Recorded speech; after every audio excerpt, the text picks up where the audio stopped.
Okay, we're actually back now. The stream from TAKGames just went live, so just waiting on them now to start the matches. If there's any problems with the audio, please let me know, and I'll get that sorted out. Thank you.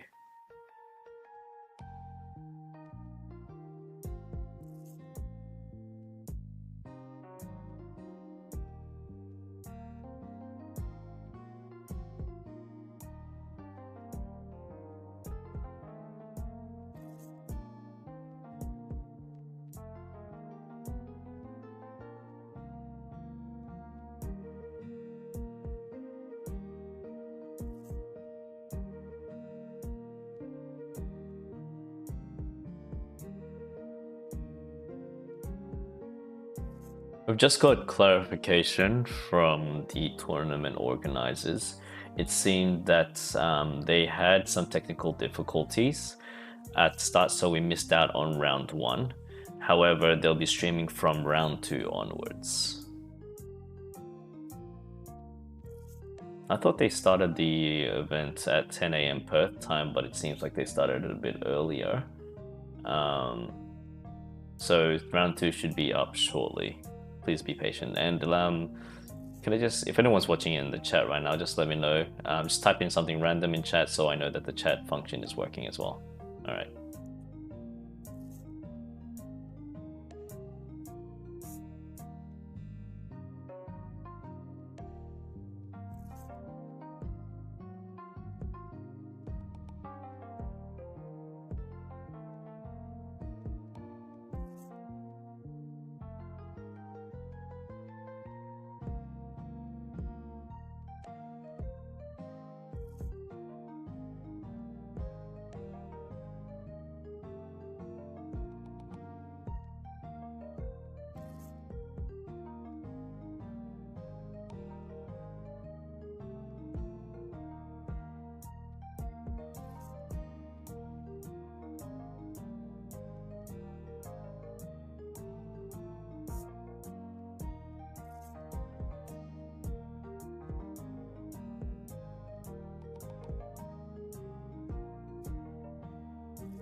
Okay, and we're finally back. It seems like they got the stream up and running now.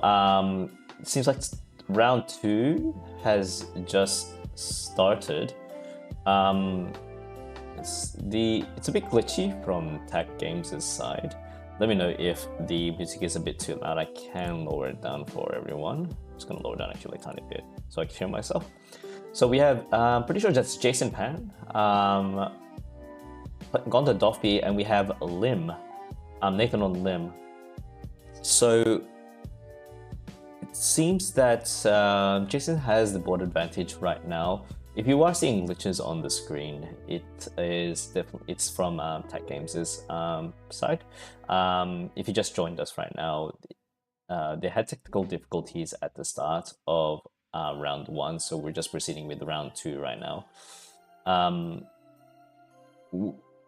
We see Nathan play the Sakazuki, so actually, while I do that, I'm just gonna bring up the card lists, because I'm pretty sure I'm pretty sure Sakazuki, if you have 2 rested characters, you can KO a 5 cost or less rested character from your opponent's side. Let's see the card list. Just bear with me, guys. Card list from here. Yep. And OP10. There we go. All right. Now, with it, despite the ban being the ban on Jinbei and despite being the ban on Jinbei, Doffy still is predominant in this meta, as we can see here. He's still flooding board. We have swing 6 onto Nathan. He's playing the Orochi package. A lot of people have been playing, a lot of Limp players have been implementing that recently. It enables you to just whiff the search and then try to figure out what's in your life and just search through your whole entire deck if you don't have the necessary cards you have in hand at the start. Which is a very interesting tech that they've implemented recently in this meta. We have another 7k swing onto Nathan. Now, Nathan is contemplating whether he is going to defend that or not. Pretty sure Jason is on 3 life right now with a very healthy hand size. That's whether Nathan is going to be countering out. Yes, and he does counter out of that. He does use a grab blade onto Nathan and just bottom decks the 2 strongest characters that he has on field, and it just resets Nathan back to just 1 3-cost limb, which is not a good look, and it definitely puts Jason up as an advantage on the board as well as in the game. Jason just got quickly searching through Nathan's trash to see if he has any more 2k counters or any more necessary any other possible on KO abilities that Nathan might play. Now, looking at Nathan's hand, it's not looking good. Not just a lack of resource, but also just a lack of bodies on the field. Swinging 5 into the one of the 5, I'm assuming the Gecko Moria, counters out of it. Gecko Moria goes into the field, swinging 6 from Lim. Now plays Sakazuki for 6 KOs the Edward Weevil, and plays the Doflamingo. Since there is 2 more rested characters on the field, Doffy is able to restand a Odyssey type card. Swings into lead just for the 7. He has to take it. Now he's going to swing another 6-7 into a lead. Will he have enough? And he blocks out, and then he swings 10 into lead, and that's pretty much GG. So unfortunately, we just caught the last bits of round 2 there. If you are in chat, I'm not sure if the chat is working right now. Please make sure you just comment in chat below to let me know if it's all good, if you're receiving it from your end. I guess from round 3 onwards, we are going to see more of the matches. So hopefully the quality and the glitching does stop from tax tax end. And yeah, look, do apologize for the the late stream. However, yeah, I early on before I was streaming at 8 a.m. Melbourne time, and then I realized that Perth is like way behind, so we started the stream 2 hours earlier. So yeah, I had to end the stream and then restart the stream just recently. Apart from the stream, oh, thank you very much, Revo. Really appreciate it. So, just gonna get, let's see, what time did round 2 pairing start? I'm just gonna quickly check. Quickly checks text. Okay. So it seems that round 3 will be starting up shortly. What we'll do is, yes, I had my coffee. Thank you, Captain Joe. Hopefully everyone else had their coffee because I'm wide awake and ready to go. I'm pretty sure that it is only going to be a one-day event today, so there is going to be top cut later on, and we will be going late into probably the night. I'm pretty sure. Like, I think we'll be here until 9, probably 9, 10 o'clock. So yeah, look, we'll be right back until round 3 starts. Other than that, just a quick water update. Make sure you drink some water, keep hydrated, and we will be back shortly with round 3. Okay, be back shortly.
Okay, and we are back with round 3.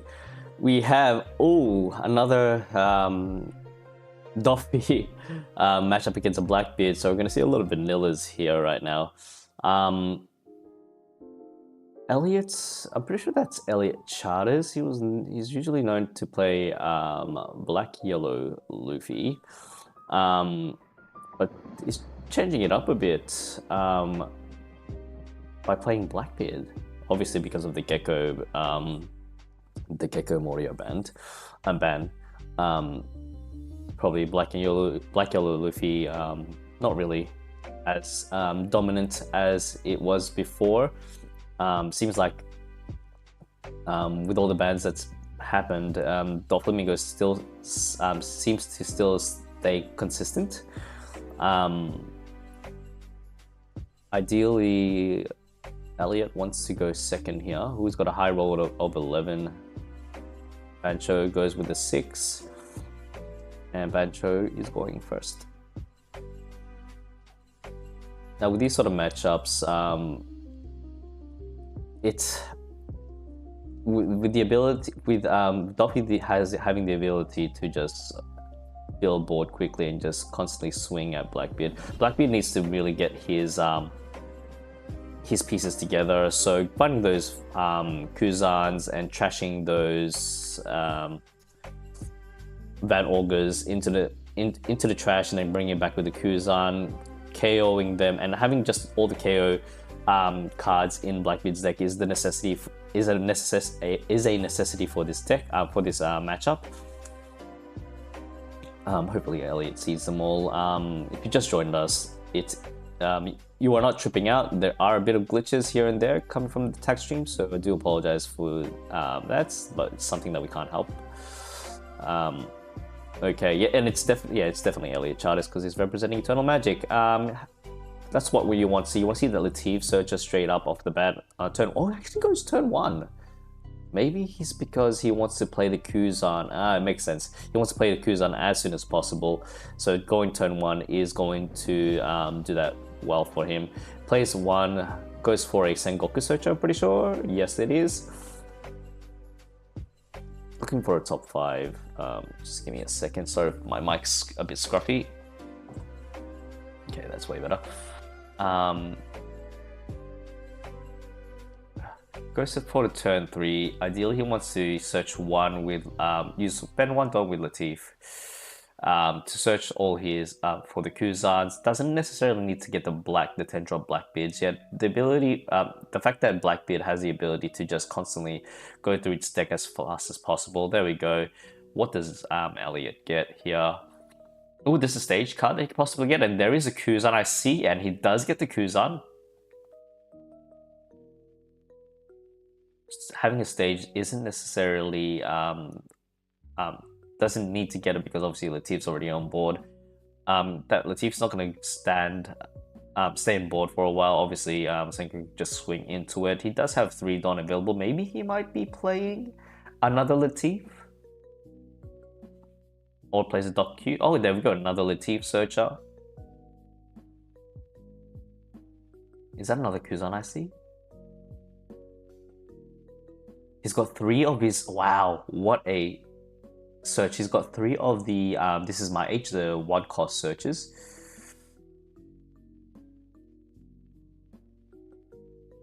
And with the rest, that's 2 of his searching events already gone. Passes it off to Bancho. Apologies if I'm butchering that wrong. Now we do see that Bancho does have a red rock available.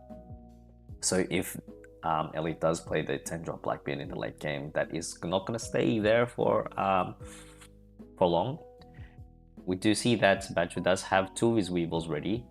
Now, is he going to use a Doffy swing to get rid of that Latif or just go straight for life? Because you really want to stop breaks, just stop, press on the brakes and ensure that any searches that Blackbeard gets, you just want to get rid of as soon as possible. He does play a Sengoku, and he does get his Martial DTH, which is going to be quite beneficial for him. he can use those 2 Dons. Yeah, it does play it now. Attach 2 Dons, place 1 on top. Most likely gonna play the Weevil on top of and place it on top of the deck. Attach 2 rested Don and it swings 7 into, most likely into lead. Gets himself another draw card. And we do see a Gravity Blade. This is actually not looking good for Ellie right now, because even if he does play... Hey, hey Eden Prism, how are you, man? Welcome to the stream. You just called us at the start of round 3. As I was saying, if Ellie does manage to get his Kuzan on board, Bancho does have a response for it, or even if he does get the 2 Jesus Burgess onto the field, can just bottom deck them easily, so reducing the offensive capabilities of Blackbeard. Goes for another search. I think he's trying to find another Kuzan, or he does see there's a Van Augur. Oh, okay, so might go for the Doc Q, try to KO that Martial DTH, because it is going to be quite a problem, especially the 2 rested Don. With Martial DTH, it does limit the Doflamingo's hand as well. It doesn't increase the Doflamingo's hand as well. The fact that constantly putting a card on top of your deck, and then, you know, unless you have Edward Weevil, you get that extra draw power. However, we have seen that he's down to, I think there's only 2 in it. Yeah, there's only 2 in his deck, or 1 in his deck, or 1 in his life, or maybe it might be both in his life. It does have the Perona. It can play the Perona just to see and filter through what is in his deck.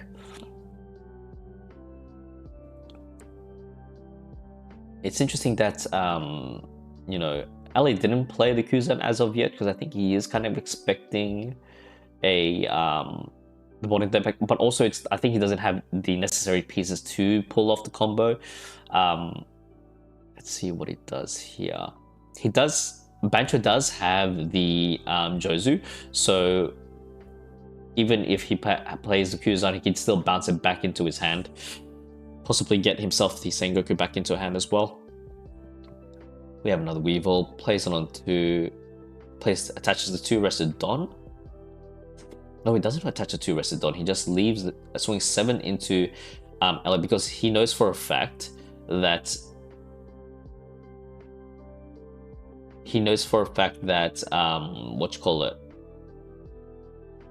by constantly using the Martial D teacher's ability of 2 rested Don, he is limiting his it's stopping his hand from growing. Ooh, that is right. He does need to trash it, but I don't know why he bottom decked it. The judge should be calling that out. Actually, let me just double check into the Twitch chat real quickly. Trash not bottom deck, that's right, trash not bottom deck. Elliot does need to get a warning for that. I bet you are correct. Thank you for your observational skills, really appreciate that. Maybe you should apply for judge, mate. Okay, Van Augur, does he KO? Yes, he KOs. He does a combo with the Van Augur and the Doc Q, KOing the Weevil. That's 2 down, 2 to go.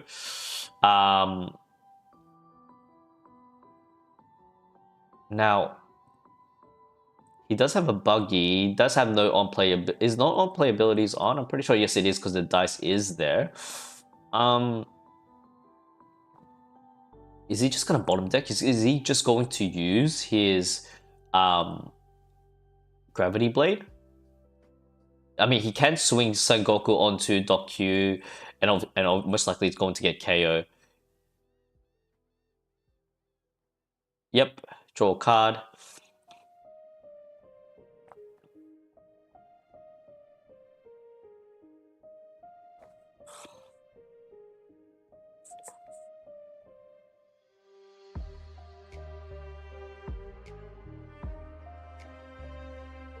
It definitely isn't, but Shang, that is a good point. However, it's you know, still gotta abide by the rules. Must have forgotten. And also Elliot like he does play he did play BOI Luffy a lot, so I think it's just it's a habit that he needs to get out of. I'll swing 7 into Van Auger. The question is he going to save it? Judging from his hand, he does have a healthy hand, but the question is, will he be... No, he's actually swinging into lead. My apologies.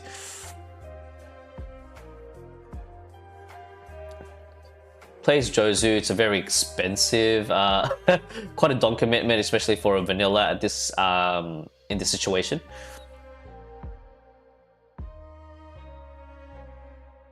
What does he have? Do Blackbeards tend to play Liberation nowadays? Is it still an applicable card in this current meta in OP10? I do see that he has Finger Pistol there.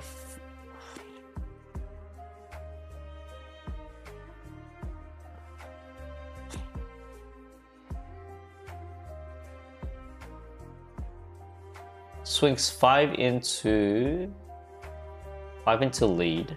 Oh no, it's 5 into Sengoku instead. We do see a Doc Q available, so maybe he can reduce the Jozu, shrink it down. Yep, he does do that.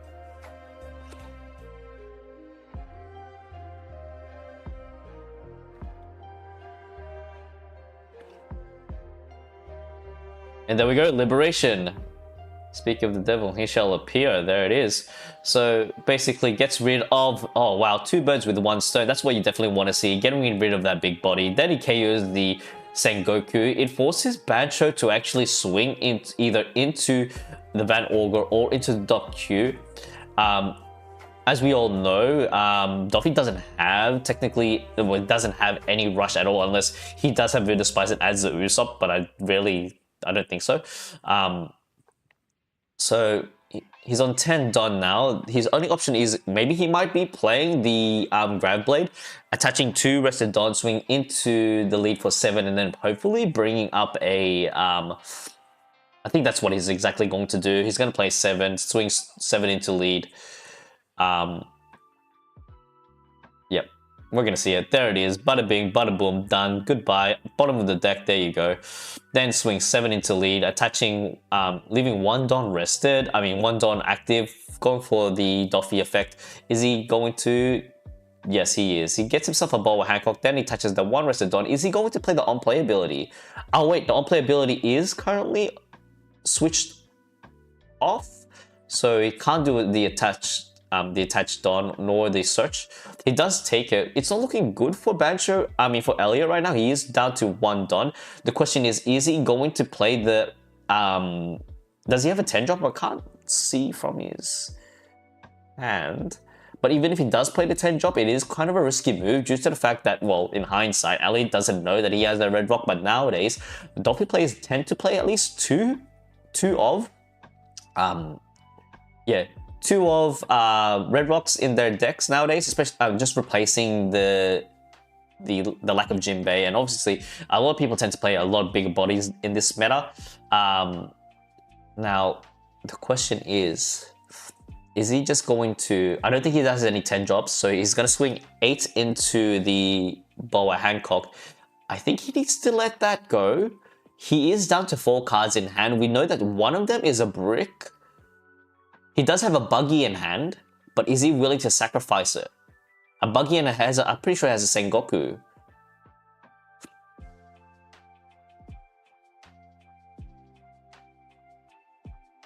Yes, he does. So he does a Mihawk, and probably, I'm not sure what the other counter was. I'm pretty sure it was this. There we go. Kuzan on the field. Plays himself a blocker. Trashes 1 card, gives himself... Oh, okay, cool. So doesn't have any on-play abilities. Just going to be vanillas for this turn for Bancho.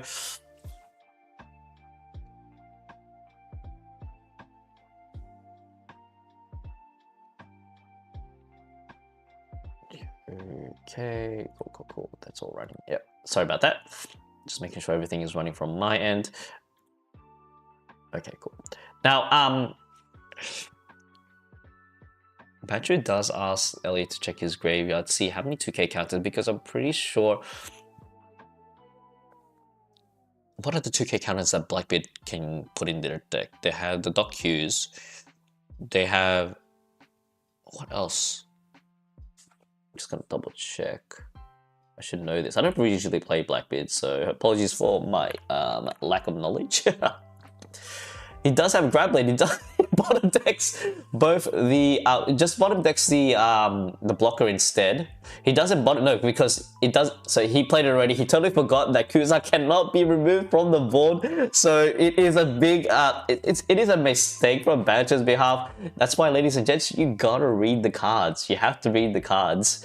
Unfortunately, does counter out of it. So there is two 2Ks there. So that is a Latif and also a Shuryu. And he does another 2K, so that's both of his strongest gone. Limiting down his hand down to just a little 2 cards in hand. Now, at this point, I think Elliot does need to just get rid of cards off, get rid of characters off board. Bancho is sitting on 2 cards as well. One of them is a red rock, so maybe he could try to swing 8K using the Kuzan into the boa, and then probably bring out a. So he's gonna swing 6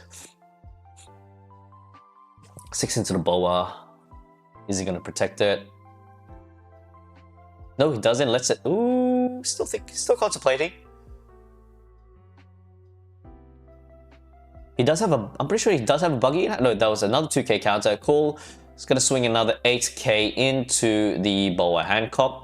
Hopefully he does have. So there's 2 grab blades already gone. I'm pretty sure Doflamingos often play just 2 grab blades, maximum 2 grab blades in deck. Then we have Jesus Burgess, buffs him up. He does have another 5 Don available. What is he going to do with that? Does he have any possible blockers that he can bring out? Gives himself another Kuzan. It is kind of scary in the situation because either like he's gonna do a negate the unplayability effect.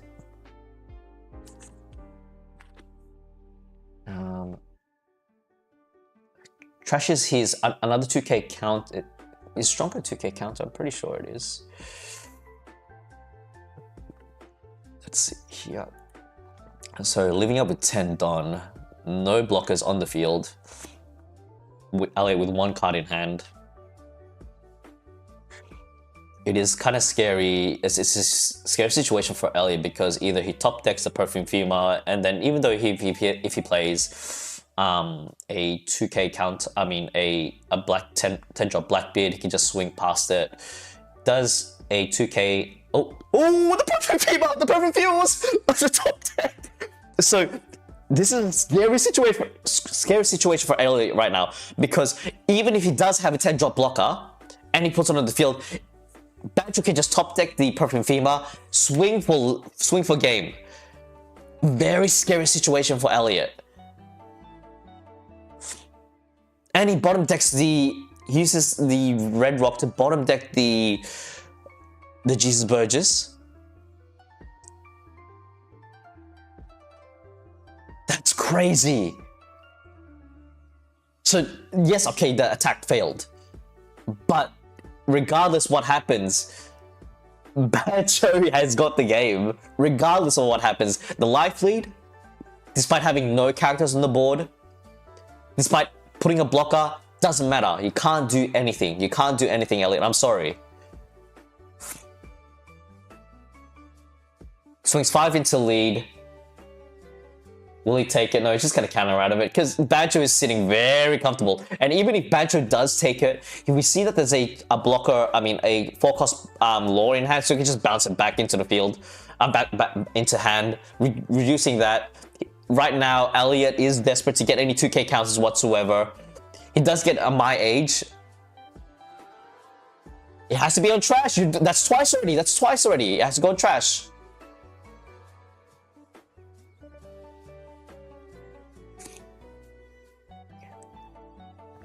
If he plays it, it has to go in trash because no, not bottom of the deck. It has to go in trash. That's twice already. That's if those 2 warnings have gone up, it's instantly a game loss, right? Yes, it is. Twice Elliot has done that. And GG's right there. Look, regardless of the situation, I think that was just, it was, luck was against Elliot. Let's see. Into the trash. Okay, cool. What I'll do is, let's see what other people are saying right now in the Twitch chat. Yeah.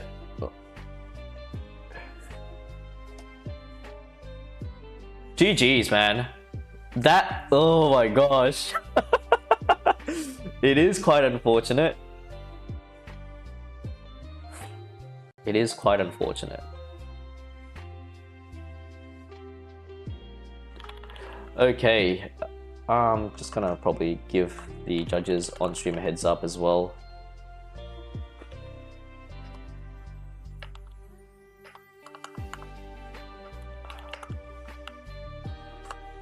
Look, very unfortunate for Elliot. Didn't see any of his 10 drops, but regardless, it doesn't really matter. This is my time. That's what was the card.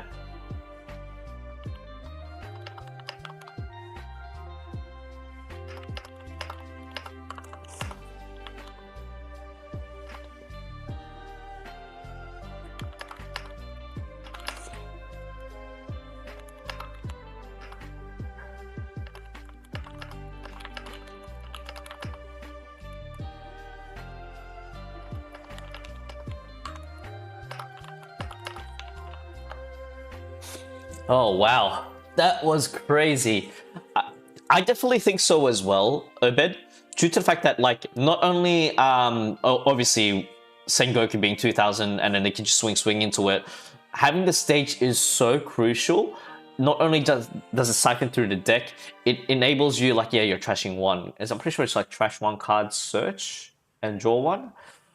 It's like having stage is just like, you know, in those situations you need to find the necessity pieces. I think if he had 10 drop earlier on, it would be okay, and just negating one of the character, that boa on field, from swinging, it is what it is, unfortunately. Look, we are going to take a quick break. Make sure you go to the bathroom, go to the toilet, go get yourself a drink, and stay hydrated. We will be back shortly for round 4. Other than that, yeah, be right back.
Hey guys, sorry to interrupt you on your break. Just confirming, I wasn't tripping out, yeah?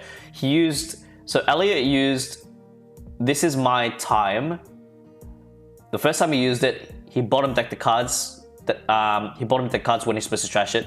And the second time he used it, he bottom decked the cards again rather than trashing. Is that correct? Just let me know in the comments, please. Thank you. Just wanted to make sure I wasn't getting that wrong. I can't go back in time with the stream right now.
Hello, testing. Hey everyone, we are back for round 4. We have Aiden on Yellow Kid against Bonnie. Jasper on Bonnie. Now, if you don't know who Jasper is, Jasper was our representative for the Oceania Regionals at the on the international stage. So he's back on Bonnie. The last time that he was on Bonnie, he actually took the overall, it was an offline regional, I'm pretty sure. It was back in Brisbane. He won that overall with Bonnie. So from what I remember, he didn't run. Let's see here. He didn't run any Doffies. He just ran 3 Zoros. No, he didn't run. Is it like he didn't run Zoro at all? Let me double check. But I'm pretty sure he had a very strange Bonnie deck. Let's see, where is it? Let me just bring it up real quickly. If you are in chat, please let me know in comments in the chat below to see if like everything's all good. Just want to make sure your the stream's up to standard. If there's any technical difficulties. Okay, let's see here. Jasper.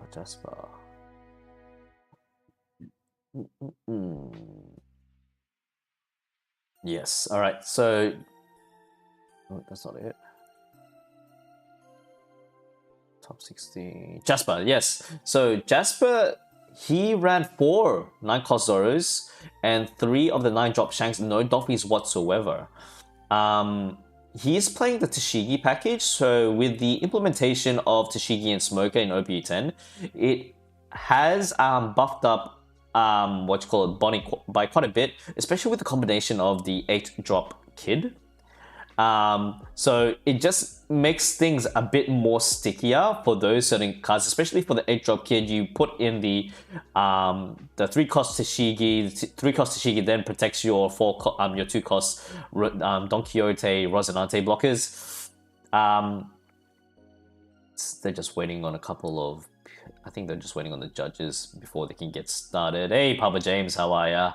Good to see you on joining us in on the stream. Let's see here. Okay, so Aiden starts off first. Ideally playing, the reason why he wants to go 2 in the first place is because it actually does much more for Kid, especially on the 8 Don turn. You play the 8-cost Kid to basically on-play Trash your life, but then it helps you siphon through your deck, getting all your necessary pieces for the late game. He plays a 1-cost Apu, Scratchman Apu. If you don't know what it does, if you have another Supernova character on board, this 1-cost becomes a blocker. Jasper plays his Bonnie. Maybe the reason why is he wants to go Bonnie. He wants to go first on Bonnie is most likely he does have that 9-drop Zoro ready. With the ban of Kingdom Come, the removal is going to the lack of removal is going to affect Aiden in the long run, especially when that 9-drop Zoro comes onto the board. It is going to be a bit difficult for him to deal with, so Aiden needs to be quite offensive here. So I can see that he does have a 8-cost Kid available already in hand. On the 4-cost turn, he does swing 1 into the Bonnie, getting rid of the Searcher. 1 down, 3 Bonnies to go in the deck. Trying to limit the searching capabilities as soon as possible. Hey Night Owl, how are you? Hey Sammy, good to see you. Join us in stream. With 4 Don, what can he play? He ends up passing with 4 Don active. I don't think that he does have any 4-cost bodies to play, so I'm pretty sure he doesn't have any of the Basil Hawkins. Swings 5 into the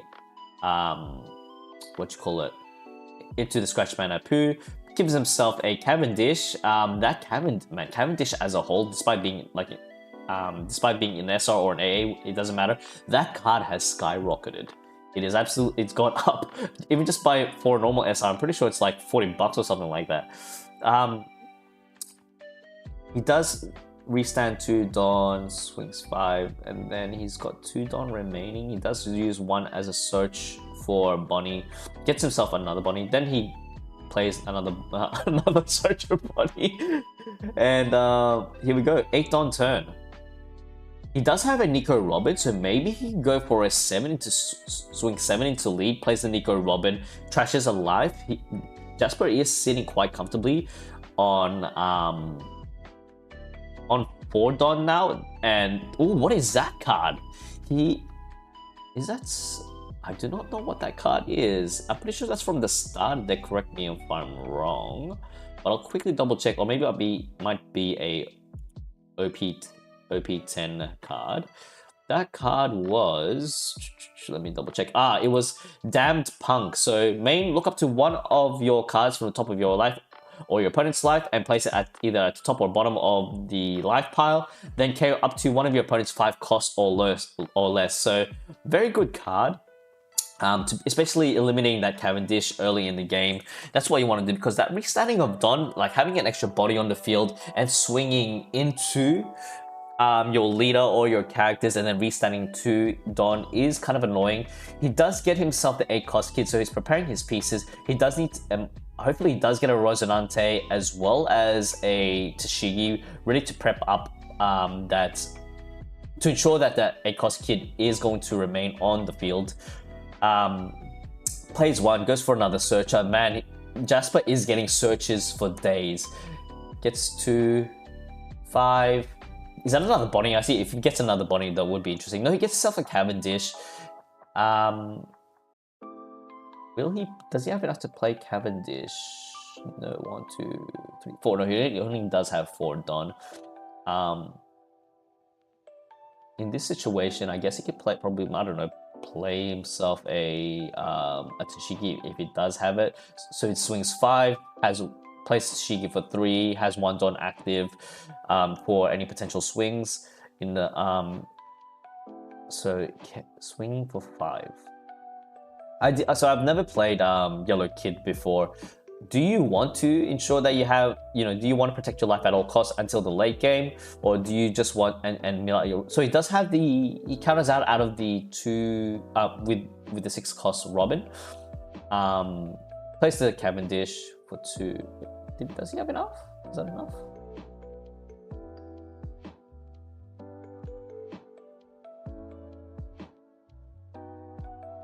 If you search for 2 Cavendish. Wait, I'm gonna count that again. 1, 2, search. It goes 1, 2, 3. Yeah, he did have enough. Just making sure. Now 8 cost turn. Are we going to see the kid? He has to swing 5. Yes, swing 5 into the one of the body searches. You don't want to be playing your 8 cost kid and then swinging, because you won't be able to use his on play rested ability. Swing 6 instead. 6 into lead. Being Bonnie, he does have a lot of gives him he does have a lot of 2k counter. Takes that hit. Ooh, he then plays that Nami is such a staple for yellow decks. On play, if you trash a trigger card, you can KO a 5 cost or less. Then it brings up a Shirohoshi. So starting to build that yellow wall. Now, is he going to bring up?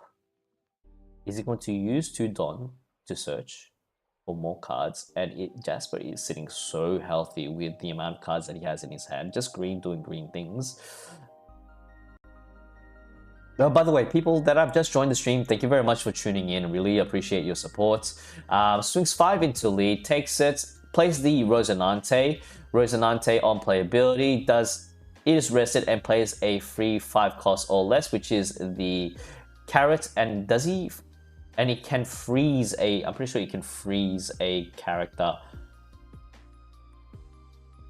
And on top of that, so that Rosinante was, what set was that? Was that 08? Pretty sure it was 08. Rosinante, secret rare. Was it Rosinante 08 or 07? I forgot. But on play carrot, when attacking, you can rest up to one of your opponent's rested characters, then they'll become active during his owner's refresh state. I'm pretty sure it was 07. Rosinante, right?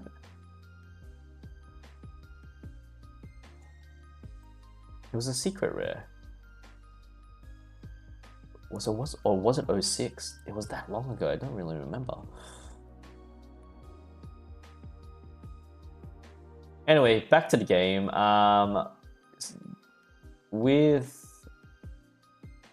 Aiden on 10 Don, he does have an option. Look, Jasper doesn't have any Don active, so he can just swing into lead if he wants to. I'm just double checking with that Rosinante. It's not coming up. 8 cost kid, rest the ability, trash 1 life.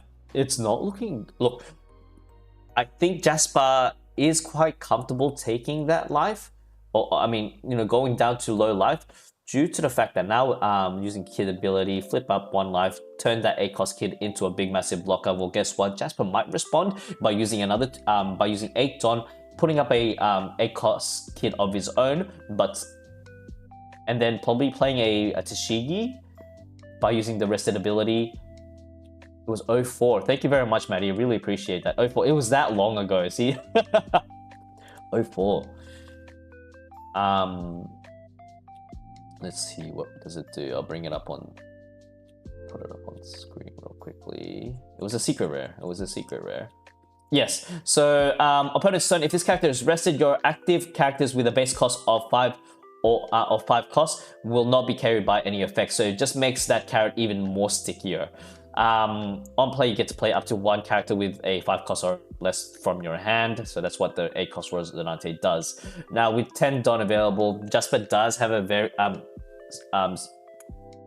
certain options that he can go for, but I'm pretty sure the safe spot would have to be playing that 8 cost kid, attaching 1 Don onto it, resting it, giving it, and then adding it to Shigi on board to get it, make it less, to make it even more stuck onto the board.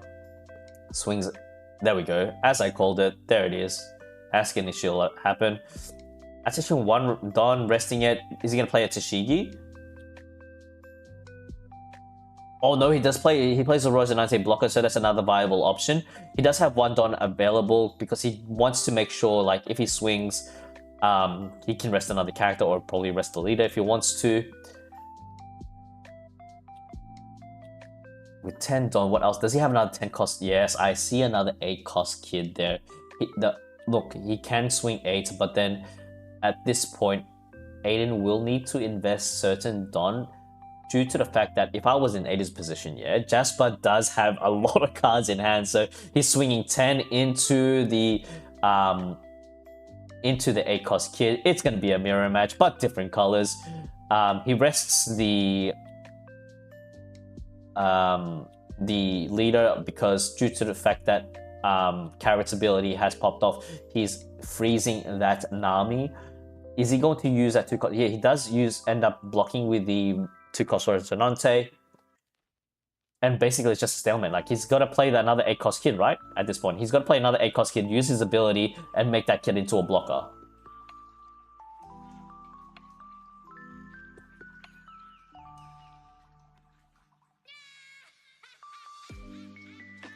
Does have 8 Don. Aiden is in quite a predicament right now due to the fact that his hand size, like, I think he does have a couple of 2k counters there, but in the long run, if we're gonna play this like in a late game perspective, it's not looking good for Aiden right now. He can trash life all he wants, but it's not really going to matter because if he can't go for lethal, that 8 cost kid is on the field. He does have a 7 cost, he plays that 7 cost lore instead, places a Supernova on top of his life, attaches 1 Don, doesn't really matter, flips it, restands the kid. Does he play the leader ability? Yes, the 8 cost kid ability? Yes, he does. Siphons through his deck, gets rid of I'm pretty sure that is an ace, a 10 drop ace. Now, 10 Don up. I think it's safe for him to play a 9 cost Zoro in this turn because he can attach 1 Don onto the 8 cost kid, bring himself another Rosinante blocker. He does have a Hody Jones in hand if he wants to, so he could probably rest that character as well and just swing for game. No, swing into life, sorry. And, as I called it, my magic crystal ball just predicts it. There's I think it was obvious play. 7 drop Hody Jones, rest both of the characters, no blockers available. However, yes, he actually does have, my mistake, he does have 1 blocker available, which is the Scratch Manapu. But there's going to be an onslaught of swings coming his way. He freezes the Nami, goes for it, yep. Freezes the Nami, No, he freezes the lore instead and swings into the Nami. Swings 9 into lead. Is he gonna use his Apu to block? It's not looking good for Aiden. Look at his cards. He's only got 2 cards in hand as well. Here we go. I know what Jasper's doing. He's sitting. He doesn't even need to have a blocker at this point to protect that Eustace kid, because I'm pretty sure he has at least 3 2K counters in hand. He's got a Scratchman Apu from starter deck 4. I'm pretty sure there's another 2K counter there. It swings 5 into lead. Mills out. Yep, there we go. Doesn't really matter. 8 into lead. You can trash it like all you want, Aiden, but at the end of the day, Jasper's gonna stay there for the long run. I'm gonna build my green wall. There's nothing you can do about it.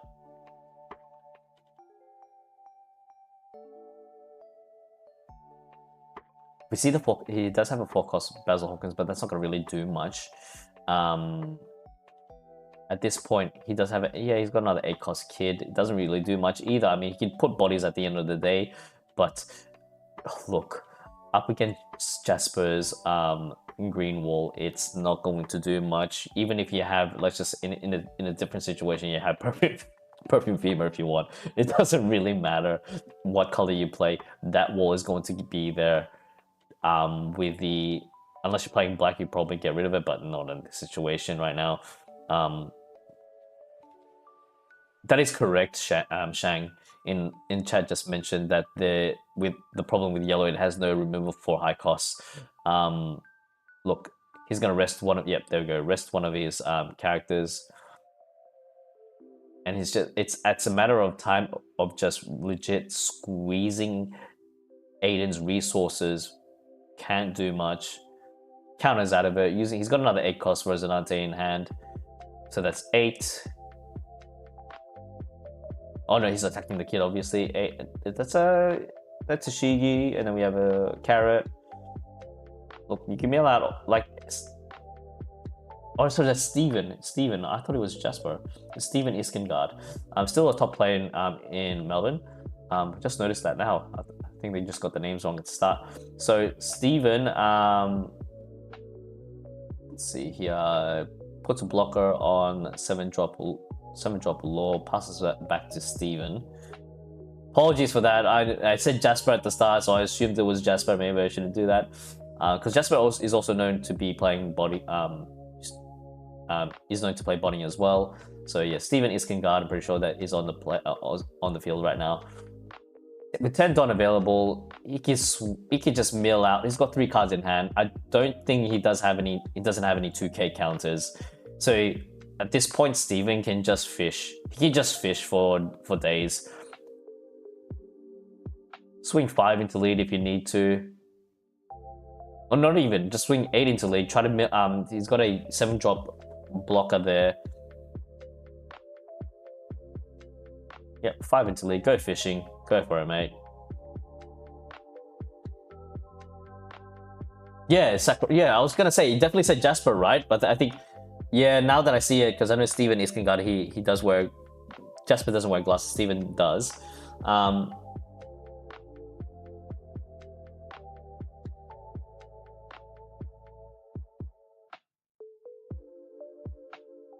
Is he going to, goes for a searcher. I think he's just trying to build up his hand, seeing if he can. Yep, he gets another 2K counter. Just preparing for the hypothetical onslaught on its way, because Steven doesn't have any I don't think he has any blockers in hand, does he? He's got I think that was a 9-cost Shanks. Swings 8. Oop.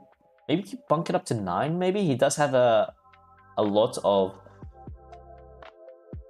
Dawn available, unless he is saving that, and hear me out, he's saving that for another 8-cost kid. Blocks with it. Cool.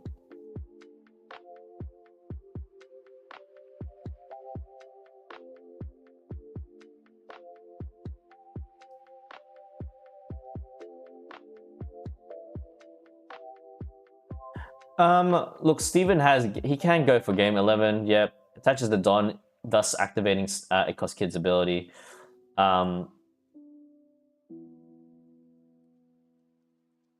And he only has 2 cards in hand, and he counters out of it. Yep. Goes for... Yep. Gets rid of the board. I think... Is he going to even swing at life at this point? Yes, he is. Gives him the 10-drop ace. Freezes his Law. 8 cost, yep. Replaces it with...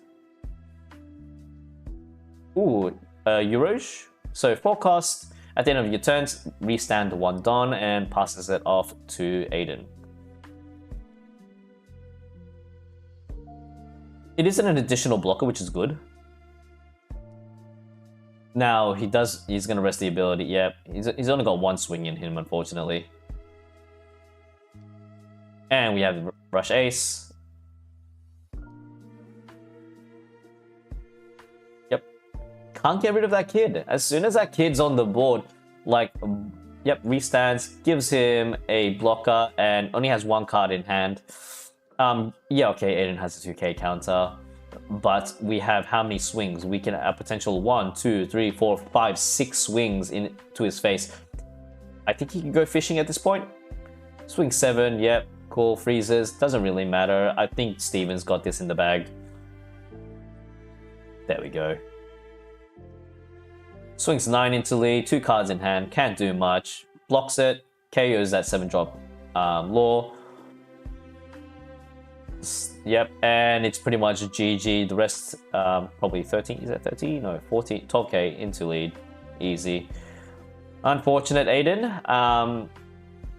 It's a very tricky situation, especially with yellow. Yellow just being yellow, doesn't have any high cost removals.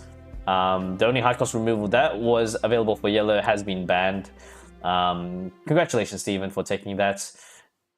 It seems that we have 12 minutes left of round 4, but I'm pretty sure that they're going to have a lunch break.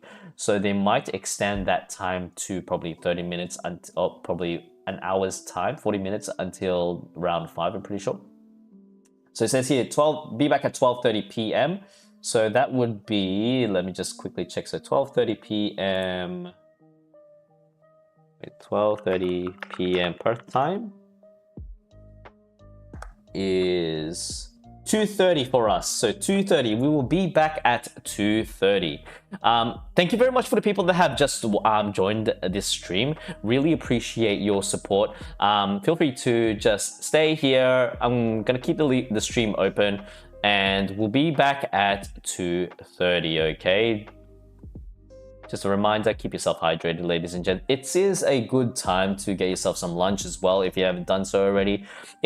Melbourne is kind of looking gloomy right now, so it's a good day to be sitting on your couch and just watching the stream. Other than that, ladies and gents, we will be back shortly.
Okay.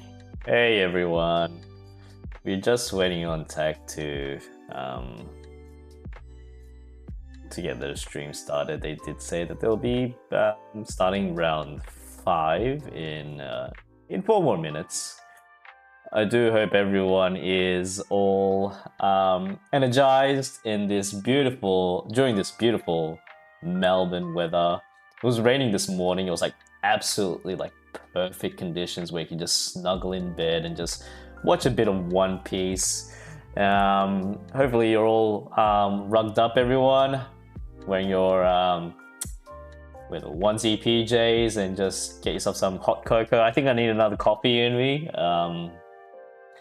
But yeah, I'm looking forward to see. Like, I think this is the second tournament that we've had that has that OP10 has implemented, and when OP10 has been implemented, because people are still trying to wrap their heads around the meta.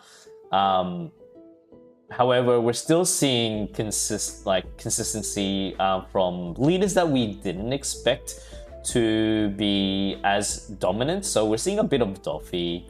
We're seeing thoughts on June meta OP. Oh, okay. So Aiden has just asked thoughts on June Sydney meta if OP11 is legal. OP11 is coming out in May, isn't it? Around May. So I'm pretty sure, yeah, you'll be I think with OP11 coming out, EB02 just before that, we're going to see a lot, and I'm telling you now, a lot of blue purple Luffy, as well as before that, most likely green purple Luffy. It's too strong, especially with the amount of not just ramping but also board filling it does with Ooh, and we're back. All right, here we have round 5. We have Usopp. Usopp against Ethan on red purple Luffy. Here we go. Red purple Luffy. Raymond Kai says that EV02 is in May, but I'm pretty sure I think we only get like a 1-month financial break from EB02, or just 2 weeks before OP11 comes out. I'm not sure. Don't quote me on that. But yeah, so back into the matchup, we have Will. Hey Will, how are you? Hello Will, can you hear me? Will, I hear you. You're in chat. Your mic's talking right now. I think you're on. Hello Will, can you hear me? Testing 1 2. Will, hello. I can hear myself in the background, so... Howdy. Hey How there. are we going? Yeah, I'm all good, man. I'm all good. Can you hear me? Yeah, I can hear you. Do you... Let's see. Can you hear me? Yeah, I can hear you now. Hello, Will? Yep. Hang on. Yeah, all good. So what I want you to do, Will, just stream the Twitch, the Twitch... Can you hear? Yeah, I can hear you. Will? Yeah. Yep. Oh, Will, sorry, yeah, I can hear you. I'm on push to talk. I forgot. Hold on, give me a second. I was like, Nani? Let's see here. Just give me a second. I'm doing some. Yeah. Oh, yeah. Okay, we're all good. Okay. Will, can you do a sound check? Say something, please. Testing. Okay, you're a bit. I don't know. It's a bit. It's like as if you have your mouth too close to the mic. Testing. Keep going. Testing. Yeah, there we go. It's a bit better now. Yep. Yeah. Yeah, that's perfect. Okay, so what I want you to do, just pause my stream and then just watch the TAKGames on Twitch. So we can like comment it at the same time because it's going on at the same time. How do you have the thing for it? Yeah, sure. Give me a. Is it TAAK? It's on the stream right now. It's /TAKGames AU. /TAKGames AU. Am I blind? Hold on, give me a second. Oh yeah.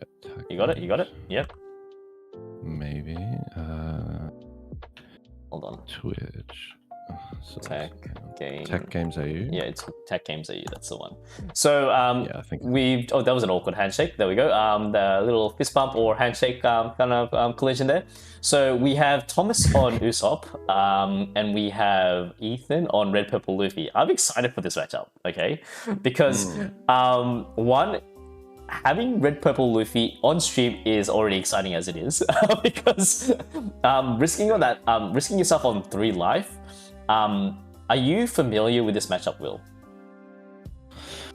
To be honest, haven't seen much of it. Yeah, this is interesting. I think it's. What do you think about it? Have you seen much of this? Okay. No, not really. But however, with the amount of I think it's Usopp is in correct me if I'm wrong, Chad, okay? But I think Usopp is in favor with this late game wise. If Ethan manages to get all of his cards, in proper sequencing in regards to just each turn, he will be okay.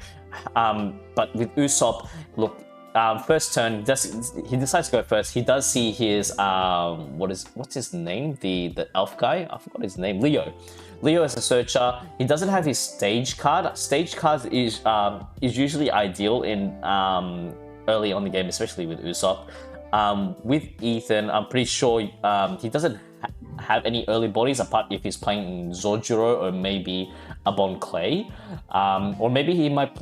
So early game, Purple Luffy doesn't have that many low cost bodies. So ideally, he just wants to ramp as soon as possible. Probably see his event cards.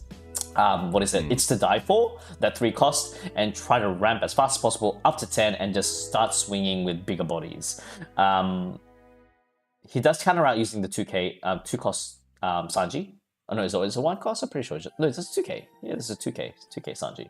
Yeah. The Sanji is a 2k. Really good card as well. All right, we've got stage. Okay, that's going to be very useful. Very, very useful. I think if Usopp sees stage, definitely helps a lot more for sort of the gameplay he's going for. And just as my crystal ball has predicted it, there's the 3 cost. It's to die for, man. I've been on fire today. I've absolutely been on fire today. Swings 8 into lead, takes it. Look, why aren't you in it, mate? Oh, I don't know, man. Maybe I'm like... Oh, here we go. Some Don movement. I think the biggest thing, I guess, for both of them is that for the red purple, he's going to want to put that mid to late game out.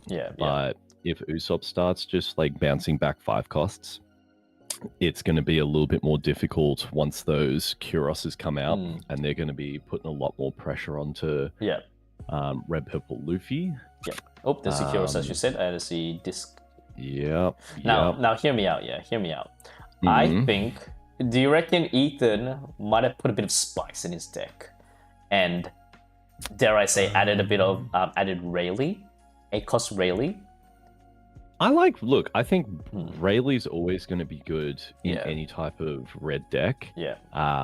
If he's trying to stall out for like your Zoros or your rush based decks, it definitely helps out for that mid to late game. But if he is ramping quickly and then can sort of stall any sort of attacks coming in, that's worthwhile. What's he got in his hand? He does have the he can blow up the Cavendish with that 5 cost Don Quixote event. Was it Godthread? Godthread. Yeah, that's right. Yeah, and that'll give him another Don as well. So he could go for he could get a bit risky. I think he needs at least 1 card on the field. No, he doesn't care. He's absolutely like, you know what? You got a lot of card in your hand. Daddy don't care. I'm gonna swing 8 into your lead, and then I'm gonna pop that Cavendish ASAP with Godthread. No, he's got the Rush Luffy because he needs something on the board. If he Godthreads, okay, sure, he gets rid of the Cavendish and 2Ks. But I think he's gonna, unless he. It's a shame we can't see his hand. Like properly. You could, man, do you have a crystal ball? No, I think it's just one of those cases because he is 3 life. He definitely needs those characters to put a lot more pressure because The thing I've noticed with Usopp is the whole Frankie combo into any type of blocker stall to then slowly, like, and more comfortably put out. Oh, here we go. So the Kiros package is coming out. Bounce back the daughter Luffy. and father combo. Here we go. Actually, yeah, I just realized that. Yeah, very true. It's the Gecko, the 8-drop Gecko 2.0, literally. And I think it's such a value. And in addition to that, he has stage on field. He can swing. He can get double his Oh no, it's because I'm thinking he could swing twice with Cavendish, but unfortunately comes in rested with the Kiros ability. Then he gets draw 2, trash 2. No, it's not just draw 2, not trash 2, and draw 2, trash 1. I'm pretty sure. He just got 2 elephant guns just back to back for those 2 draws off the Cavendish. Not really good, because like, especially living on 3 life and then having just buff up your He just took a life as well, so he's in the perfect spot to hit him with the event. The what is it? Radical Beam? Dressrosa double attack. Oh, double attack, that's right. Yeah. Yeah, you got 2 of those. So you could, because if he takes the 2 life, then it's like, it's looking good for Usopp so far. I think either it's hard, right? Because he might be thinking in his head, if he has another Kiros, he's going to bounce back the Luffy. But then the Luffy is just always good to have just in case. He could just swing with lead, do the rush Usopp, and then use the God Thread to pop one of the Cavendishes. That's what I would probably do, because right now the value on the other side, I don't think Ethan's got enough 2Ks in hand or enough counter. He does have. I saw that he did pull out the triple G. Oh, he's got a 9 cost white beard, and which is quite good. I mean, you're stalling. He has to do somewhat of a Don investment onto his Kiros. I mean, he can buff it up either way, but the fact that he does have a Gum Giant in hand, I don't think that is going to suffice in regards to the defensive perspective. I mean, cool. Yeah, he's got like a white beard on board, but you know what's actually scary with Tom's hand right now? The amount of 2K blockers. I did see a Bartolomeo in hand, and also the other blocker, the other 2K blocker, the one that's Adio. Yeah, that's right, Adio. Yeah. It's good, man. I think. Yeah, and this is the thing I think that's really good for Usopp is that chips away at the board, builds a nice army up, and then if you're feeling like you're going to get taken out, you can just chip away at their hand, get rid of their resources, and then slap 2 like really cheap blockers down. Yeah. All right, we've got 7K going to lead. He's 8K, so he needs to put another. That was actually kind of Ethan. Yeah. I think he just said like, my lead is actually 8K. Yeah. I would have just been like, resolved. What a good guy. Ethan's a good guy. He's taken the life. Oh, there was a trigger there, but I think that trigger is just a ramp up 1 Don active from your Don deck. So, but he's already at 10 life anyway, so it doesn't really matter. It was just so he's got 2 God Threads in his hand, so that's interesting to see. Do you think Ethan is running the 10-drop Luffy extra turn? Look, I think I always run 1 just for the ultimate spice, because in these situations where they do have 1... Okay, he's using the gum. Nice. Oh, very good. Very good. So he's discarding 1 of the God Threads. He's got 1 more left in hand. He's got 2 Don. He'll be back to 10 in the next turn. Yeah. He does have... Thomas is... He does have 6 Don, so I don't think he can play the Kiros. However, I mean, he can always buff up the... He's got Cavendish as well, so he hasn't swung with Cavendish yet. He can draw 2 cards, and Thomas is gonna be allowed. I don't know if he's playing Nami or not. It's great. It's crazy.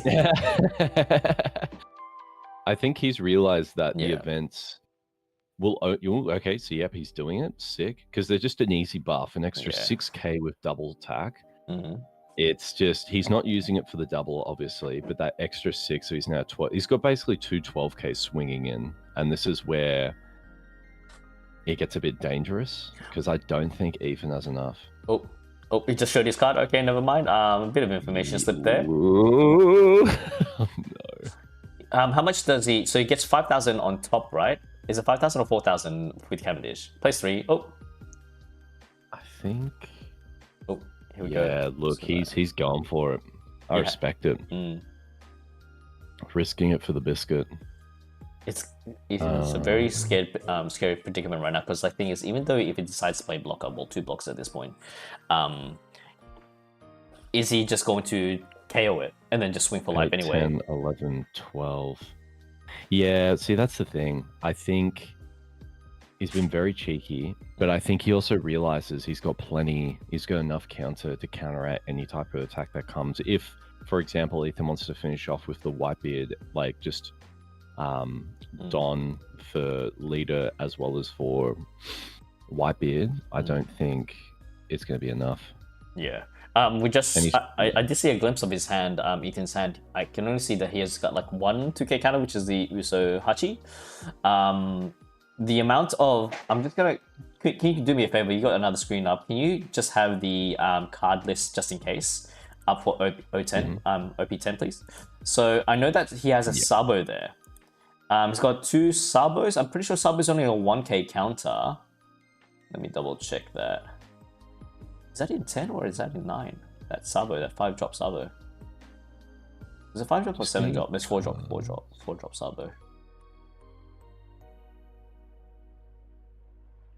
Right now, Don distribution has never been important at this in this situation, because look, I think it's not Ethan might be on the ropes, because the amount of 2k counters, he's got 2 Adios, he's got 2, I think a 1 or 2 Bartolomeos, so that's already him bucking up to 12k, 11k, 13k.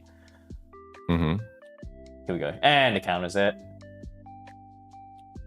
Yeah, and this is where I think Ethan's realized, oh god, if he's got a Russia, he might.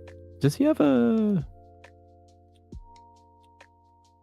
He doesn't have a 10-drop. No, and another. Okay, maybe he's just got another. That's so cheeky. That's so cheeky. If he's got the Gum Giant, so he's putting this guy up again to 8k. Yeah. I think this is just math, though, because then Thomas just has to swing big. Unless he'll counter out that. Unless he goes 6, he goes 8-8 with 2 Cavendishes, and then he goes 9, and then just try to mill out. Look, he's only got 4 cards in hand. I don't think he has. Does he have a Giant in hand? I don't think so, but he might be trying to do the bait. Because then, if Thomas overthinks this. And we've all been there. Yeah. Ethan could scrape by. Nah, he's doing quite well. So 9. He's going to do 9 across the board, try and get rid of all the 2Ks. Yeah. So he's just picked up, what's his name? That's a 2K. That gives, it allows you to attack characters. He does have a Giant. He does have a Giant in hand. Yeah. Now, this is good. Okay. Sorry, guys. If you can hear my son in the background, he just came home. He's enjoying the match. Yeah. Oh, all right, here it comes. He's RNGing this. Come on, he needs another 2k or something. I don't know. Oh, that was a Nami. He pulls one. Yeah, one. What did he get? He got a Nami and a. Nami and was that a Zoro? Oh, GG. It was a. Oh, so he had 2 9-drops. Oh no! And he could have buffed up another. He had another Kong gun if he wanted to. Yep. Oh man. GG's, but this is the strength, right? Yeah. The Cavendish, 2 Cavendishes on the field. I think he's pointing that out as well. Yeah. 2 Cavendishes is giving so much value for the draw power, mixed with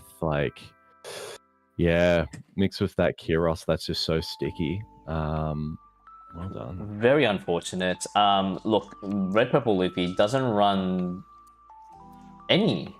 Oh no, probably just apart from the God Thread and some people have been running Ben Beckman. However, I didn't see any of his removal at all. If he did even run any removal.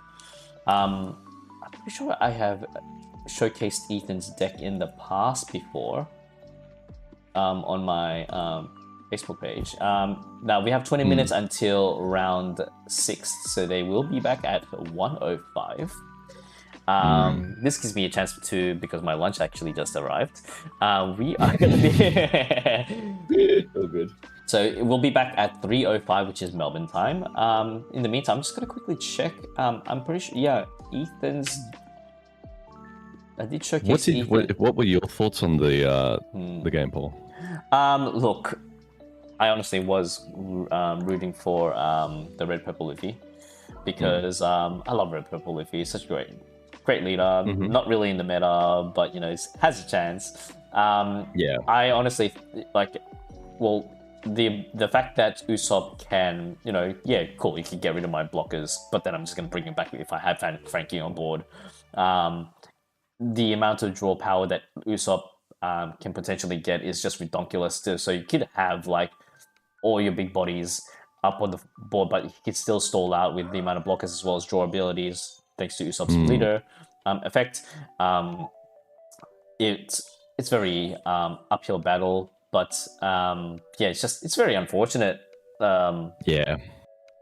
So yeah, it is what it is. Just where? It's interesting. I was just kind of thinking about, because I think the really good thing about Usopp in this current meta is obviously with Black getting hit really hard with the bans. I think Usopp's removal at the moment is probably some of the best at the moment from what I've seen. Especially for your rush decks. He can stall them out so well with Frankie to either Ido or Bartolomeo. Blockers, build the Kyros army up, and then swing. Even with, we didn't see any 7-drop Luffys in that game either from Thomas, but I think you don't usually run Red Purple, you don't run 7-drop Luffy with 7-drop Luffy. Oh no, you're talking about the black one. Sorry, I thought you mean I was tripping out. Yeah, you're right. My apologies. I take it back. Not the 6-drop. No.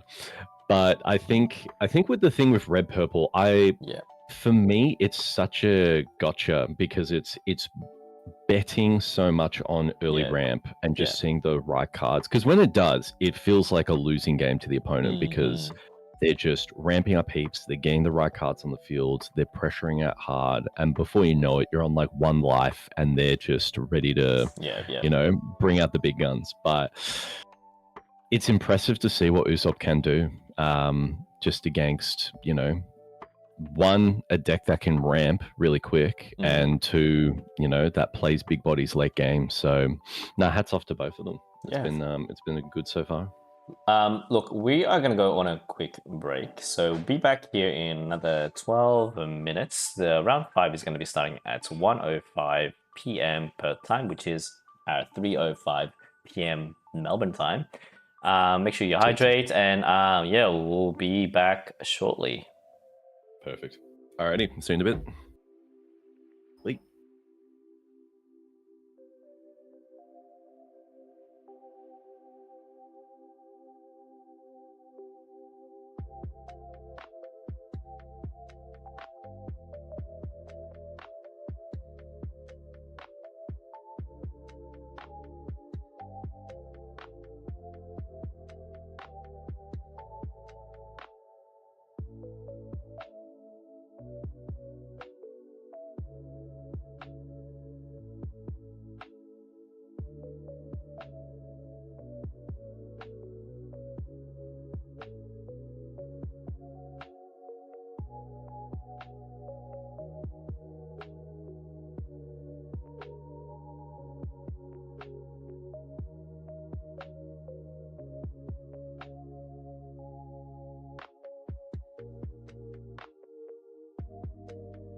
Okay, man, I am filled with energy.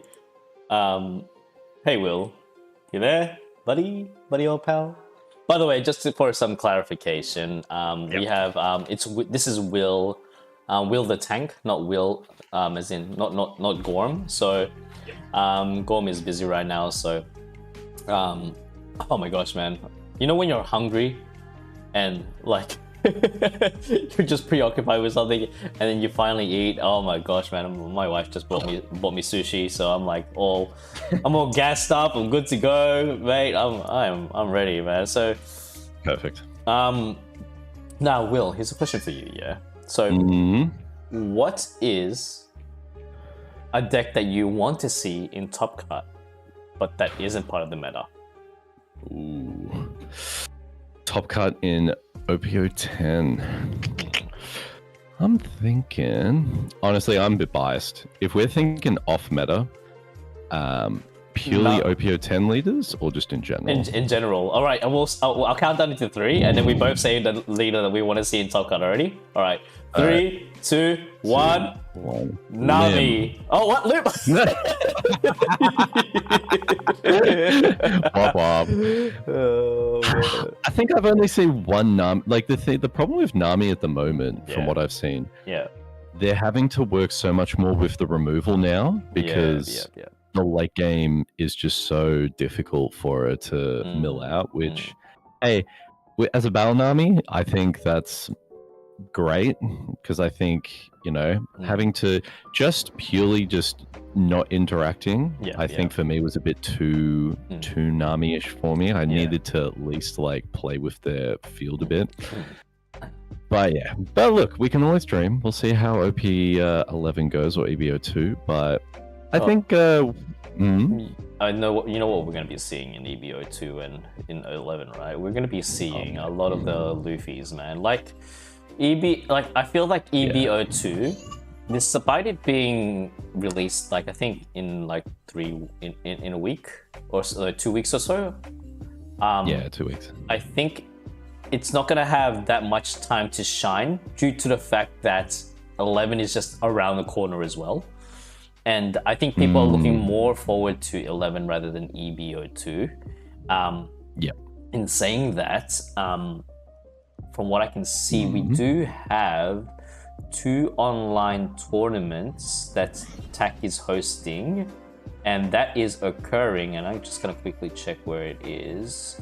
It is on, where is it?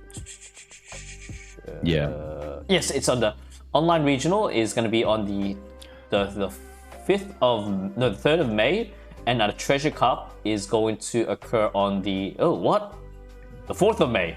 What? That's it. That's insane. It's like legit. two events back to back. TAK is going crazy. I love it. Yeah, I think my honest opinion, and I agree with Maddie. He was just saying in relation to he's looking forward to Magellan and OP11 with the new Impel Down purple. I respect it. Yeah, I think Hannibal as well as Magellan definitely get buffed. And then Kyo TCG is the same. Both sets suck. Green, purple, and blue, purple Luffy are dumb.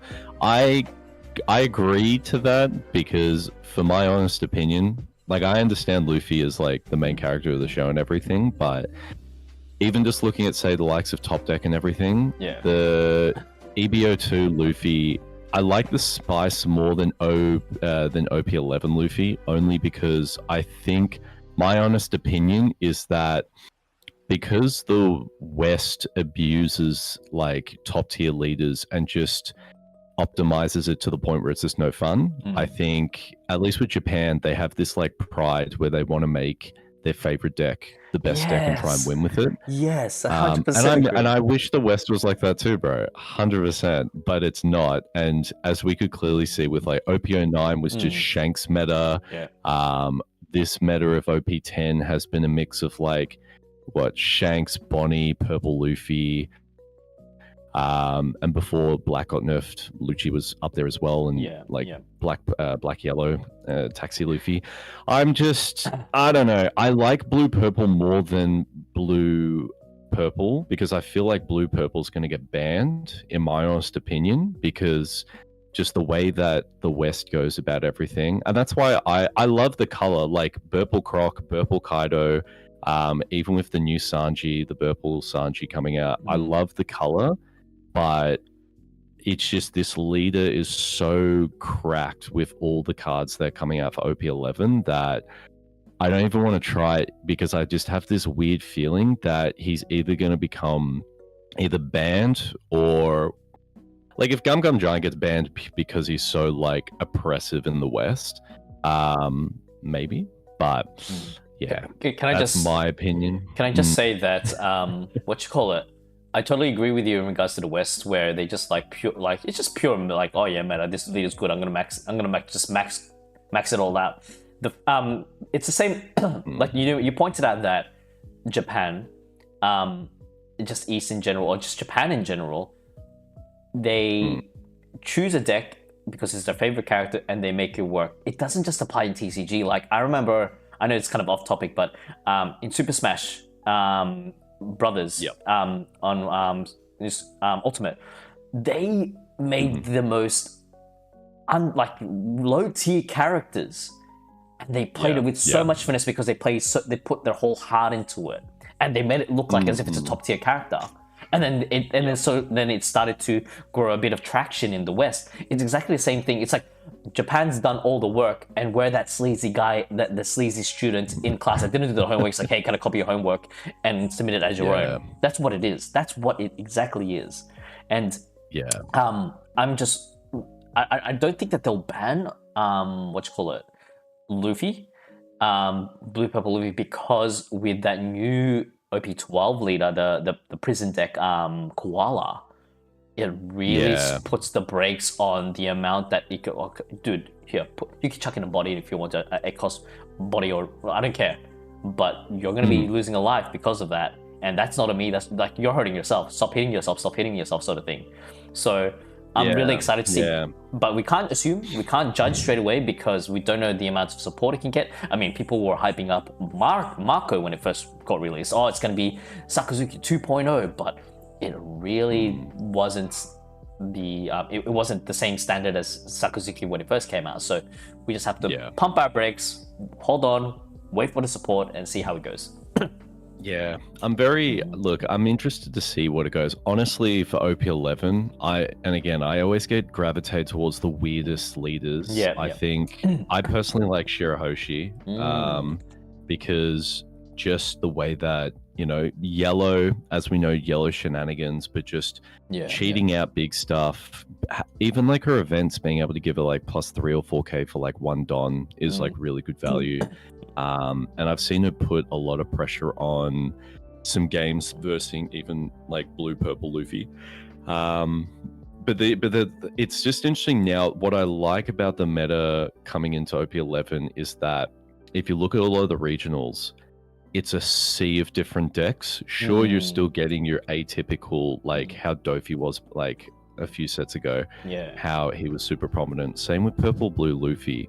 But now I'm seeing these circles from regionals and just seeing all the different pie charts of just multiple leaders. Even the fact that like it's like counter meta mixed with just meta cards mixed with rogue decks. I like it. But again, for me, I'll either be anti-meta or a rogue deck kind of player. The meta itself is just, like you said, even one of, I believe it was, Kyo's just saying it's just one of those cases where, like, it's all for prizing. And I agree with that. It's just, and we've all heard that saying where, like, someone's playing either a Shanks or they're playing, I'm talking about the current meta, like, they could play Shanks, they could play Purple Luffy, or they could play some type of top tier deck. And even at, like, say your locals, and then I've heard responses of like, well, yeah, I was playing Shanks, of course I won. And it's just like, that to me is just like, I understand, because as a big Magic the Gathering player, I understand to a certain degree, but it's like when decks like that are like so easy to like play that it's just like, I don't know, man. It fuels a fire in me where I'm just like, it shouldn't be like that, and I want to play like either a counter deck to that stuff.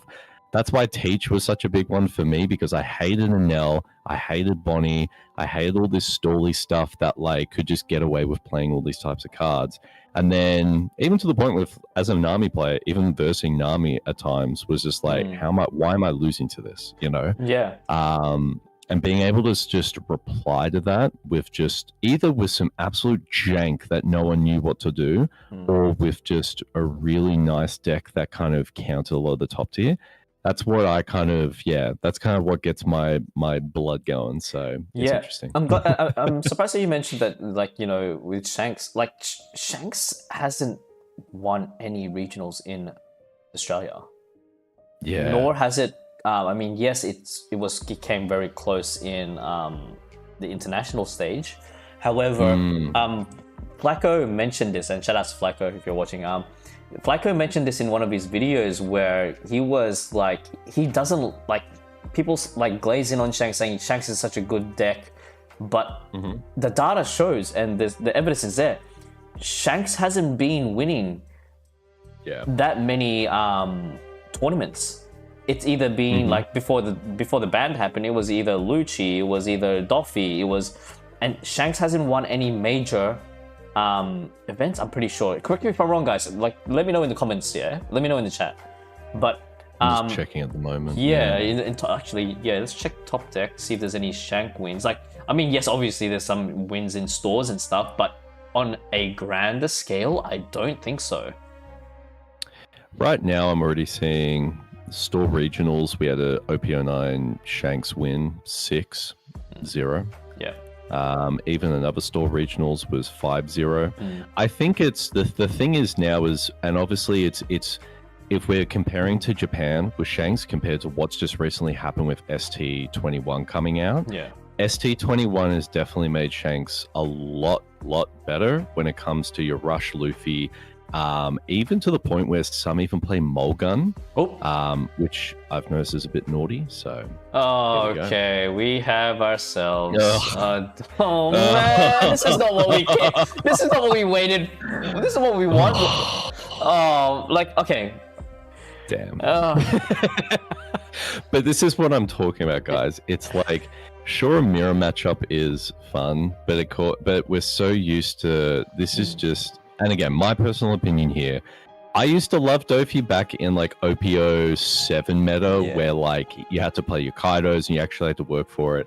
But as we know, we've seen so much Dofi win for so long that, and again, it's nice that he got, you know, we had I miss the Jinbei ban. I miss Jinbei, but he's still really, really good. Like, you just miss Jinbei because it's not viable in your Nami deck anymore. I know you play Jinbei. I gotta switch my Nami deck up now.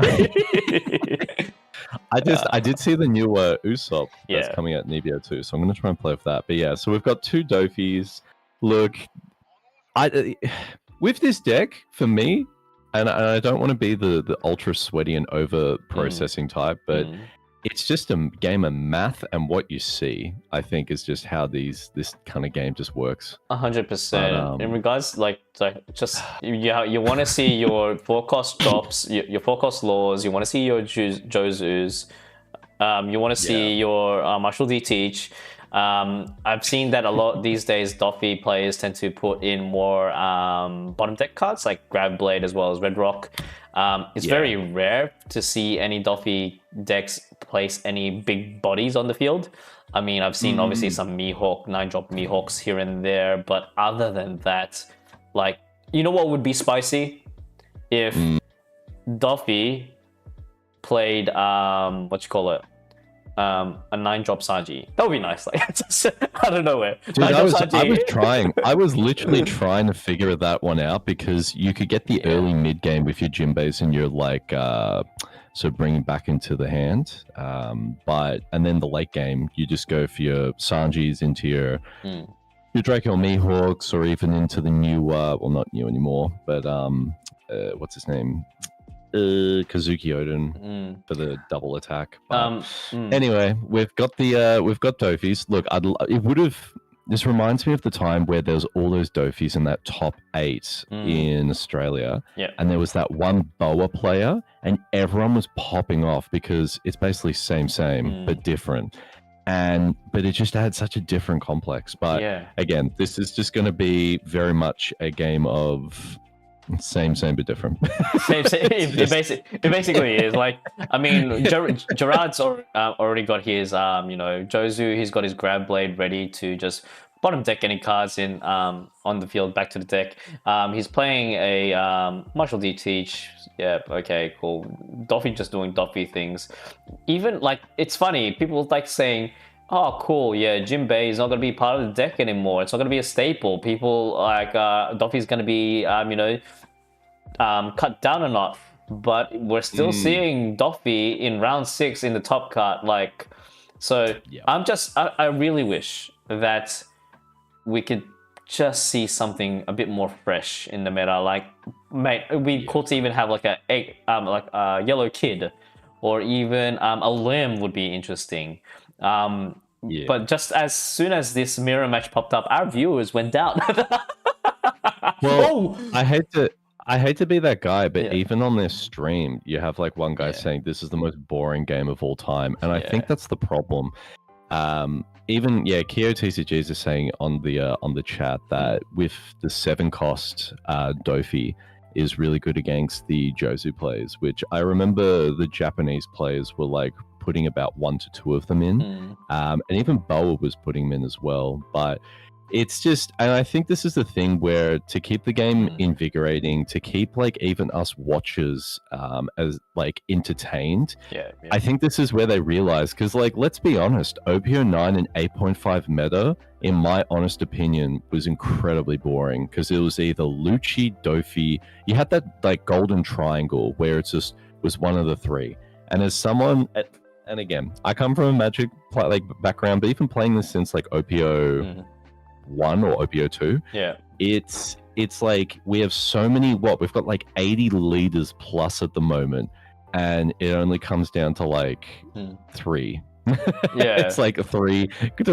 I'd rather watch a Bonnie or an Enel right now versus one of these Dofis, or even an Enel versus Enel. That would be more interesting than like because, and I think that's the thing, because again, it's this whole Western idea of like optimized to the point, to even as I don't even play Dofi anymore, and you just know what to expect because it's the consistency that they like, because it's the optimizing they go for. And look, you can't hate the players, hate the game, and that's why I think it's been nice to see after this. Once EBO 2 comes out, goodbye Dofi. And that's why I love Green Purple Luffy, because he's the answer to that. And it's but then the problem is he's like, it's the he just read rock the forecast. But that's what I mean. There's nothing else to do. But this is what I mean. This is just the game of who can just build the board and get rid of the other board. And even we got John putting Z's in the chat, which again, I can't. It's just and I think they're probably just, and even on their Twitch stream, they're like, bro, this shit's fast, because they're realizing they just know this matchup so well with, okay, he's done this, I do this, he does this, I do this. And again, I personally don't like this playstyle, just because I know it's optimal and I know it's top tier. I know it can potentially win things, but again, it's just from the years of just playing Magic, it's just like, if you were playing a deck that's boring but it wins, you don't play that deck for a long period of time, because A, either your group hates it, or B, you get bored of it, because you're like, this isn't, you want to go for, and this is why I want One Piece to eventually build into, where you're picking leaders that all have a relatively, now I'm not saying super balanced, there's always going to be leaders that are going to be better than others, but just to where like people eventually have all a decent balanced leader pick or support for all their leaders in time, to where, hey, I want to play Copium here, but like Burple Croc, and he has enough support to where it's all about how you build him. That can then sort of, because you enjoy the gameplay and then it's more fun. But I think right now, as we're dude, you know what? And point proven. I tell you why. Because even the commentators are not even talking about the game. We're just nah, like, because this is what I mean. Because you can just look at a Dofi versus Dofi matchup and just go, you know what's happening. Like, you just. He's red rocks the forecast purely so we can't continue. That's a very like good point there, Kyo.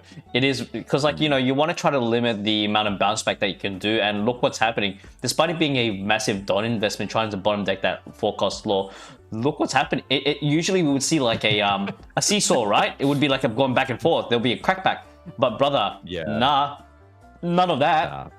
Not going to tolerate any of that crap. No, we're just going to be like, yeah, we're going to make this Doffy game as interesting as possible, not just for the viewers at home, but for the commentators as well, so we can actually have something to talk about. Then he decides to play the pudding. There's a forecast pudding. He reshuffles his deck, but the question is he going to see his forecast laws again? Well, to be honest, I will just say, because I did look at Jason's hand, he did have 2 of the Weevils. Yep. So with like, he didn't have any counter really in his hand, so that might have actually helped him. But he's 2 life. Gerard's on, what is he, 4 life, and he's got a full board. And this is the thing with these decks. Like, even if I was in Jason's shoes, I'd just be like, and I'm not trying to be like, actually, but like, if you think about it, it's just statistically, and I hate being that person, but from a statistical standpoint, unless you have gravity blades in your opening. You just saw gravity. That was gravity. I just said it because you need to. Because it's like, if you don't see a gravity blade, you're gonna die. Like, he has 4 life, you have 2. He can keep swinging, and that's just sort of how this kind of game sort of plays out. It's very vanilla, in my honest opinion. Oh, he's swinging with a big explosion. He's swinging with a teach. Okay, interesting. That's okay. That's what I want to see. That's what I want to see. Let's go. And he swings 7 into the lead, 8 into the lead. Oh no, 8 into This is what he realizes. He knows that, okay, I'll just swing out with everything, get you on 0 life, and as long as I have he has his pudding. So he's like, okay, I can then just put 5 Don on pudding, 5 Don onto Dofi, and win. And that's it. Like, good. Thank you. Next. I'm sure they're lovely players. I'm sure they are. They're very exceptional. They're very like top tier players, 100%. Yeah. But I think they're even just getting a bit bored of it. Like, okay, cool, all right. It's like I'm versing myself, but it's a matter of seeing your removals first. Like, right now, Jason does have he does have his gravity blade, and I think that would be the ideal play at this point. Just bottom decking those 2 Boa Hancocks is like, I mean, gets the pressure, and there we go. There's gravity blade. See ya. Don't want to. Just that. Yeah. But again, Jason's he's trying to crawl back. Gerard's only got. How many cards in hand? 2? 2 cards in hand. So again, this is a nutrition game, but unless Jason pulls out, a Jinbei, lol jokes, it's just, again, this is what I mean. You can't even like come back in the mirror matchup if you've had too much stuff removed, because it's that whole game. And that's why I honestly like the Usopp a lot more than Dofi. He swings with the Marshall D teacher again. My God. He doesn't care. It's so weird, man. But it works. Like, and this is what I mean. It just works. Oh my God.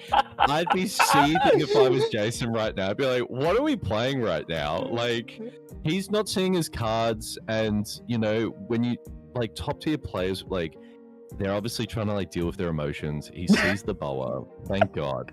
But I'd be molding, man. I'd be so molding. But then I also would, like, as a third party, I'd look at that and I'm like, not that you deserve it, but it's just like, you know, like, how these decks go out, you know, and he'd know this too as the mirror matchup. Like, it's just RNG at this point. If you see more removal than your opponent does, and they don't see 2Ks, easy peasy lemon squeezy. But for Jason right now, it's hard, lemon hard, and I'm kind of just waiting for this game to kind of be over, man. Dude, I honestly thought that, like, if Jibe was still in the picture, they would be milking the crap out of the match timer. But right now, it's like red. Blue is playing like red right now, like swing, swing, swing. You're like, Yeah. I like it. The pressure, it's good. Even one of the guys was just like, my boy is tweaking. And it like, because Jason would be, he's literally trying to big brain it, and he's trying to remove the whole board. If he has enough counter, he might be able to pull this back, but... did you see that? There was a glimpse of it. Gerard's playing the 7-drop toffee. There we go. Hopefully that can get rid of the blocker. But he didn't pick it up. He just trying to find 2Ks. Oh, there we go. Hey, he's just trying to find 2Ks, yeah. Oh, he's trying to find the removal. Okay, cool. All right, attach the 2 rested Dawn. Yep, that's right. You're right. Yeah, attach 2 rested Dawn. I don't... That irks me a bit. It's rested Dawn. Can you just... like... It looks like it's active Dawn. Okay. Christ. Yeah. It's just a very... Yeah. Bounce back. I have my stance. I know I'm biased, but it's very... Look, we've just got... All I see is a bunch of bouncing laws on the field and some Sengokus. It's a bloody trampoline match. That's what it is, man. It's a jumping rip out the jumping castle. Everyone just bounce.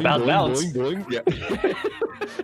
It's whoever doesn't... It's just whoever whiffs off of the Dofi ability. Where are they pulling these Sengokus from, man? Like... I respect that they're holding out all the cards, but it's just going to be like, actually, I've been holding this for now. And then, yeah. Oh, here we go. Another teach.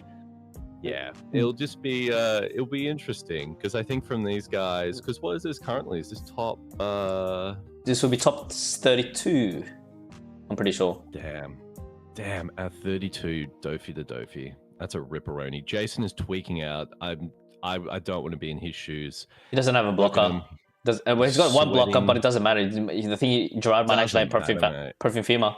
Yeah. And even if he does decide to swing, like, bro, that Red Rock's not gonna save you. I mean, yeah, you have the bloody blocker law. Maybe he can bounce back a possible body. We have no chill with these Dofi players.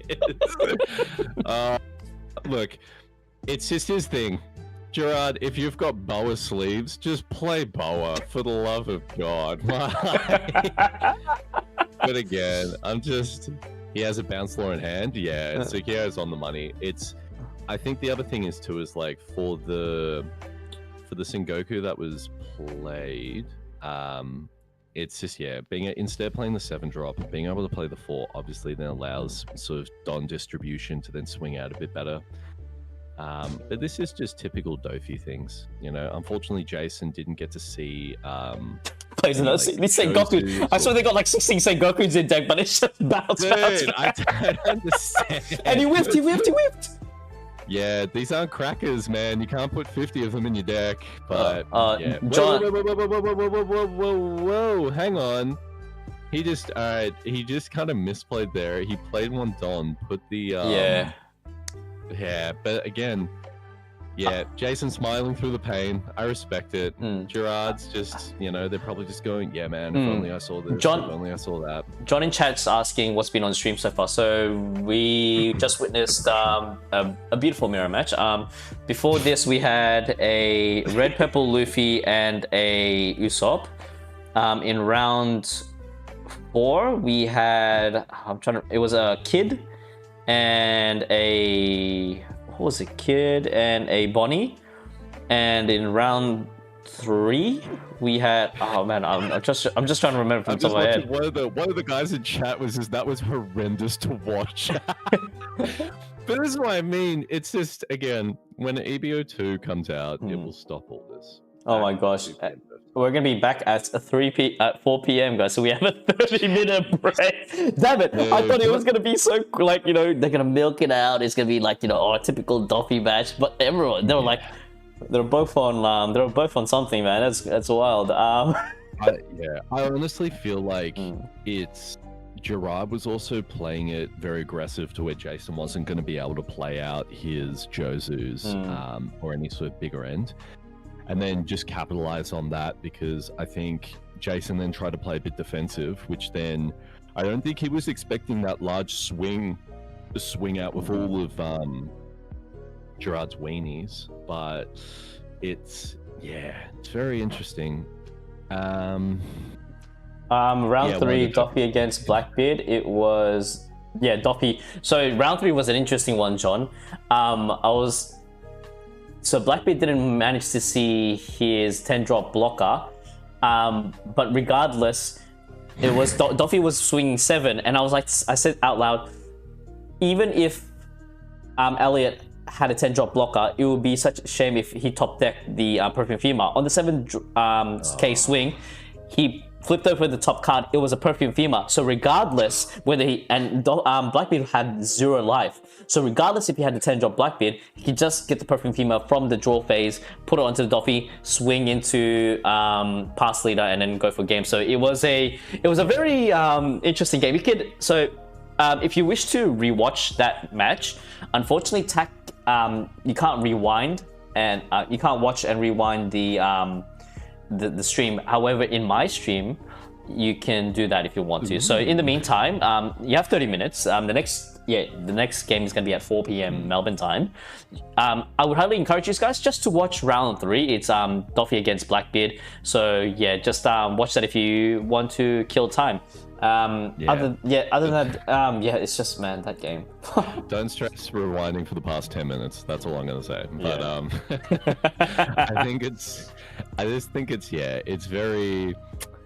it's for a Blackbeard to not see like any of the 10 drops throughout sort of the game when they're trying to do their thing, and then hitting a Perfume Flumer. It just sucks that it was all streamed, it's a RIP to the BB player. It's not even that, but apparently there was a bit of a judge. There should have been a judge call. So Elliot is known to be a BY Luffy player, and I think this is his first, correct me if I'm wrong, but I'm pretty sure it's his first regional or official tournament that he played Blackbeard, and he played This Is My Time, which is that 1-cost Black event searcher. If you play it, you have to trash your cards. However, Elliot bottom decked his cards. So it happened once on stream, and I'm like, wait, the judge should be calling that out. I don't know, the judge didn't say anything, and it happened again twice. It happened twice. So he played This Is My Age and he bottom decked it again. People were calling it out on chat. So as per judge ruling, if the judge actually caught that, since Elliot did the same technicality twice, it would be a warning and then it would be an instant game loss. However, it wasn't called out, which was a bit concerning. Damn. So that's the other thing too, man. Because look, and again, we can't call out for if it was a mistake or not. Yeah. But, if he saw cards he needed and he bottom decked them, because you can go through your deck pretty quickly with Blackbeard with Teach.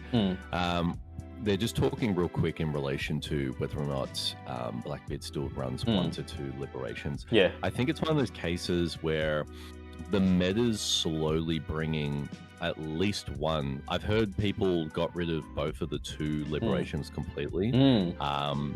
But I think now that there's a bit more of an increase of ST21 Luffy, your Zoro's coming back in full swing, your early to mid game needs to see, like, you've got your Shiryus and all that, and that's fine, but especially for a lot of the sort of quick, hasty, rushy kind of guys coming out, I think they're gonna see a little bit more of that in the future. Now Kyo TCG said, correct, he played Reiju in Brisbane and he was debating between Reiju and Blackbeard, and hasn't been practicing on it too much. When I spoke to him last, Elliot 1000% didn't intentionally, and I 100% agree with you, Kyo, because Elliot, he's been like topping in most tournaments in whatever he plays, and I think it's just that habit to grow out of, because you're playing a searcher and you're like automatically, like, majority of searchers that you play, if you're not playing black, it doesn't go bottom dev, it goes straight into trash. So I think, I don't think that he intentionally, like, 100% didn't think he intentionally did it. It's just a muscle memory. It is 100% a muscle memory. So, Elliot, if you're watching this, don't feel too bad. Like, it happens to the best of us, and it is what it is. I think when your brain is going through such that processing where, like, the simple, because if you think about, like, you're drawing or you're looking at the top X amount of cards, like, I think the Teach search event is like one of the few, if not the only card that actually like trashes what you search from the top of your deck. So very small minor things, but again, in regionals, it's always just that reminder, even to top players, where it's just like, slow down a bit, you know. Obviously your brain's trying to think 3 steps ahead, but let's just also just like make sure, because like it's the worst feeling when you've played a deck for so long and then you play a new one and you're just making like just absolute scrub mistakes where you're like, you feel like a noob again. You're like, oh, that's right. It's 4 life, not 5. Whoops. But yeah, what's Kyo saying? So especially for practicing Reiju a lot, both Reiju Stage, Porsche and Saji searches put cards at the bottom. Yeah, 100%. And I think that's the thing, because it's such a new and unique card that does work well for Teach. But yeah, if you're using Reiju, where even Reiju is very similar, you know what I mean? I always relate Blackbeard to just a Reiju, but just has a different type of sort of, with obviously the stage and the like. But yeah, but very interesting. But also for the Dofi player, you know, being able to sort of pull through with that, like well done to him, because Blackbeard, I think the matchup is pretty much like really good for him right now, with the Jinbei being banned, having some liberations, or even the Shuryus out as well. But again, this is this game, man. It's all RNG. You know, if you don't see what you don't see, that's a part of the game too. John is asking, are we able to see top 16, top 64 and top 32 stats or at the moment or not? John, no, not yet. I will be publishing the data and all the results at the end of the tournament, like I usually do. So I tend to cover like all of Oceania tournaments. So I post them usually on my Facebook page. I don't like to post them on Twitter. I'm not. Maybe I'm just a boomer. I don't like using Twitter. However, more present on Facebook. So by all means, follow that if you want to. And yeah. Whatever the amount is. So I usually like to present the top 16, top 16 cuts, which will be happening today. It is going to be a very long day in Perth, because it's not going to be a 2-day event. It's going to be a 1-day event, like they did last time in Brisbane. Yeah, it is. It is. It's going to be a pretty crazy one. So with the breaks, real quick, Paul, so are they just doing half an hour intervals between each round? No, it's just they're trying to finish up the game. So they usually have a 5-minute interval. So before the match finished, there was 20 minutes still left on the timer. So that's why it's taking quite a bit. Yeah. Oh my gosh! That makes sense. Yeah. Oh my gosh, I'm losing my voice. What we're going to do is the next game is going to be up in 20 minutes. So use this opportunity to stretch, get yourself a glass of water again, and we will be back at 4 o'clock Melbourne time, or 2 o'clock Perth time. So yeah, everyone, be back shortly, okay? Yeah, fingers crossed for no other mirror matches. next minute, another Duffy. Oh, just don't, please. All good. We'll see you guys in a bit. Go back.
Okay, we are back, and what do we have here? Will, are you there? So, as we wait for Will, we are back with Dusan on Shanks. Shoutouts to Gorm, wherever you are. Apparently he's playing golf today. And we have Jason on Lim. Will, all right. Look what we have. Look what we have. Mate, we love to see it. I love it. Look at that. In round two, I was watching a Lim versus, I forgot who it was, Lim versus Doffy, I think. And nowadays Lims are purposely putting Orochis that allows you to siphon through your deck and try to find a smile type character card or card. And the reason why they put that is just so they can just go through the deck and shuffle and hopefully get things that they need for the early game. Now, interestingly enough, I'm not sure if limbs do play Trafalgar Law. See, I'm just gonna my alarm. Yeah, Trafalgar Law as a searcher. So 5 into Shanks. Shanks uses his ability, flips it over. That's very nice of him to just let him be aware that the ability has been used. Plays 4 and plays the ability for Lim from Lim. The Doflamingo restands. Yep. Now, for the people at home that don't know, you are every card that you do play on the field with Lim as a leader, you have to play it as rested, so it cannot be on active. With this, I think Shanks definitely needs to start getting to see his does Shanks play rarely nowadays? Good question. I think I know some that play like maybe 1 or 2, but I think they've slowly taken him out. Just sort of going for more of that sort of mid to late game top end for them. But I think with this Lim deck list, running the 1-drop Law, I think might be sort of taking over of the Smile Searcher. I forget his name. Orochi? Yeah, Orochi. Because I thought the Orochi one was really unique and interesting, but I guess like I was even thinking of the Law one purely based on the fact that it can search out certain Odyssey cards. So it's interesting. Yeah. Duffy swings into Shanks, gets KO'd instantly with the Lucky Roo. Not going to be an issue for Lim because she has the ability to flood board real quickly.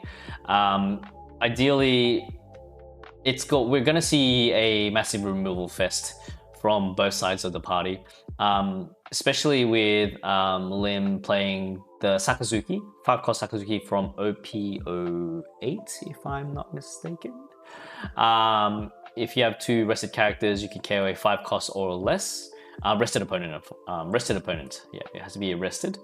Playing 3, the best move here would have to be playing the Lim. Gets himself another searcher, or a Straw Hat, or a Hearts Pirate. Captain Chu saying Odyssey Mihawk is nasty. Absolutely. For that late game double swing, just to finish off the game. Speaking of double swing, did you just see what he just took out? He's got himself a 9-cost Zoro. So, running the late game. Plays 3. Are we going to see the Lim? Or no, we're going to see a 5-drop maybe? Yeah, and there's the 5-drop. The NL literally allows you to draw 3 cards and then trash 2, if I'm not mistaken. Correct. So draw 3, trash 2. Allows him to get a bunch of 2Ks. Yeah, so he's getting rid of a 1K and getting... Ooh. What else is he taking out? Getting rid of a Luffy. The 1-drop. The 1-drop, yeah, interesting. Swing 6 into lead. Does Shanks' ability, gets rid of a Sanchi. Does have the 10-drop I see in hand for the Shanks, so late game's looking interesting, but I don't know if there's a way to get rid of the Zoro. With Shanks, if you are running the Building Snake package, just reducing it as much as you can, and then you can probably just KO it with a Ben Beckman, which would be the ideal play. However, other than that, we can see that Dusan does have a Ben Beckman as well as that 5-drop Rush Luffy. So he can probably most likely swing and try to clear board here. I mean, it's 5 into lead, try to mill out at least 1 resource from Jason, but then he can swing in with another 7 and hopefully tries to get rid of the NL. Let's see what he does here. 1, 2, 3. He still has 6 Don, so most likely he could swing 6 into NL maybe, or 6 into lead. Swing 7 instead into NL. Hopefully he does have a 2K counter. Yeah, it definitely does. Yeah. gets himself a Sanji, plays 4, and gets himself a blocker. Yeah, with Shueisha. Yeah. I think it's really good also, just seeing sort of obviously from the last game to this one. Lim's one of my faves at the moment. The fact that she's had to go through the whole ringer and now she can sort of shine a bit more in OPO 10 is really nice.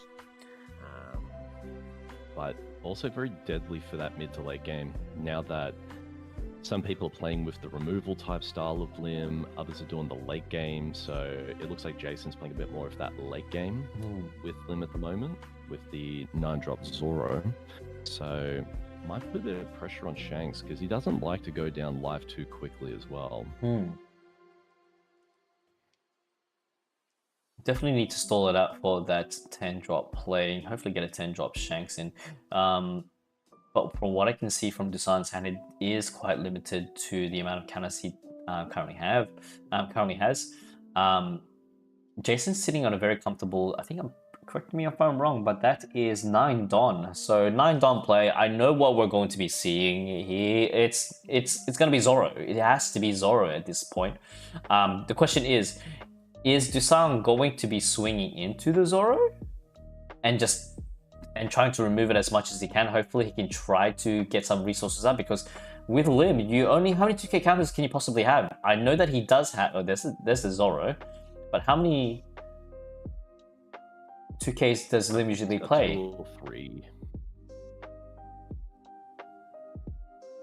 Because he has the Nami 2k in hand, and I think another one as well. It's really nice to see Zoro back into a somewhat of a meta, because it wasn't really used that much apart from Bonnie, because it would often be outshined by Doflamingo. But even now, nowadays, people don't play Doffy in Bonnie decks, because having that one extra Don standing on a Bonnie can definitely save you an extra swing, especially if you're investing so much Don in trying to get a big body in. Dusan just quickly thinking about what he can do with his 8 Don play.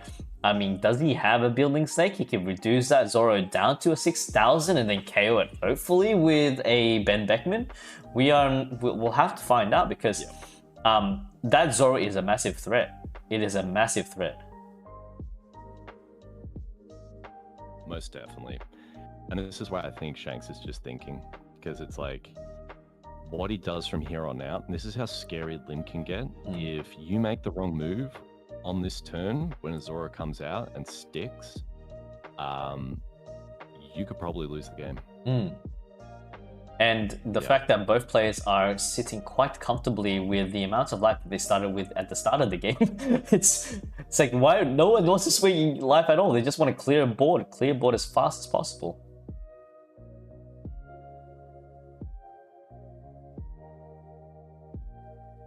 Now, Dusan asking how many 2k counters, because I think he is going to possibly swing and attach all of his Don. Can you imagine if he just attaches all of his Don onto the Shanks and just swing into Zoro? Because that, oh mate, Dusan needs to prepare and just set up as many blockers as he can. Let's see what he has. Is that he has a Whitebeard there, I think? The 7-drop Whitebeard. And here we go. Yeah, Dusan's scared. Yeah, it's his biggest threat. He knows it. He's hyper focused on it. He'll either try and remove it. Yeah, I think he's just having a chat with Jason to kind of get a clear idea of like what Zoro does. He's even shaking in the hands. Yeah, this is because he just knows if Zoro sticks, he's going to be cooked, because I don't think he's got many 2Ks, and I don't think he can recover from Zoro swinging multiple times. Well, KO's the NL. Okay. Yes, we would be all in the same position as Dusan, because it is very rare that we reverse a Lim. It's like, what do you do exactly?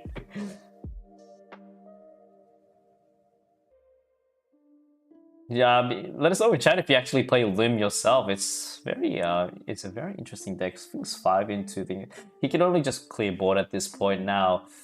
this is where we're going to start to see a lot of life being lost.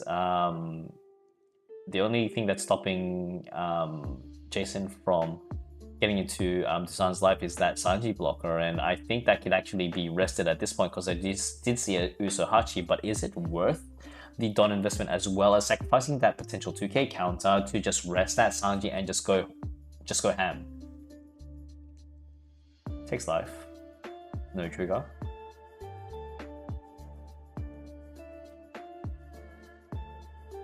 Oh, 100%. Temerarius says in chat, if Shanks didn't mulligan for KO Shanks, it would be pretty much over. But Shanks is favored into Lim. I thought so too, because you could just like I think Shanks didn't see any like, you know, I mean, he did have Ben Beckman in hand really early on. It's just dealing with that Zoro right now. Not a lot of Shanks players play Building Snake nowadays. They just either... Yeah, it's very rare for... Building Snake is more of a brick now. But I like to either just keep 1 or 2 in deck, just in case in these situations. Especially with that Zoro, it's just absolutely disgusting. And then we have a 3-cost Limb Searcher. Top 5. Oh no. Is that a Sakazuki I see? Yes, it is. Yeah. That's good. He's doing a mix of... I like this, personally, the hybrid of the hyper removal mixed with the late game of the Zoro. I think the guy that won with the Limb just recently is just... He only did the hyper removal just because everyone was so used to like waiting for the late game for Limb. But yeah... I think Dustin's just a bit more... He's worried because, again... The white beat codes on play and rests and then KOs? Yep. Is it just rest or just a KO? No, it just rests. It KOs correct me if I'm wrong, it's a 3 or less. But he just ended up resting. Okay, he's getting rid of the blocker. Cool. I'm gonna double check that actually. That was white beat OP10. Yeah, I'm just getting it up to... So that one there is, if you have 2 or more rested characters rest up to one of your opponents cost 5 or less, then KO up to one of your opponent's rested characters. Okay, so that's why it was rested then KO'd. Okay, fair enough, fair enough. It's very naughty because you can rest a blocker and then pop another 3 cost. Doesn't have to be the same card, but yes, very interesting. Down to 3 life, Lim's on 4, and then has a 6k body, 9 cost Zoro, as well as the 5 cost Limb. A lot of people, I think, overestimate or underestimate the 3 cost Limb. Sometimes they become so like pivotal to winning the whole match. Yeah. At times, and it's just that constant pressure. A very interesting situation. I would actually agree with Temerarius, is that your name? In chat. I thought Shanks does have the upper hand, but it's like, seems like, I don't know. He did have the removals in hand as well, and able to just KO certain things, but I think Limb just ramps up way too fast.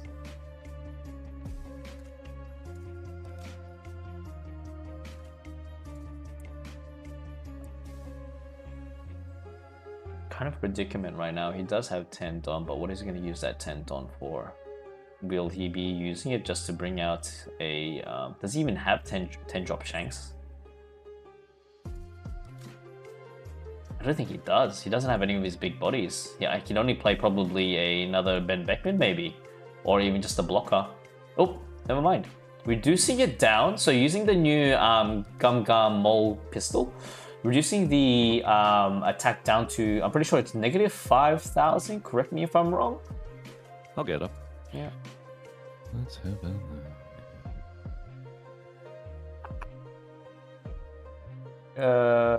Negative 5,000, that's right. Negative 5,000 power during this turn, and if your opponent has a 6,000 power or more, carry up to one of your opponent's characters with a power of 2,000 or less. So that is down to 4,000. The question is Dusan going to swing a heavy amount of Don with his Ben Beckman onto the Zoro, into the Zoro.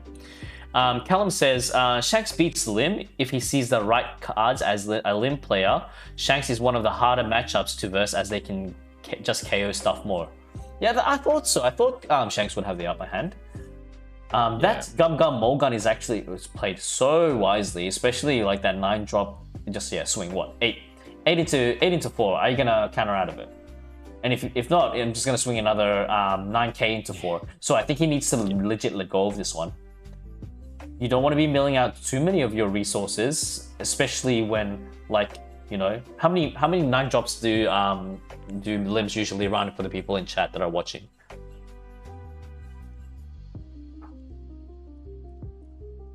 Is it just the max 1 or 2 max? Maximum in deck. I'm saying that I still think Shanks is favored because of the 5 life lead you can survive. I agree on that. I think the damage, the fact that he was able to get the swings out and take care of a bit of some of the life and some of the board with the Zoro was quite good through there. Yeah, absolutely, Callum. It's Mulgun. Mulgun has been such a good card for both Shanks as well as like Smoker. Depends on the list if it runs full Zoro. Wait, do people? Callum asks, it depends on the list. If it's a 4 Zoro or 2 Audio, man, I'm so ignorant when it comes to these things. But Lim, is it a necessity to run Audio in Lim decks? This is a unique build, I will say. As a fellow Lim player, it's one of those cases where you either do one or the other. I know because everyone got hyped up when Lim just won recently one of the regionals or one of the tournaments. She went 15-0. Oh wow! But she just did the whole. It was a pure removal deck. It had no Adios, no Zoros. Usually you would do like 3 to 4, like you'll see between 2 to 4 Zoros, 2 Ardios, and maybe some of the rest Shanks 9 drop. But this is a mixture of the two. It's running the Zoros, it's running the Whitebeards, it's running the Sakazukis. We'll have to wait and see. This is where it gets a little bit spicy. Swing 6 into Shanks, and he does take it. Now I just want to take a little glimpse of. Swings another 6 into Shanks. He hasn't activated his ability yet. I mean, he does have the blocker, activate ability, and go for the blocker if he wants to. But this is the scary thing, yeah. Lim has 8 Don still. Does Lim even play? No, they can't even play Hody because he just gets rested as soon as possible if you put it down on the field. So he needs to KO something.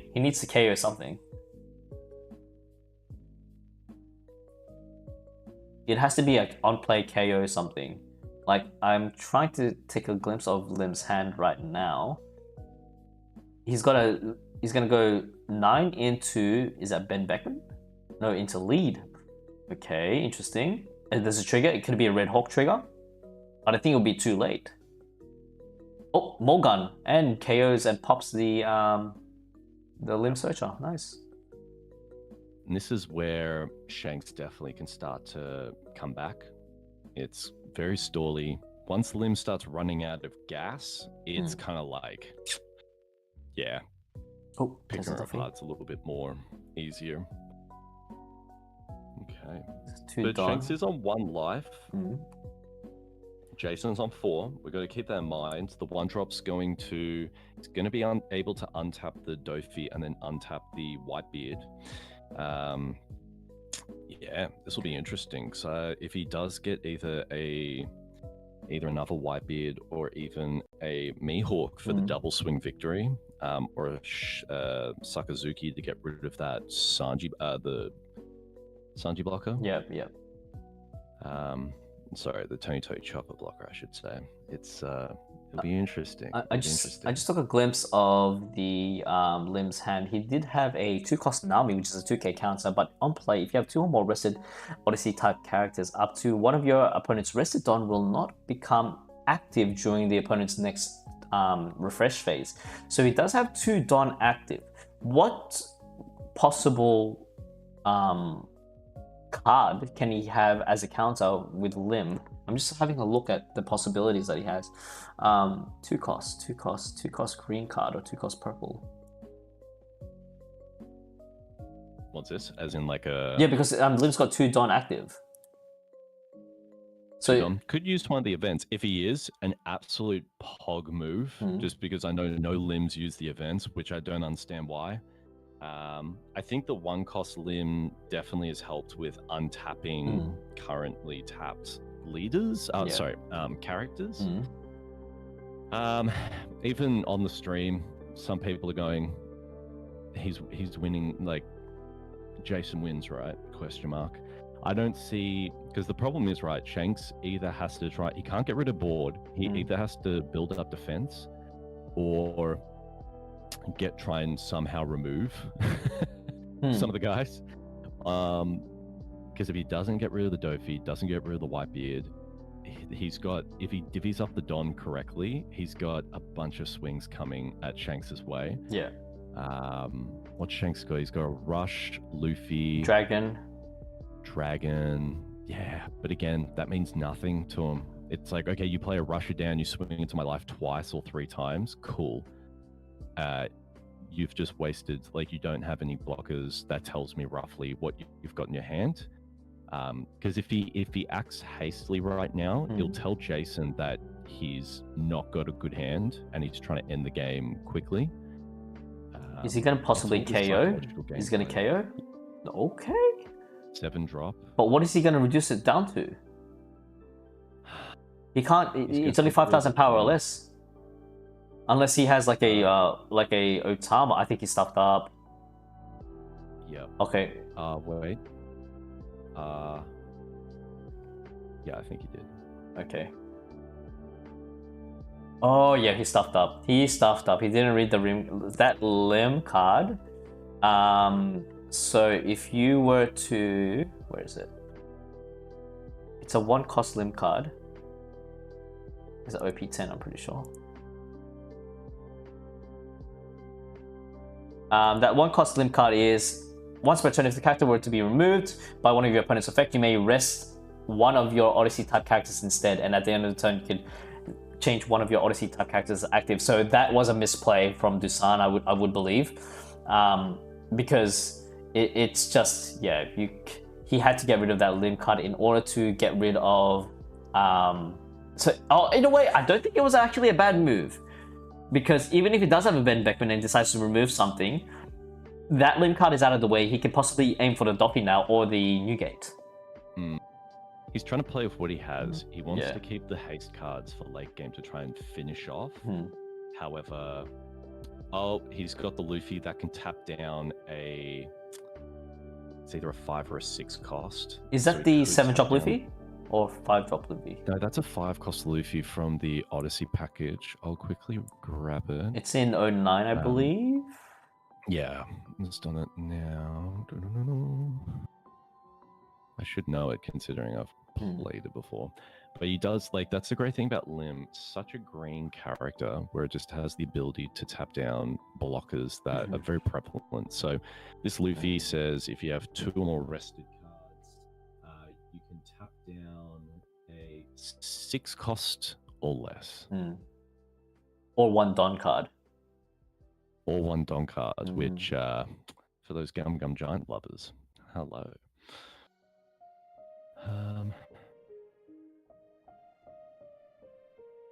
He has 8 Don remaining, possibly putting those 3 Don aside to play in another Odyssey character. The only thing that I can think of right now is most likely, well, he does have the Nami that he could possibly play, but he is sacrificing a 2k counter. It allows him to delay his opponent from playing any 10-drop characters such as a 10-drop Shanks, because you can possibly just rest and freeze one of your opponent's Don. Yeah, one of the guys is saying he's probably got a Rad Beam for that 1 Don, or he might be bluffing. The other thing is too, he's got another Whitebeard. But Whitebeard will be able to tap down the Sanji. He's looking through his graveyard, trying to get an idea of how many 2Ks he might have. I like this hybrid. I think it's really cool because it's just allowing Jason to have the flexibility of KOing stuff on the field whilst also having big bodies that Dustin has to be aware of. Yeah. He does do that. Okay, so now Jason's thinking, okay, I don't need to play a big body right now.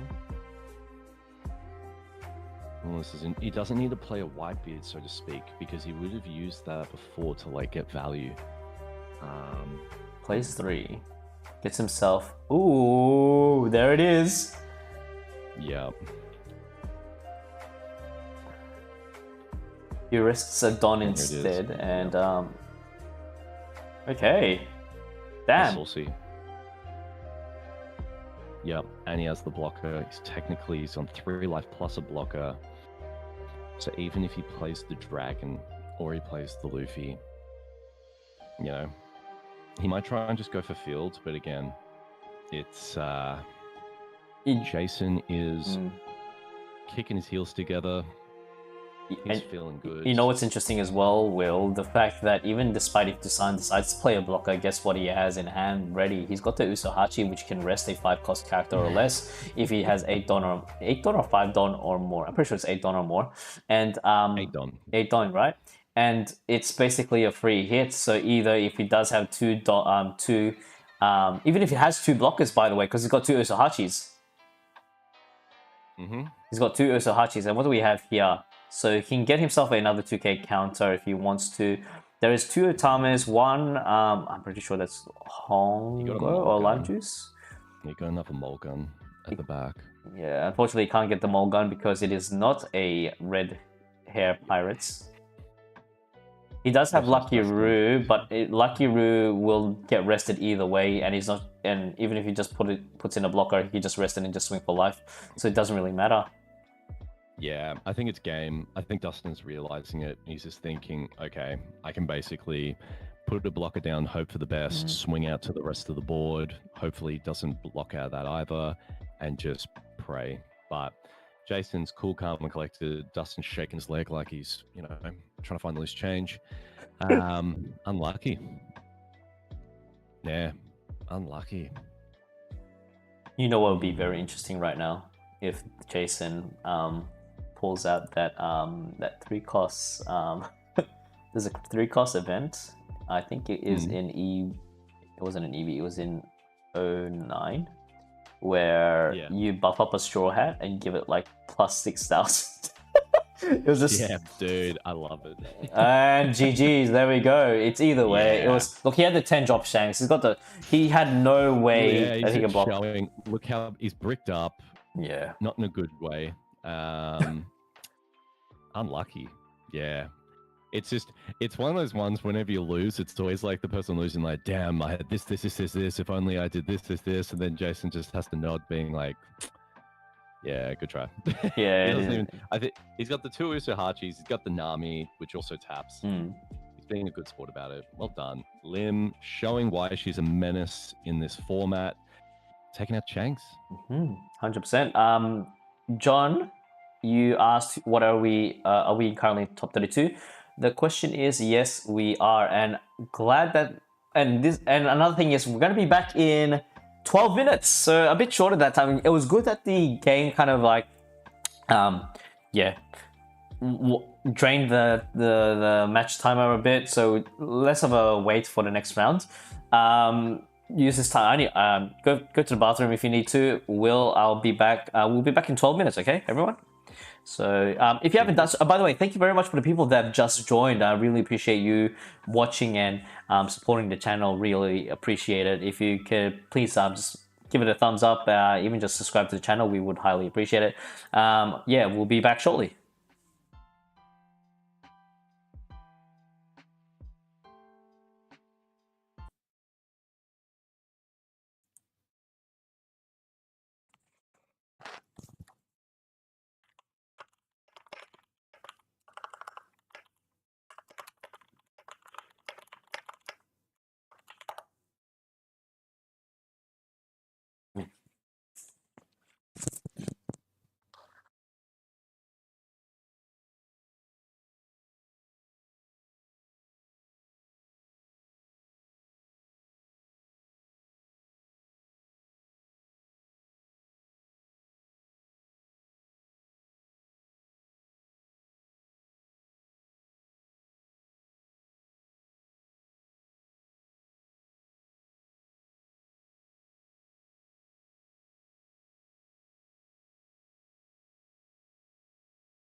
Okay, we're back. That was a quick turnaround. Oh my gosh, we're finally back. So we have what in tarnations this is? It's a Zoro.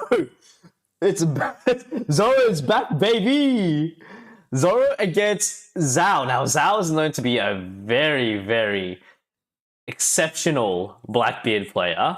But the fact that we're seeing a Zoro, you know how sometimes when you're like, oh, I'm sick and tired of seeing red, especially in OPO1 meta and OPO2 it was a sea of red. It's these times where it's like you miss it. You just miss, like, it's really cool to see a Zoro in top in round 8 right now. So that's really cool. I do believe Zoro is in favor, unless he's, you know, if he's rushing. Like, he has a crap load of rush cards. He's playing, like, you know, there's 3-cost Zoros. I do hope that we do get to see a Kid Killer as well. Will, are you seeing this right now? It's Zoro. Zoro's back. You don't like it? Hmm. Hmm. Hmm. Yeah, yeah.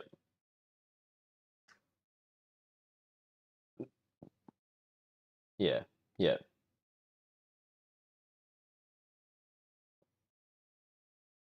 Hmm. Hmm. Yeah, yeah.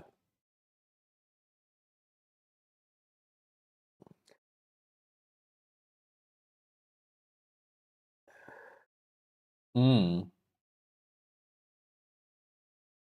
Yeah, yeah.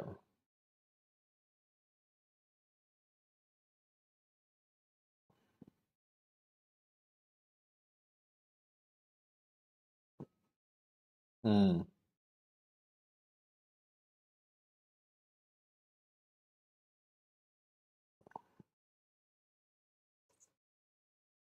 I you know, I made a very janky Shanks deck.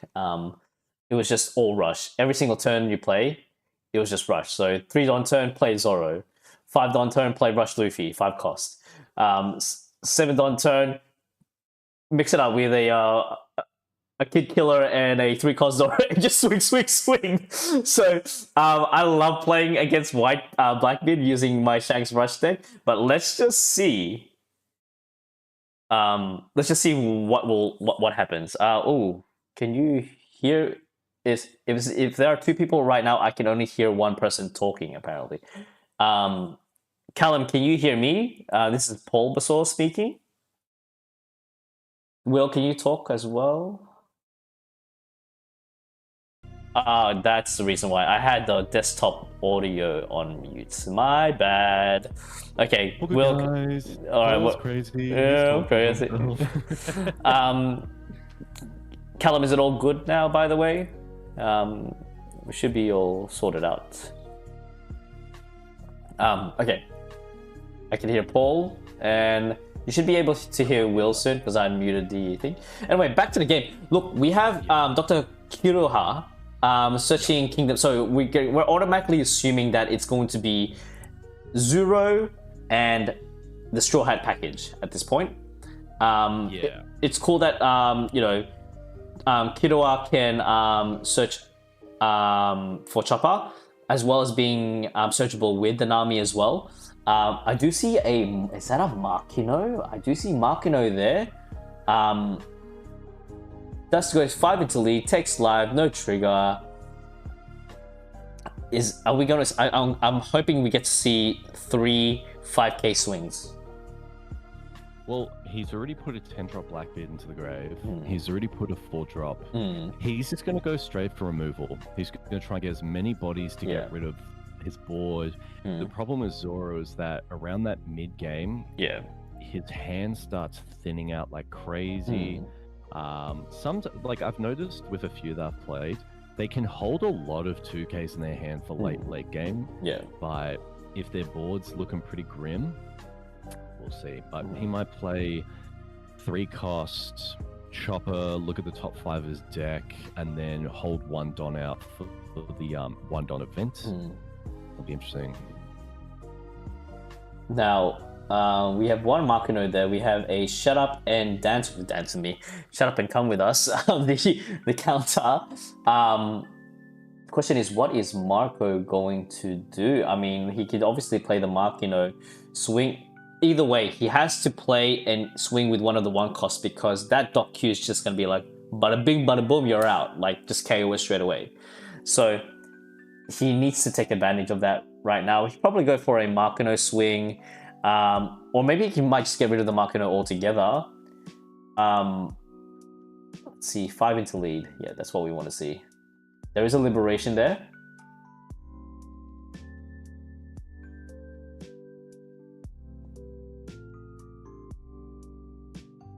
Anyone else getting the screen? So Dylan, I do apologize. I do apologize for that. That is from Tax. Tax End.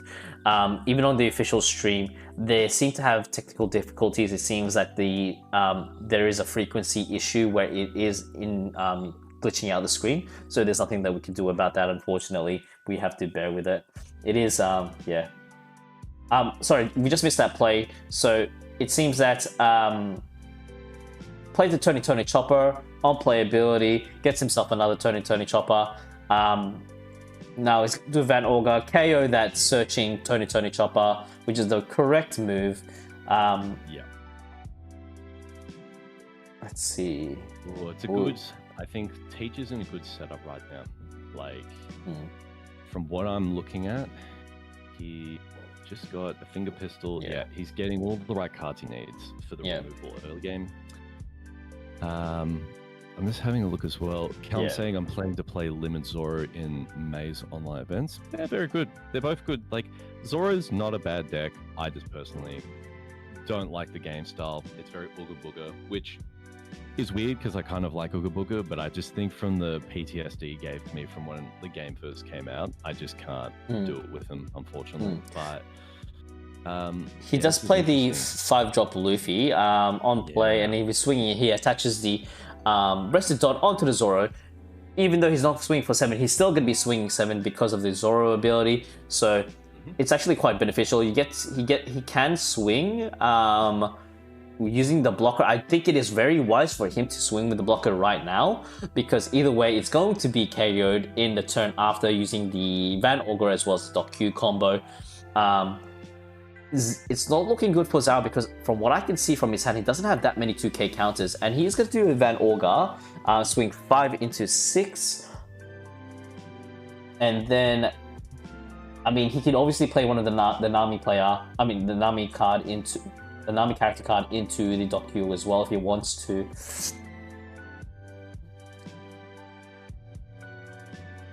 Oh, it seems to be a judge call right now. Oh.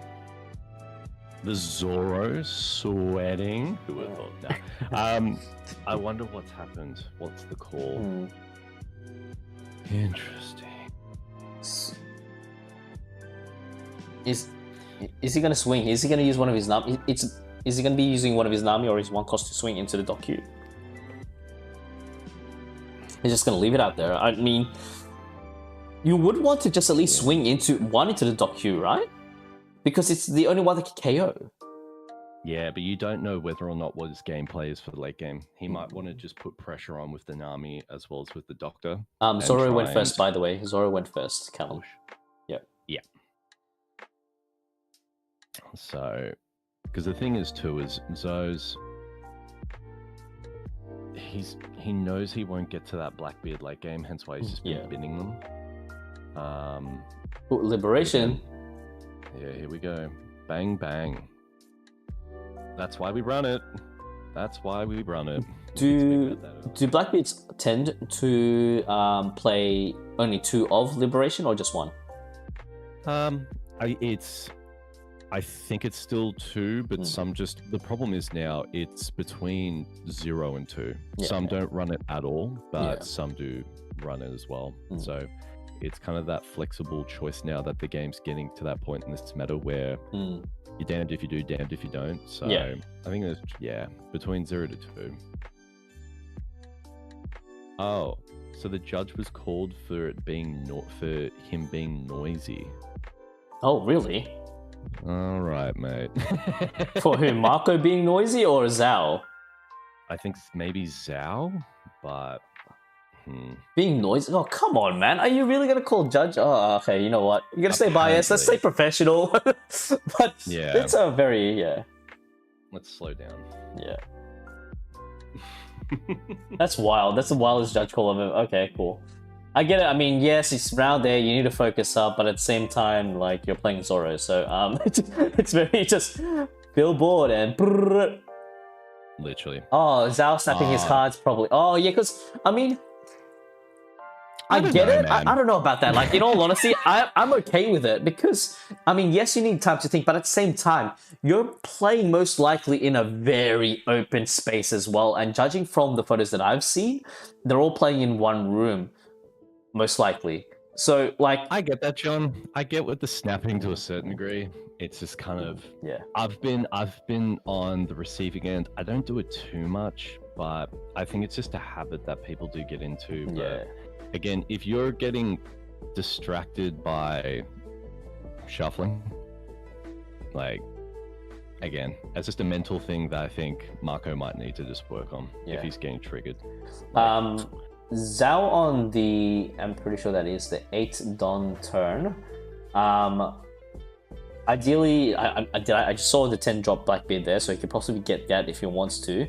But the thing is, do you really want to get that with the amount of rush that's coming your way? Do you just want to start stocking up on counters? Very interesting. Looks like he might be trying to get rid of the... he looks like he's going to get rid of it. Bada bing, bada boom. That combo is so nice for Blackbeards. The just finger pistol, being able to remove 8 drops with Van Orga. Really, really nice. I card jungle a lot. It's a calming thing habit at this point. Look, I judge callback for harassment. Look, Dylan, I actually agree with that because with me, I'm a very fidgety person. I do have ADHD as well. So I need to fidget. I need to have something in my hand to fidget because it helps me think. It helps me get rid of the nerves, especially in this top, round 8. You're both undefeated. You want to be, perform as best as you can, and you want to kind of fiddling is a thing. I get that. So I don't blame them. Okay, so I'm on you on that one. Now Marco's asking Zhao to see if he's got anything on his in his deck right now, in his trash. Sorry, look, in this situation, what is Marco going to do? I mean, does he have any more rush cards? Is this table 1 stream? Yes, it is. Count. This is table 1 stream. There's only one table. And I mean, in past events, they've only streamed table 1 anyway, so.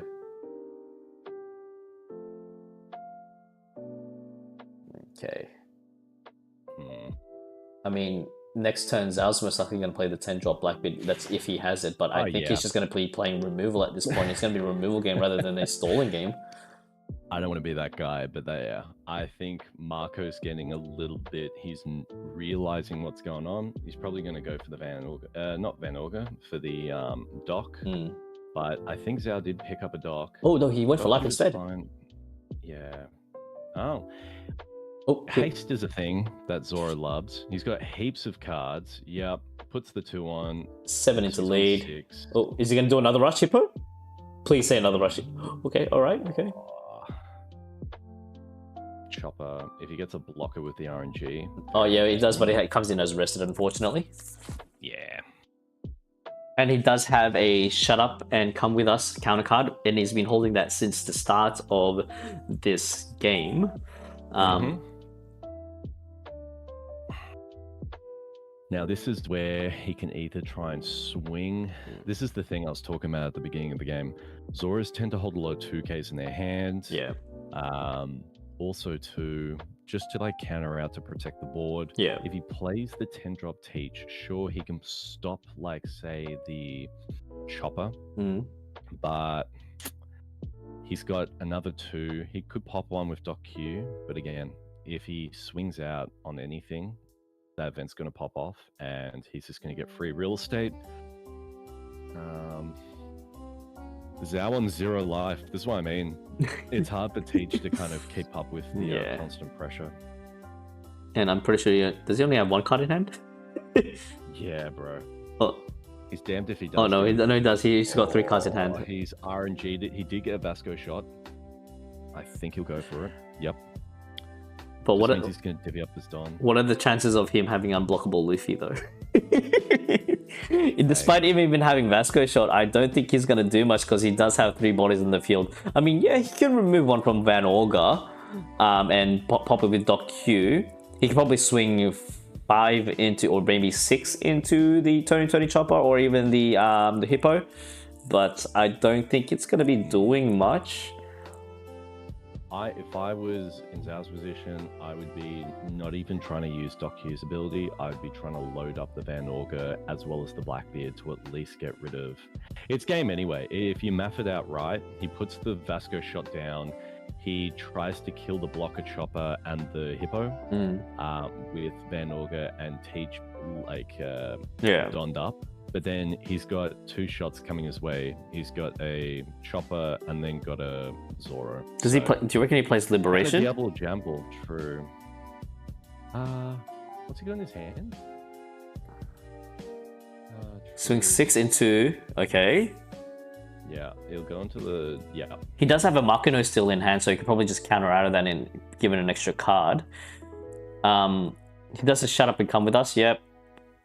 Yep, shut up and come with us. But the problem is too, he might not want to keep it. He might not want to use cards in his... Oh, jeez. He plays up another blocker. This is not looking good for Marco Edo, unless he does Liberation. Jesus. Yep, pops that. Liberation? Maybe. And if he does, and then he has the Vasco, that's pretty sexy. We got 5 loaded up. Yep. Hello.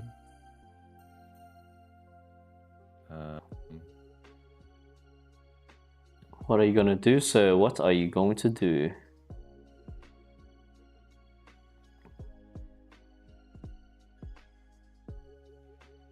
Kuzan? Plays 5. Does he even have the Liberation? I don't think so. Oh, that's right. He can't live because he has to have 2 characters or more on the...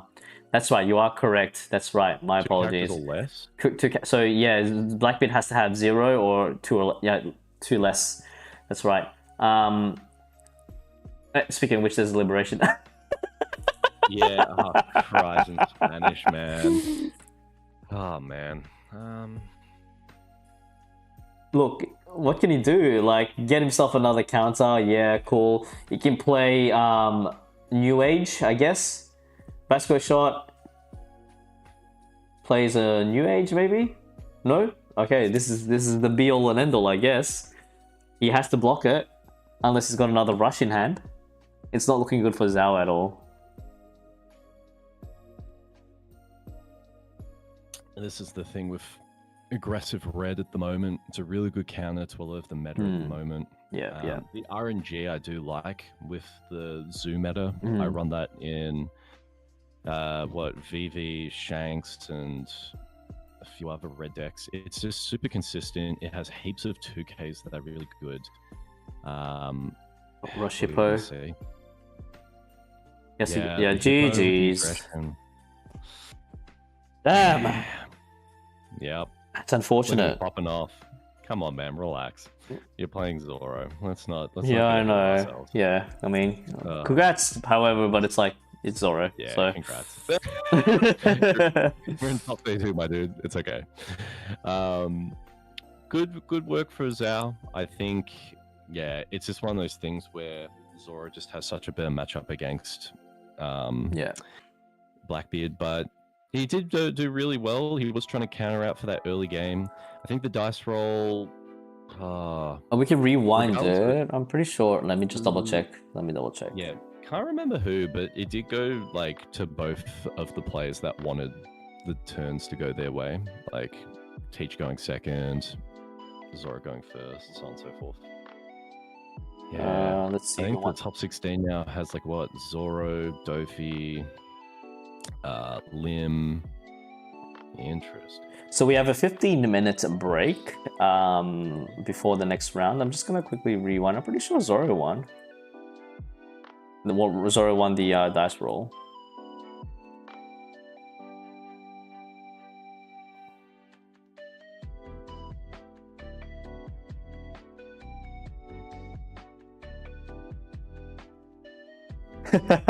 Sheep dynamite. Is this a 2-day event? TG full? No, it isn't. It's just a 1-day event. I'm pretty sure, because they are. Let me just. I'm 100%. I'm 80% sure that it is just a. Let's see. Events rights. Perth Regionals. Yeah, it's only a 1-day event, going from 7 AM all the way to 7 PM. Australian Western time. So yeah, 1-day event. Is there even gonna be a top cut? I'll ask the judges. Give me a second. Is there top cuts today? Or I think John, Zoro choosing first is one of those cases where he either gets early bodies out with the Nami, or even just has the events ready, so you can play on turn 2 like a 2 cost, and then holds like 1 Don for an event, or he can just swing 7 with Zoro. So it's a very, or he can play out, like he can just play so many things on curve by going first. Yeah. Because he knows the Blackbeard player's not going to want to use his 10-drop cards, just because they're just he's not going to get to turn 5 like if he tries that. Sorry if you hear my son in the background, he's going crazy, so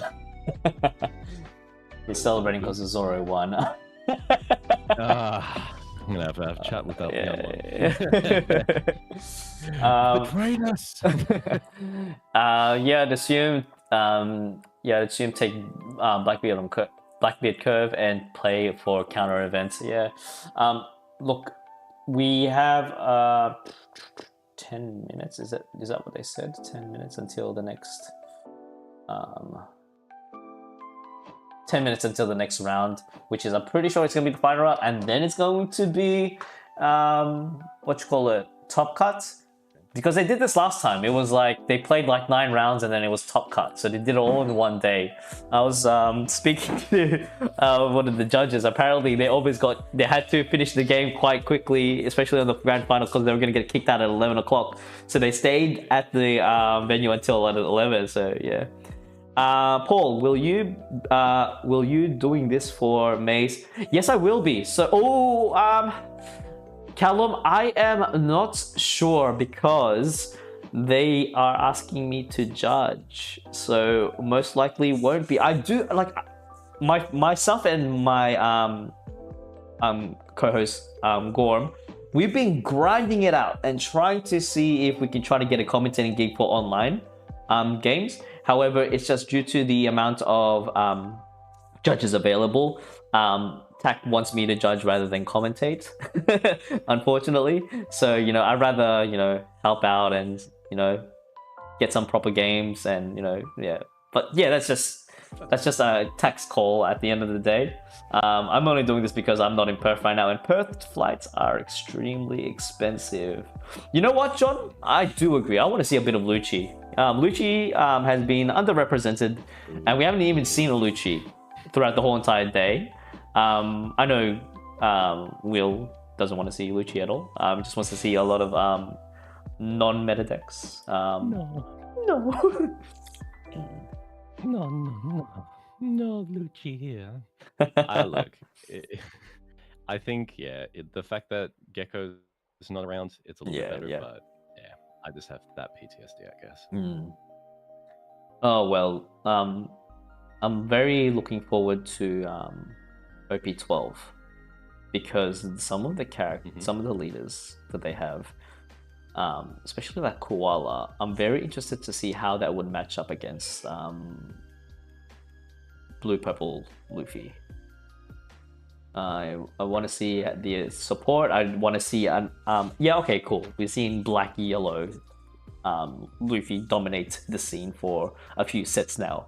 However, it would be nice to see another Black Yellow deck leader that doesn't require Gecko Moria as a part of this being a staple. Kuzan is very interesting. I feel like on my wish list, I always wanted Bandai to create a mill deck, but not like Nami mill, but you mill your opponent's deck. That's one of my wish lists. I wish that could happen. I hope Bandai is listening, and I get that wish before Christmas. But we'll see how we go. Look, we do have another 5 minutes. Just gonna quickly use the bathroom, guys. Hydrate if you need to. We will be back in 5 minutes for the 9th round. Okay, so we'll be back shortly. All right.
Okay, everyone. So I've just caught up with the Twitch chat, and it seems that wait for it, we just finished Swiss rounds. So that was the last round 8 was end of Swiss rounds. We are heading up, heading down to a top 16 cut now.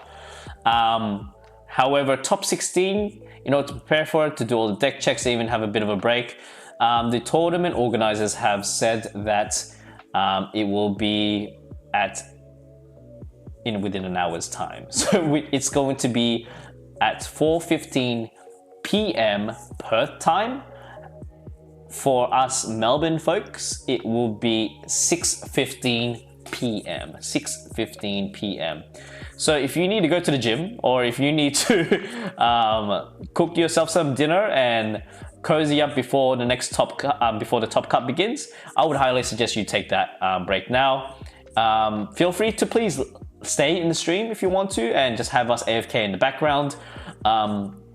Also, another thing, if you haven't done so already, just support the channel if you can, please.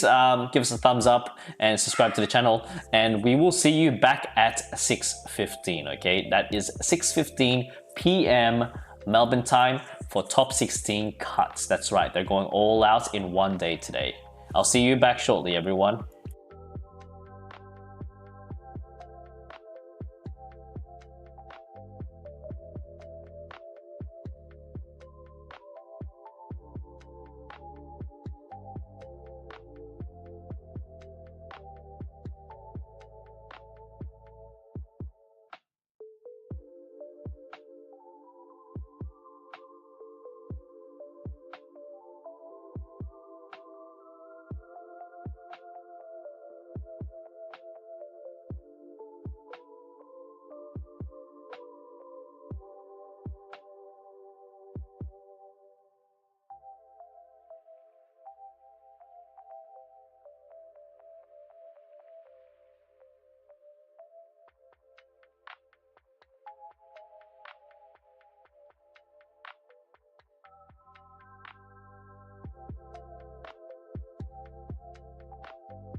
Hey guys, just giving you an update. It seems that there's some a bit of delay in regards to the top 16 stream, so please be patient. As that's being being sorted out from tax end.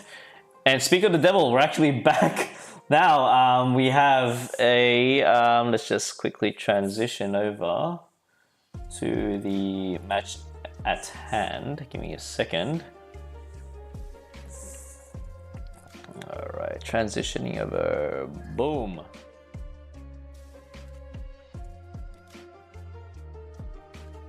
And boom, we are back, everyone. There you go. Let's see here. Just bear with me 1 second. So, for the people that have, all right. So for the people that just joined us, this is the top 16 card. It's been a very long day here. Well, they're at in Perth, and we have Jason playing Lim against Ethan playing Red Purple Luffy. First, I want to just welcome back we have Will over here, Will the Tank, and then we have Gorm. He's back from golf. He decided to ditch us to play golf instead, rather than commentating. So it's been so long. I made it back, and no, you messaged me at like 12 a.m. last night. Like, oh, you want tomorrow? It's like, brother. Yeah, it is what it is. You got to be ready in action. You got to be like, when One Piece calls, you attend. That's it. There's no, if buts or no's about it. It is what it is, So hey man, I'm just here for Red Purple Luffy. Yes, me too. Red Purple Luffy managing to hit top 16. Very excited. This is a best of 3. What's going to happen is, if it's okay with you guys, we get Will and Gorm. Can you guys commentate this one, because I've got work to do in the background. I'm trying to get the deck list and graphics as well as the infographics all sorted out. So I'll jump in whenever I'm finished. So you guys take it away, okay? Sure thing. Hashtag no. Oh man, wait, let's get Paul fired. Yeah. So here's the thing.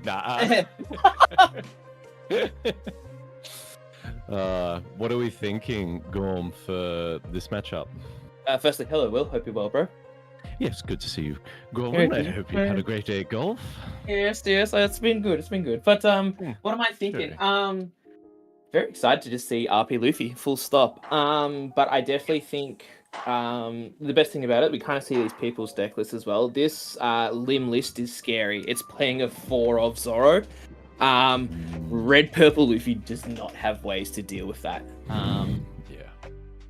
Not even like, I think it's like, it doesn't even have like a 10 cost Shanks to even like KO stuff. The KO one, that is, doesn't have that. So, if Lim just drops a Zoro, good luck to Red Purple Luffy.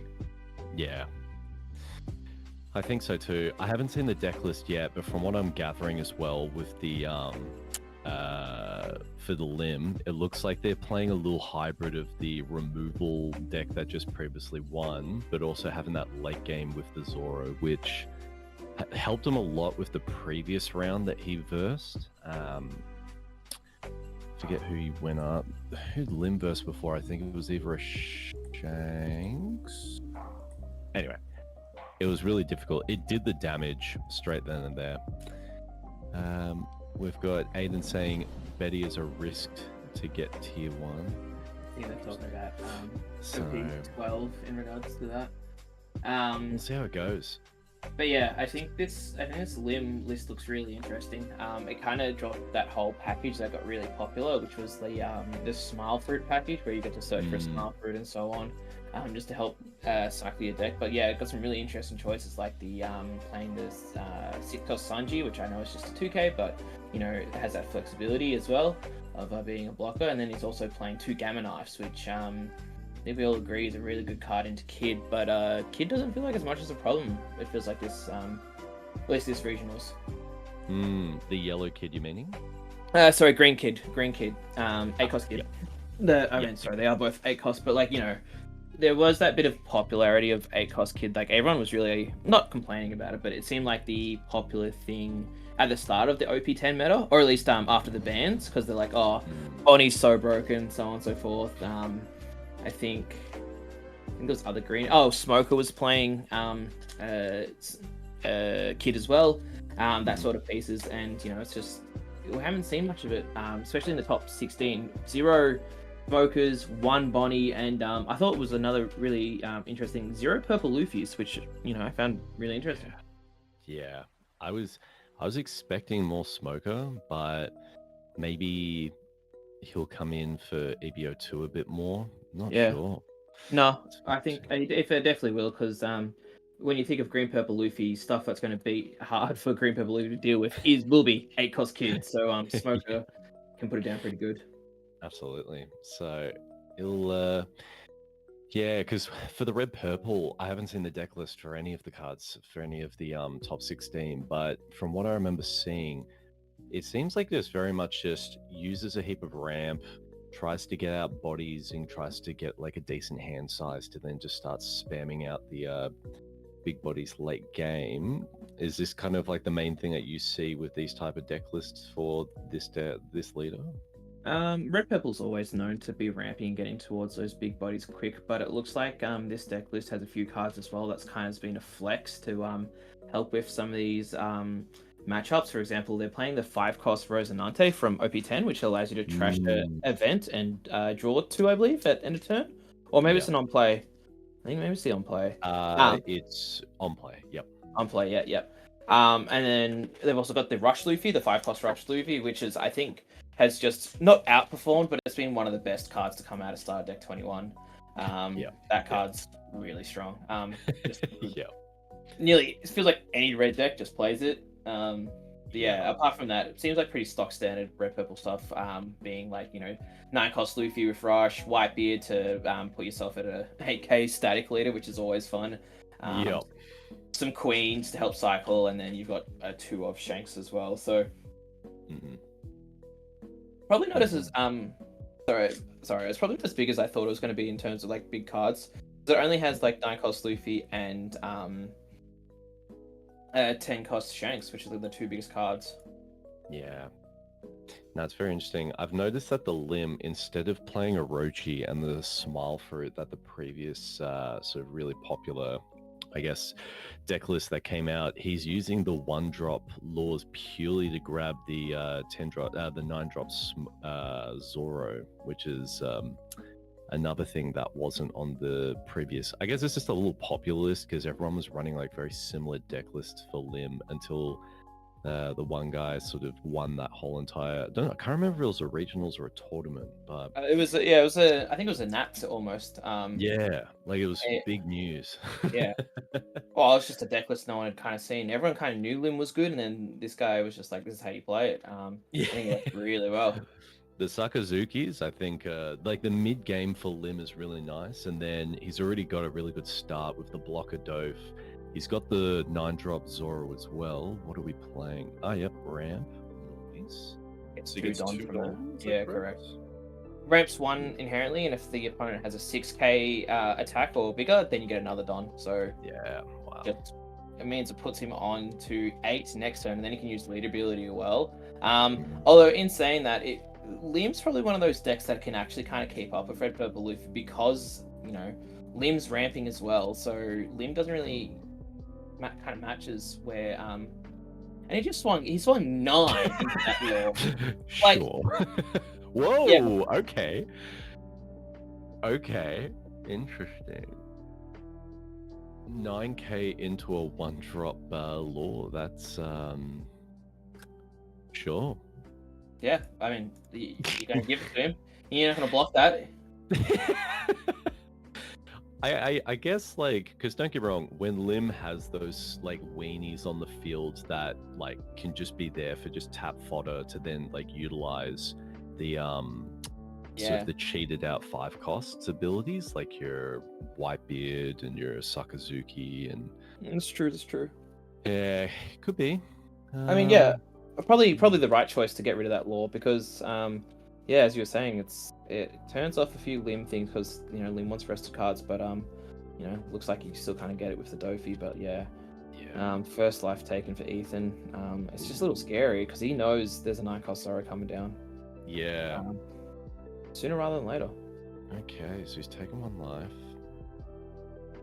What are we? Oh, hello. Lim 6 counts 1, and then it's the Mihawk that restands, so another 8 with the Dofi. That's a naughty. It's just going aggro. Yeah, it's definitely the right thing to be swinging. Always 2 cards out of hand. It's brutal. And as we know, RP Luffy does not have much life, so that's like, if you can go aggro early, it's good. Yeah, it's really nice because Ethan's obviously thinking, shit, there's a Zoro coming out literally next turn. All right, so he's just used 3k, sweet. And then that gets untapped. Yeah, it's a bit scary. Hands low for Ethan. Jason sitting comfortable. What can we do?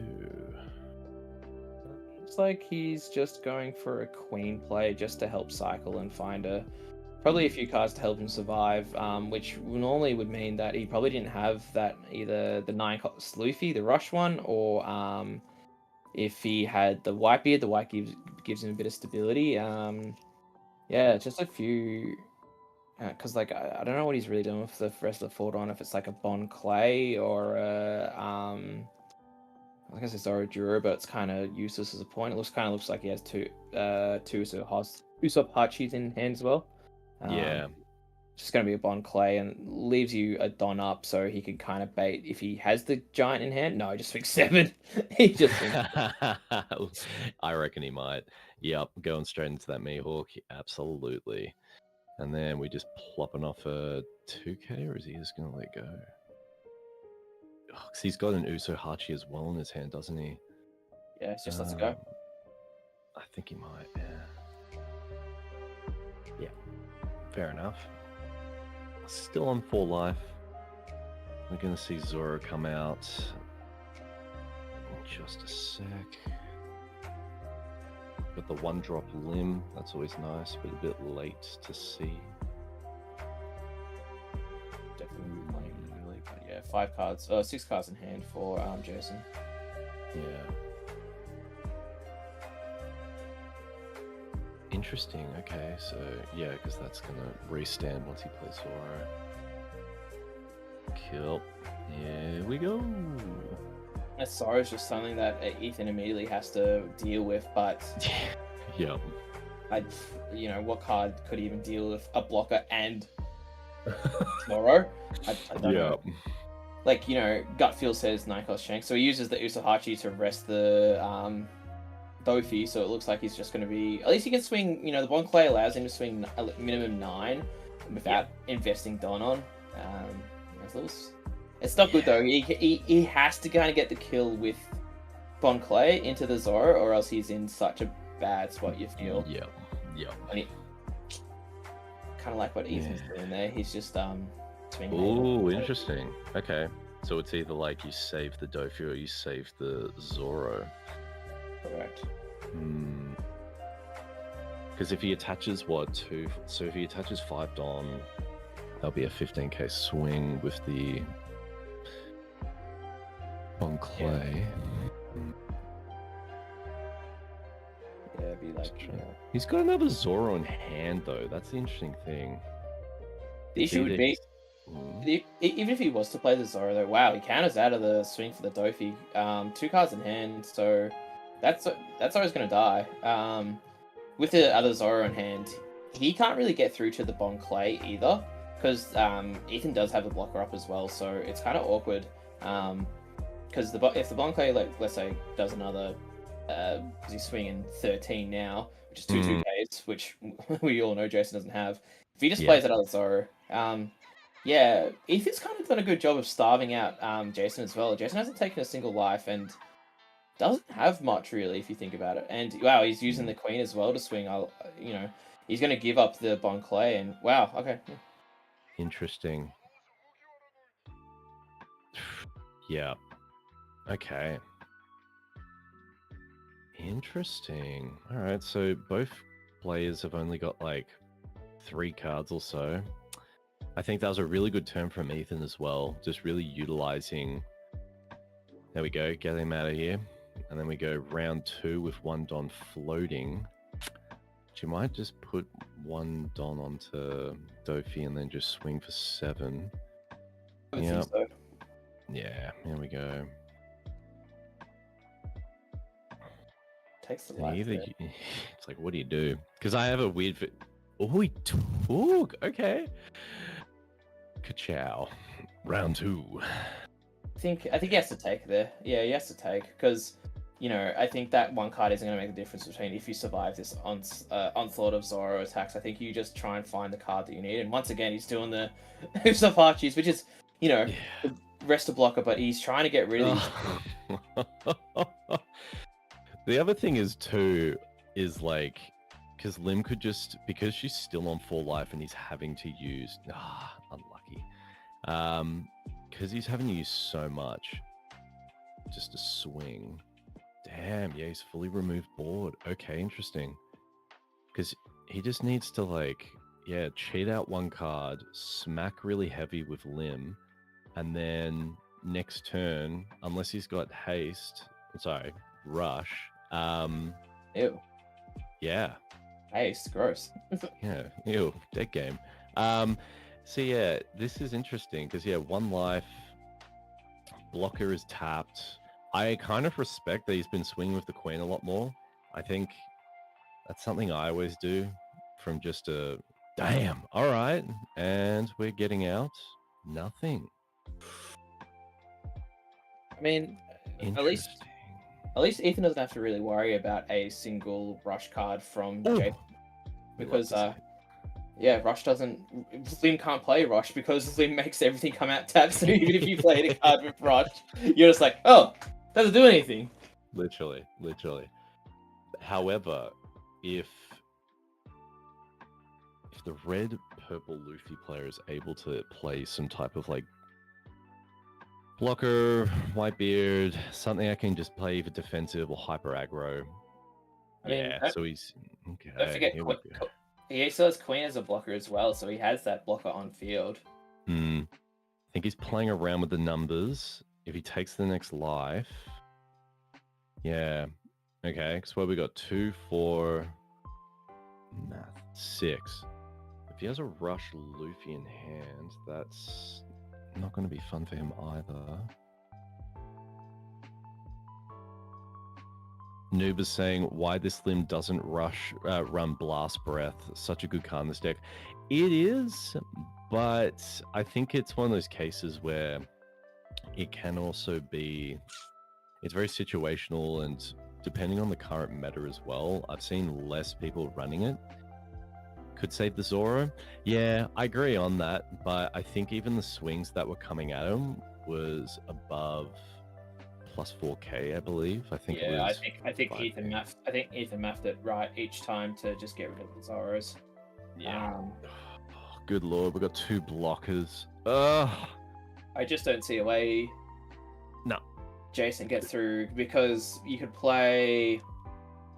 It's just awkward because let's say, you know, best case scenario, you play double Whitebeard. That would get rid of 2 things, and you'd have a 7k swing with Lim, and that's what, a 2k. Sorry to interrupt. Yeah. Oh no, there's the 2 Namis, the 2-drop Namis. They tap down. Let me just. They tapped on. Only Don. Yeah. Rise in Spanish. Yeah. It's purely a 2k, which can sometimes tap down Don or make Don not restand. Apologize. So it can be used to like keep. I've seen it used a few times against me to keep me off 10 cost Shanks. That sort of stuff. But yeah, unfortunately, it just doesn't do anything right now except to be a 2k counter. But you'd think Ethan probably has lethal on board next turn, depending on how Jason deals with it. Yeah. How the turntables turned. Well done to Ethan for overcoming 2 9-drop Zoros with the Uso Hachis. Yeah. Hey, sorry to Yeah. interrupt you, Will. Will, can you? There's a bit of fuzz when you're speaking. Can you just fix up? Oh, really? Yeah, there's just a tiny bit of fuzz. Yeah. You're too close to your microphone. Is this a bit better? Yeah, a bit better. Yeah, Yeah. that's 100% better. Thank you. No stresses. Twas close to the microphone. All right. I move away from the mic to breathe in. Thank you, Tazon Day. So yeah, look, it's just awkward for Jason. He's just had to swing 6 with Lim, and then he's using the Luffy. I would have to read that Luffy as well. I guess that's the one that rests something. Yeah. So the Luffy. Let me just quickly grab it. And then Ethan just gums out of it as well, so helps cycle his hand as well. Very nice. Yeah, so if you have 2 more rested characters, rest up to one of your opponent's 6 or less. Or Okay. one Don card. So So it's like a bit of a different. It's like a Nami, built-in Nami. yeah. Like, yeah, I like that. It's a bit more flexibility, but damn, Ethan still has 2 blocks at top end. Yeah. He goes 9 with Queen. I think he's just going for game here. Yeah. 4 cards in Jason's hand. I think he has to counter out of the 9 swing if he can, which he does with 3 1K, 2 2Ks and a 1K. So we know Jason has 1 in hand. So then goes 7 with the chopper, and that's going to be game because he's got 10 with the leader swing, and I don't think there's a trigger that can even save him. Just GG's. Yeah. Yeah. Unlucky. What a shame. Well, I mean, I'm personally sitting here being like, yo, Red Purple Luffy, is it back? Who knows? Yeah. I think it's really cool to see it overcoming, because Lim does, like, obviously top 16. It just has that, like, powerhouse ability to just cheat out stuff, and I think he did really well not playing anything too early on in the game, and because I think that's what some people make the mistake by, is they'll play stuff early. Lim then, like, just benefits from just, like, removing it with either the Sakazuki or the Whitebeard. And then, yeah. But no, yeah, it was able... The Uso Hachis came in clutch, I guess, for that second last turn through there as well. 100%, yeah, man. They, if he had zero way of getting rid of that Dofi blocker, yeah, he probably just loses 20, let's call it, 90% of the time. But being able to get through and establishing the cards needed, like that Bon Clay turn was actually pretty clutch in the end. Just playing the Queen and the Bon Clay, knowing that there's going to be a Zoro that you have to deal with, and having the pieces to deal with it, and playing around it. I think Ethan played it really well, and especially with Red Purple Luffy is such a tough leader to play because you are inherently almost disadvantaged with 3 life. I know you're a 6k base, but you just need to make sure you can survive, and yeah, you played it well. Yeah, no, GG's. So we've got Red Purple Luffy going into the top 8. Exciting. Well, hell, you would say that, Will, but it's the best of 3. Oh! So... Sucks to be you. So, nah, that's good. Good to hear, It's, I've just been looking at, some other Lim decks whilst we're waiting. So, yeah, because I was just having a look through, because Nuwara was saying about the Blast Breath. There is a current one that did make top 4 placement in regionals in Europe, where one person was running 4 Blast Breaths and 2 Top Knots. yeah, Top Knot. Yeah, which I thought was, I think for that late game, Top Knot is just a really nice card, and it has the like the triggers well off life, which could just be quite devastating. But at least it'll be interesting to see now what Jason thinks about, because he didn't have the original 1-cost Lim, which helps like keep your board. It's such a good card for Lims. It just keeps your mid to late game just like alive, which is nice to see.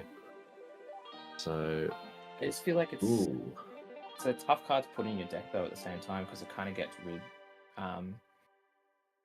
It's just a card slot that you'd probably. There's a few other things you'd want in there. Yeah. I think the least I've seen run is like 3, but I think it keeps your new gates alive. It'll keep your not Sakazuki, your Nels alive, your Draco Mihawk. Because I think if he had the Draco Mihawk alive on that previous game for that mid game, I think that pressure would have been like what Jason might have been able to use to like close it off. But yeah, also Ethan with the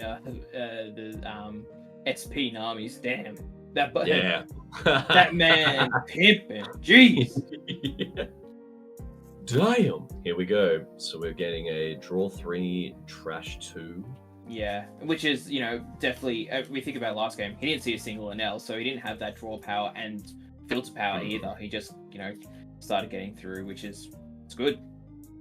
Yeah, absolutely.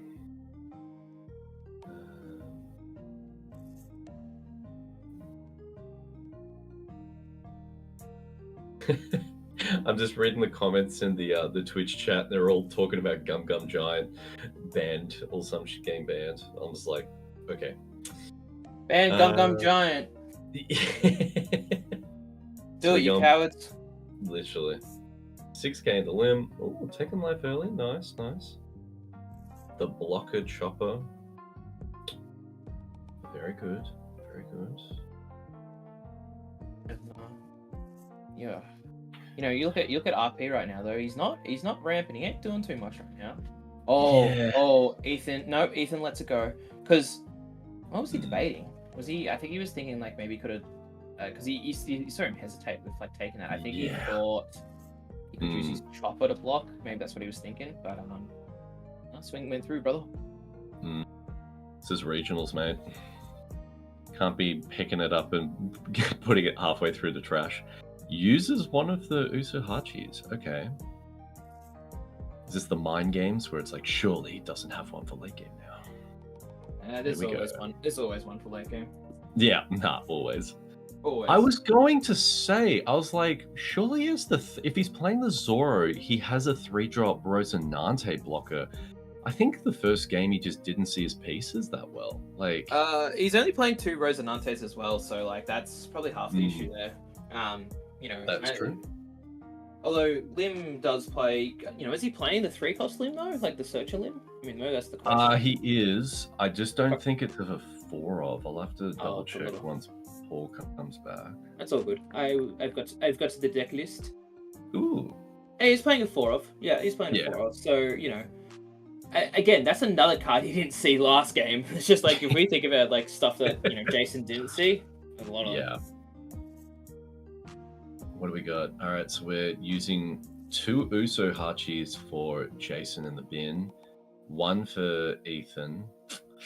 Interesting. He does have the blade in his hand, Jason, so that could be interesting. Yeah, I mean, it just helps get rid of some of those big pieces.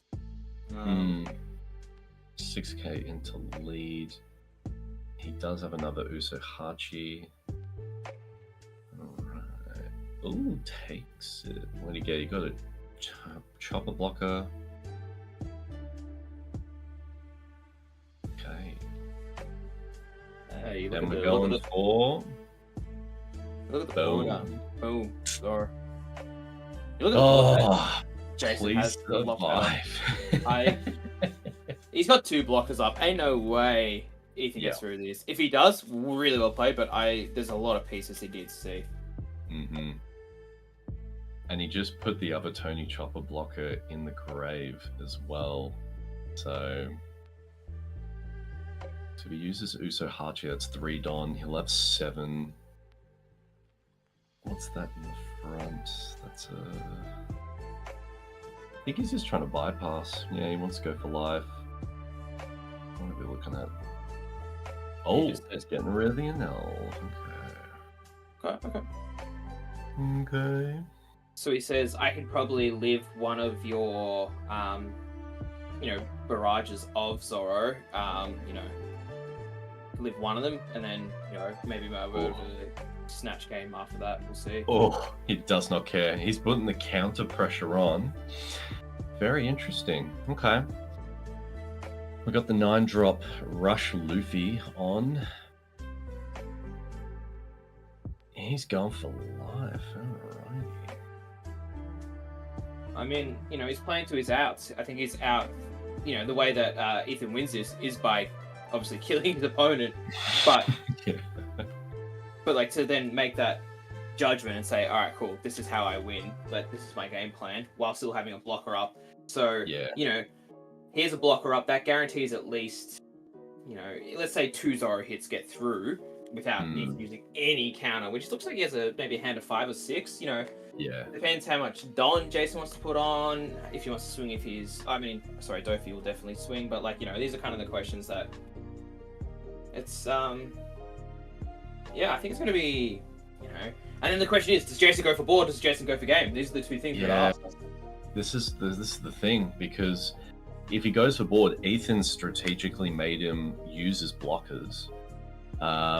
He might just try and test the waters and just sort of see, what he uses. He just used a 2K, so that's value. We're getting, oh, hello, beautiful. Then he goes, sheesh. All right, he's going for it. Yeah. He's actually going for it, yeah. So all Don from Ethan has been tapped, so there's going to be no gum shenanigans. Just has to be straight counters. Like, is it the card? He just took a 2K. This is okay. So if Ethan can counter out, I think Ethan has it on the crackback. Yep. No, can't even counter out. GG's. Yep. Damn. The power of Zoro. Like, this is what Jason's just been. That's what he was trying to do. Yeah. Woo! Wow. Games. These games are, I think, considering Jason being able to do what he did in the first game when he was seeing literally none of his pieces, and then obviously this game just shows if he gets 1-0, a 1-drop limb, the 3-drop Rosinante blocker, he can actually save his board. I think if he can do that again, it's looking a bit scary for Ethan. Yeah, it's tough. There's so many things that Jason needs to go right as well, though, in regards to seeing those cards. And I think it was just more he could establish the Zoro and could save it. That's the biggest thing that he could have done. And we saw as soon as the Zoro started swinging, Ethan started losing, and it was just unlucky not to find any pieces that he needed to kind of counter out of that. Wardane saying ban ACOS Kid, Nami, Leader, and Gum Giant. Interesting thoughts. I know you've got strong opinions, Gorm, on some of those, but do I? Do you? About that? How about the only thing that we ban is Wardane in chat? Back to the game. What do we have to look at? To be honest, I'll tell you what I did notice that I thought was pretty cool. Reiju coming back into the top 16 is kind of sexy to see. I like seeing her, returning on the high end, which is nice. I guess the question is also though, Reiju definitely feels like one of those high roll decks. It's if you're seeing those 7-cost is it Ichijis where they just start swinging early and you're just I'm in so much trouble right now. That's definitely one of the at least I feel that makes Reiju good. Not that it's had many new pieces, but it's still always been around. Yeah. Look, I love to see the fact that, especially if the EB set's coming out, mind you, it's they're just bringing out so many sets at the moment. But just the support that, just allows certain decks to come out is just super nice. Who do we think's going to win?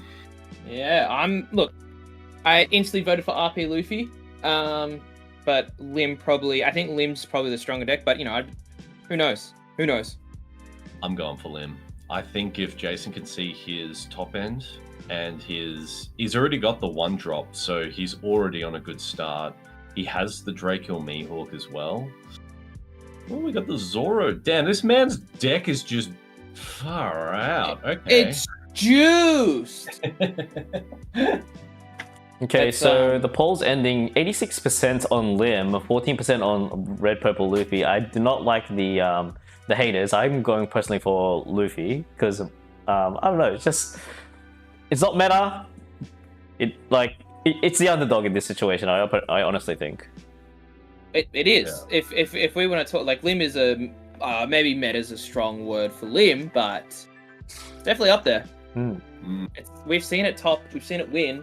We've seen it kind of go through I was gonna say like a resurgence, but I don't think it was ever kind of top ever. So it's kind of just gone through like these new cards in OP10 are finally sticking, working, and people are playing it. Yeah. I think the biggest problem, if you think for it, there's not going to be too many Lim players within regionals. And then if this is Ethan's first game against Lim, having to deal especially with a Zoro, like, it's just a weakness that unfortunately a 3-life leader has just got to be so careful against. But we got some ramp going for him. Yeah, 100%. I mean, you could definitely argue any leader has to deal with Zoro though. Like, Zoro is a scary card. Absolutely. But looks like, you know, Ethan's seeing the pieces Red Purple if he wants to see. You know, a Zoro Juro and a Bon Clay, he's going to be ramping quick and fast. Like, those are stuff that he needs to, you know, not have a chance this game, but that's when you feel best on RP Luffy, when you're dropping your 9 costs, your 10 costs, maybe next turn. Yeah, it looks like he's got 5, 7. Yeah, next turn he's going to be dropping his 8, 9, 10 costs. It's really interesting because now I feel this game's a little bit more balanced in a way, because Luffy last game wasn't able to do the ramp, and then Lim the game before didn't see early to mid game pieces. So alright, Zoro Juro out of here. What else we got? We kind of, you know, Jason's probably setting up. He's on 6 on, so he just hard cast the Sakazuki. I was about to say, oh, goodbye. Yep, get him out of here. I wonder why. You know, I could be, you know, not understanding the Lim, but like, I wonder why he doesn't use the Lim ability to then get the Sakazuki out, and to help ramp. I don't know. It just seems weird. So he can't do it. Has to be a 5 cost or less, while Sakazuki's a 6 cost. Oh. Yeah. Oh. Oh. I think I played Lim. I played Lim and definitely cheated then. Just don't mind me. I thought, ooh boy. That's all right. It's that was the reason why so many people didn't look at Sakazuki when Lim first came out. Yeah, got right. 9 drop. Hello, beautiful. Oh, one of the best alt arts I've ever seen. It's so cool. Shout outs to Ethan with the absolute gas of the alternate arts and sexy cards. But is he gonna lose to a Lim? That's the question. Hey, nothing wrong with losing to a Lim. Got to put the respect on the Lim. Yeah, there's worse things to lose too. All right. I'm worried for the first 8 rounds how much Nami, you know, absolute glazing has been going on in this chat. Or in this. No, I don't even think she's been. To be fair, like, I think she's just fallen off entirely just with OP10. Maybe OP11, maybe something will happen, but. Hell no! Yeah, I could vouch for that. We actually barely brought up Nami. It was because there was it was just. Can I kick people from this? It's wild. It's like I don't really expect Nami to be in the top cut at all, especially in this meta. It's just so difficult. The amount of people trying to make Rush a thing, the board flooding of, you know, just characters. It's not a good meta for Nami at the moment. So, I mean, if people manage to win with Nami at store regionals, it's for either luck's on their side or they just play exceptionally well. But I'm gonna side with luck on their side, actually. It's very interesting. But I regret breaking up Nami. Anyway, pure TCG. Who's top 16 breakdown? So basically, we have the following. Just quickly bring up so we have 4 Doffies, we have 3 Shanks, we have 3 Blackbeards, we have 1 Reiju, 1 Zoro, 1 Lim, 1 Red Purple Luffy, 1 Usopp, and 1 Bonnie. and this is the 1 Lim and the 1 Red Purple Luffy right now. It's a very close game. Both Jason and Ethan sitting on 1 life each. Jason having still his turn to play out. 6 Don left and a leader swing and a Dofi swing maybe. So does he set up for a a Mihawk or something along those lines? But no, he just ramps up and plays the 5-cost Luffy to rest a Don. Ethan every time he's like, "What does this card do?" And I'm like, "I don't blame the man. Do not blame the man." Ooh, he's tapped the Don down and Ethan doesn't even realize it. There's no Gum Gum Giant. I think we're going in for... Whew. I mean, you got to play around that Gum Gum though. There ain't no way Jason thinks that, Ethan's sitting there with the Gum Gum in life. But yeah, look at the cards in Jason's hand, man. Oh, man. And a blocker to get through. Like, Ethan needs 3 things to connect. Probably plays Usahachi. You'd expect him to have 1 in hand, but then, no, not even. He just swings 10. I think. Your TCGs are saying, is Usopp the standard Becker top end, or is it a blue-black toolbox version? Top end. It's not the toolbox version. Yeah. That's what we saw a toolbox one go top 32, and no, it's just a standard, more top end one. With a few little pieces here and there that are different, but all right. Looks like Ethan's trying to survive another turn by playing the Whitebeard. He's telling me he's dreaming. Question: does Jason have another Nami in hand to rest that 1 Don? He might. Oh my god! Look at the. Look at the counter. Jeez Louise, he's down to 2. Damn. Okay. Damn. Look at him. Ethan's just like, wait, what? Ooh. All right. I think Jason's on a specific card here, and he's like, he's doing a bit of praying right now. Spray and pray. Has he got a Mihawk in hand? I'm just trying to No, he doesn't. He just drew a Mihawk though. He just drew a Mihawk. That's probably gonna. Yeah. Drawing the Mihawk is more than likely game. Oh. That's game. GG's. Wow. He just needs to put. I don't think it's necessarily game, because don't forget Ethan's sitting at 8. His leader's at 8. Let's say if he puts, you have to put 5 Don on Sakazuki. Sakazuki goes up to what, 13? Is that 5 Don onto 7? No, it goes up to 12. 1 Gum Gum and 1 card counters out of 1 Sakazuki swing, and then you'd have no other swings after that except for a second one. But he's at 1 life. So did Ethan get the Gum Gum? Do we know, by the way? I can't remember. This is the thing with these Luffy leaders where you can just absolutely bait it. I think he's just going to have to risk it for the biscuit. Because if he divvies up the Don to... He's got 4 Don, so that... Ooh, okay. So he could cheat out the Mihawk, and you still cheat out the Mihawk, right, to then restand this Luffy, correct? Correct, yeah. Oh. So... Okay. So what he could do, he could put 1 Don onto the Sakazuki, try and get a 1 or 2k out. Yeah. Oh my god. What? Okay, we're doing it. Really interesting the way Jason's done this as well, is that he's to keep the to keep that 1 Don up so the Sakazuki could swing as well. Because you have to 1k. Does he have it? He has the 1k. That's game. He puts out the fist. GG. Red Purple Luffy goes through the top 8. Nice. Well, card in his hand. He had a queen and something else. He had another queen as well, and I think he had 1 more card. Yeah, game over. Bugger. I didn't think he putting in his little details as well. Yeah, a little win on the Bandai app. GG's. Such a close match. Unfortunately, Jason didn't see the 9-cost Zoro, unfortunately, which if he got it down on turn, 4? That would have been such an easy game for him. Mm-hmm. But unfortunately, So, question to you, Gorm. How are you feeling that we're actually going to see a red purple Luffy, hopefully in top 4 or maybe top 8? Top 8 guaranteed, but top 4 maybe.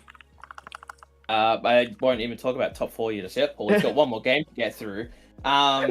Look, red purple Luffy's always kind of been that sleeper deck that's just very fun, and when it works really well. But a lot of the times you find yourself just like you get hit by a 6k and you're like, oh, I have to take that immediately because you just don't have that many cards to deal with it. Especially you don't have that 2 extra you don't have that 2 extra life that some leaders do have as well. But it might also be a very interesting meta call because I don't know if you guys remember, but in 09, Red Purple Luffy beat Shanks. That was like one of the things that Red Purple Luffy was good for because Shanks was just like, oh, I leader ability, and then the swing would still go through because Luffy's at 6.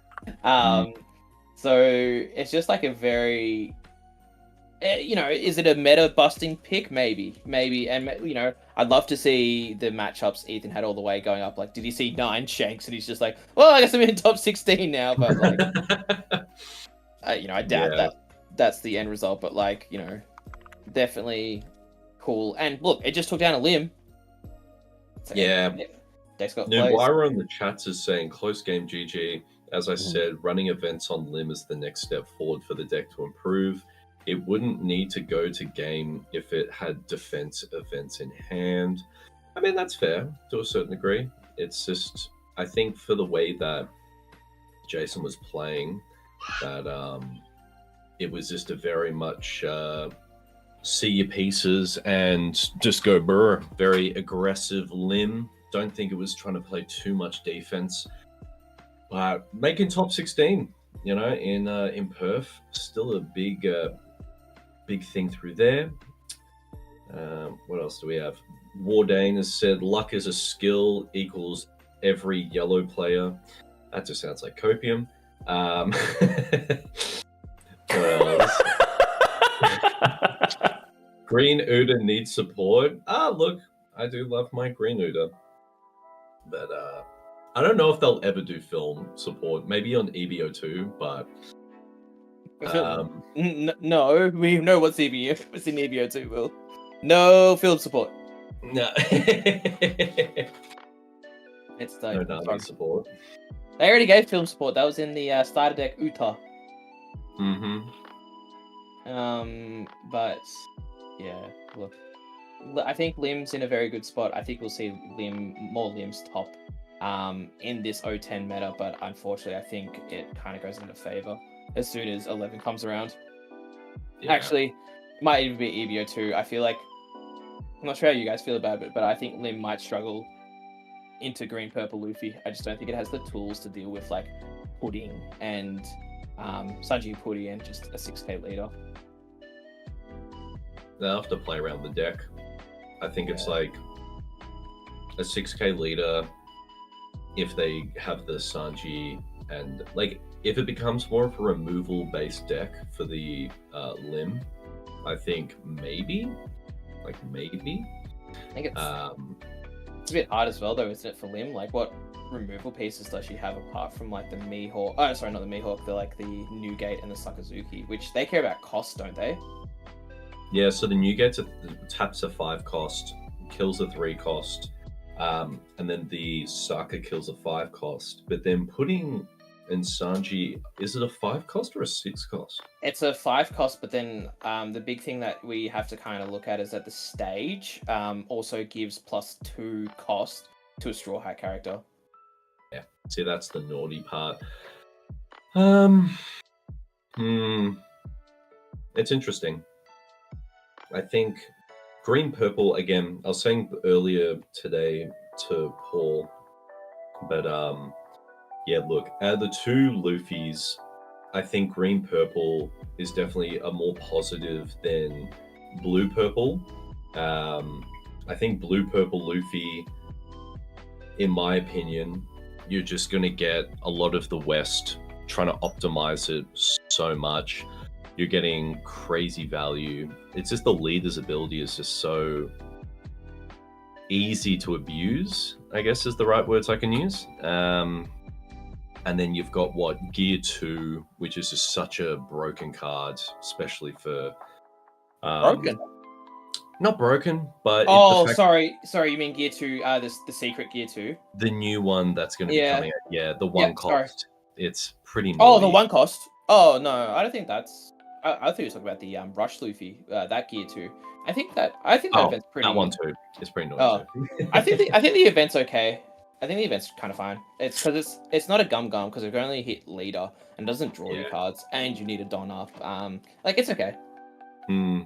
It'll just be interesting because I just don't want, again, I guess from my end, we had the most invigorating game of just before of like two Dofis in the top 32 battling against each other, and it was literally the biggest snooze fest of like the whole stream. I think everyone in the TAKGames chat was just like, this is the boringest shit ever.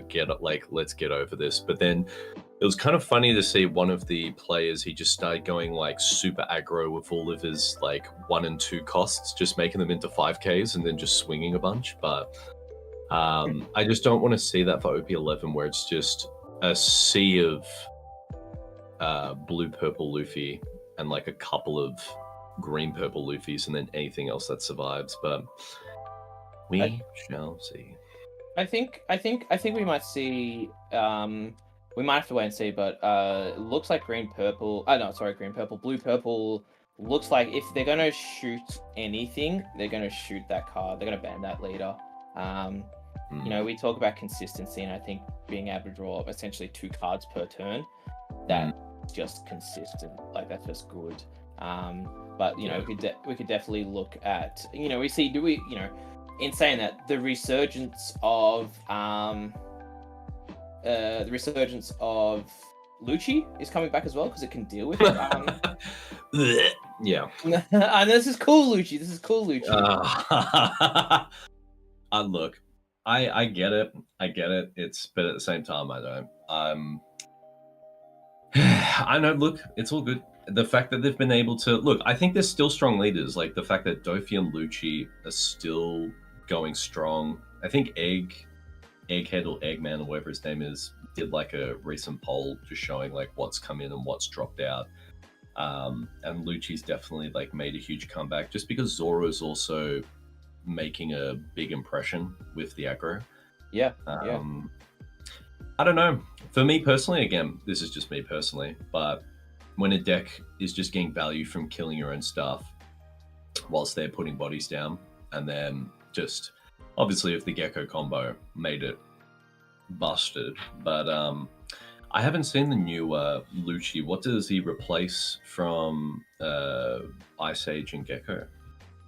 He plays 4 10-cost Kuzans. I remember I said that to Wardy, where I was just like, you could just put 4 of him if they're like, if it's harder to kill like top end stuff. Like, yeah, okay, that makes sense. Yeah, I think it's really cool. I think it's definitely a different take of what we've known, what Lucci has been. But yeah, I think there is something that we as English players are kind of forgetting. We will be getting the starter decks the exact same time OP11 comes out. Sorry to cut you off there, Gorm. It seems that there's been an update. TAKGames will be back with the top 8 at 5:45, which is 7:45 p.m. our time. You have 15 minutes to have a break, everyone. Stay hydrated, make sure you eat your dinner, and be back at 7:45 p.m. for top 8 cut. Continue on. Perfect. Very good, very good. Yes, now games have been good so far. I think I like that there's been a huge diversity of different decks. I think it's super healthy for the game. I hate seeing just 3 to 4 decks that have like, say in a top 64, you've got like a split of like 25, 25, 20, and then you've got like a few other decks. The fact that we've got so many different types at the moment is just, I think, making the game really refreshing at the moment. Yeah. I just want to no, I believe the star decks are coming out before OP11. I could be wrong. Paul says no, but my understanding, and I could be wrong in saying this, I believe the starter decks come out the exact same day as. Well, hang on. We've just got. Also, to get the streams on. Whoa. Yes. Yeah, that's what I mean. I'm like, hang on a minute. The stream's just starting. Hey So guys, sorry to cut you off. So the next online regionals is going to be both back to back. One is going to occur on just wait for it here. One's going to occur on the 3rd of May, while the other is on the 4th of May. So we have an online regionals on the 3rd of May, and then on the 4th of May, we have an online treasure cup. So with starter decks, they come out 9th of May, I'm pretty sure, right? Is that correct? No. Starter decks come out in June, exact same time as OP11. Exact same time. So therefore, the online regionals will not have any of the new starter decks. We'll confirm that. They have no starter decks for those two events. Yeah, Aiden was talking about Sydney though, which will be our next Australia. Oh, that's right. My apologies. Yes, it'll be our Australian personal. What am I trying to say? Offline events. But yeah, I think that's going to be a huge play into. I think these starter decks will be like we're going to be in a spicy little meta that no one's ever dealt with before. Will feel free to go on break or dinner. Gorm and I will take this round, and then the next round we'll go on. Have you had dinner yet? Yeah, I'm chilling, man. But I'm more than happy if we don't want to get too many people in here. Yeah, no, it's alright. You can just we'll rotate. So it'll be me and you this game, and then top 4 it'll be you and Will again, and finals just be me and you, and maybe. We'll see how we go. Now, I reckon really three men in the finals will be right. Okay, cool. Now, UFC stuff. All good. I'll Hey, guys in a bit. all right, Shueisha, Will, thank you so much. R.I.P. Rage. Ciao, boys. All right, just mute yourself. Yeah, all good. Okay, Gorm, we are going to see a absolute thrashing of vanillas from Reiju. It's not looking good at this point. I mean, all Whitebeard needs to do is legit just cancel the on-play abilities, and Reiju can't even take out, the Vinsmoke. Ichiji, I'm pretty sure, is a 7-drop. Yeah, 7-drop, that one that has rushed. Correct. I mean, we have seen situations where Blackbeard, it does backfire on Blackbeard because it can't handle the amount of flood that's going to happen on the board. I remember it was a Japanese regional where it was a Blackbeard versus a Doffy, and the Doffy, despite it not having any on-play abilities, it was still flooding the board with vanillas. Very expensive vanillas to add on to that. However, I don't think we should rule out Reiju. It is going to be a rough match for Reiju, but we shouldn't rule out Reiju's possibility of winning the overall best of 3 games. I am very surprised that Reiju is actually in the top 16, top 8, matter of fact, top 8. We haven't seen Reiju being in the top 8 for almost, I think, 3 regionals now in Australia, correct me if I'm wrong. Dude, what year is it? Where are we? Why is there a Reiju in top 8? The bigger question is, why is there a Zoro in top 16? That's I'm surprised if the Zoro actually managed to either dodge all the 4 Doffies, or even just dodge all the or just match up with the 3 Blackbeards in the top 16. Now back to the game, we have Reiju on down to 4 life already. Look, if Fabian, that's what Reiju starts at, Paul. Yeah, that's right. Well, it's down to 3 now. Sorry. So. Yeah. Fabian does need to find his Van Orga, or even just Sakuzan, just to set it up, because those 4 costs are not gonna last for long, in all honesty. Just pop, bada bing, bada boom, you're done. And we have a trigger. My era begins. Takes 10 cost Blackbeard. Is this like one of the matchups, Paul, where Blackbeard essentially just leader abilities every single turn, so that stuff like Reiju, Ichiji, they never kind of trigger with their on plays? It is quite tricky. The fact that look, Fabian is in a very predicament situation where if he does play constantly do the on-playability, resources, his hand resource is going to dwindle. And on top of that, he is going to, Nick will flood the board slowly with a crap load of vanillas. And then we're just going to see a kind of a deja vu sort of thing where... Wait, did he play the on-playability? For which one? Did Blackbeard play the nullify on-playability? Yeah, he did. He did. Yeah.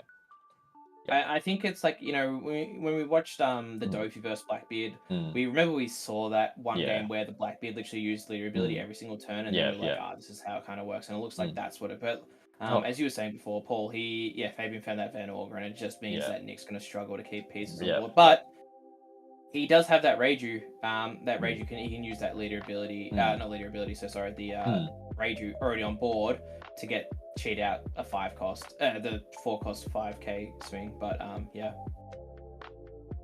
Now in this situation, he has 5 done. He can probably just set up for a what can Reiju do? Like, even if he plays the Ichiji, he has to wait until he's 7 done. What is that card that he just picked up, which is a 4 cost what is that? 4 cost purple events? Just gonna quickly double check that. That is the Black Bug, which minus, I think you -2 or maybe something along those lines, and then you get to bottom deck something. Okay, fair enough. Let me just pull it up. It is a bit of a tech card. Raju's kind of playing it, and I guess for the Blackbeard matchup, it helps. Black Bug, is that in OP09 or OP08? It was 06. It was a Foxy card. Wow. So if the number of Don cards on your field is equal to the less of the numbers, which they were, place one up to one of your opponent's characters will cost 4 or less at the bottom of the owner's deck. But it has a trigger, which is the exact same effect. It is just 4 cost less. So this is a Germa card. Actually, I thought it was a Foxy. This was specifically built for Reiju. Fair. Now, getting rid of that Van Augur, however, yes, look, I mean, like, the stars have a line. He's basically got a Kuzan. He bring back that Van Augur back to life. I'm pretty sure he have another Doc Q in hand? Because he's got 7 in hand. 7 Don. Next Don he can go up to 9. Probably bring up the Van Augur and also the Doc Q combo. Carry that 4 cost Reiju on field. Not looking good for Nick. He's up to 6 Don right now. On playability have been nullified once more by Fabian. This could just be one of those matchups where Nick just try and gets as much value as possible. Just whittling away his Fabian while he tries to set up, but he's always like losing resources. We think about Blackbeard. We understand that like his leader ability is very unfair, but if we talk in the resource game, it does get to a point where it's hard to deal with. You're going to have less and less cards, and if you're getting hit for 5 and having to give a card, give a counter, stuff that hurts. Now, is with OP10, apart from that Black Bug card, is there any other additions that have been put into Reiju decks from OP10 or OP10 in general? Or is it just a standard? It's nothing new that came out, and OP10 is more just kind of changing Reiju around to deal with the meta. Apart from that Sanji Searcher. Yeah, there's the Sanji Searcher, and there is also a Foxy, which I believe is a 2k, which is just another thing that you can get off Porsche, because it's just one of those things that you want to get a 2k from Porsche from time to time. So it looks like specifically Nick's list also is playing 2 Black Bugs. He also has 2 Red Rocks in there, so you think looking at that kind of deck list he's been playing against some teachers. It's kind of killing Fabian right now. He is on 9 Don, won't be able to play that 10-drop Blackbeard until the next turn. I mean, ideally, I think Fabian will need to find... He might need to swing into the rested Reiju and then play off the combo of Van Augur and Doc Q to possibly pop one of the Reijus there. Or will he go in the defensive? Probably adding a blocker there, but I don't think that is going to help because the possibility of Nick having a is it Yonji or Ichiji? No, Niji allows you to bounce back a card. But at the end of the day, he's versing Blackbeard, so he just can play the nullify all play abilities, and his blocker will be safe. He swings 7 into... I'm pretty sure he'll swing 7 into character Reiju. Yep. Also, Nick's list does not play Ichiji either. Niji, sorry. Yep. Well, manages to save it. Interesting. I think it's a Jesus that with that. Did you draw a card? Probably did, but we'll see. Yep. Looks like Nick does have a bit of counter in hand, and it's definitely that's like how he kind of wins this matchup is by protecting his board and making sure that he has characters that are annoying to deal with. And if there ever is a turn where Fabian says, "Oh, I actually can't give up a resource right now to leader ability," he just needs some. But yeah, look there, another 2 and a 1, and then after all that, he just finger pistols it. Leader ability again. Yeah. There's probably, I'm not sure what Nick has in hand. If he has a Red Rock in hand, could you imagine there's definitely a scenario where Nick just loads up both Reijus, just go swing, and then he says to Fabian, it's like, hey, if you want to play this 10-cost Blackbeard, you probably just lose because I can swing 9 afterwards with my leader and Red Rock. But, we'll see. Yeah, well, Nick can afford to do so because he's on 2 lives still. I mean, Fabian would be trying to prioritize in trying to remove characters on the field rather than swinging for a life. And with his 10th on turn, I think it is going to happen. You do have a Crystal Ball Gorm. He's going to play the 10 drop, and then all of a sudden, it's not going to really matter because it's going to get red rocked.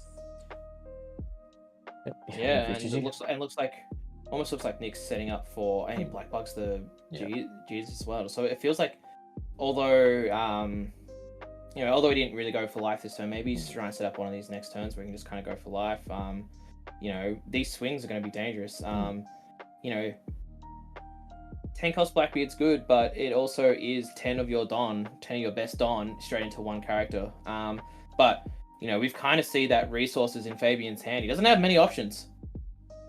He has 4 cards in hand pool, and that one of them's like a Van Augur and Blackbeard. And then if Nick just Red Rock's here, he's in a pretty good spot, I'd feel.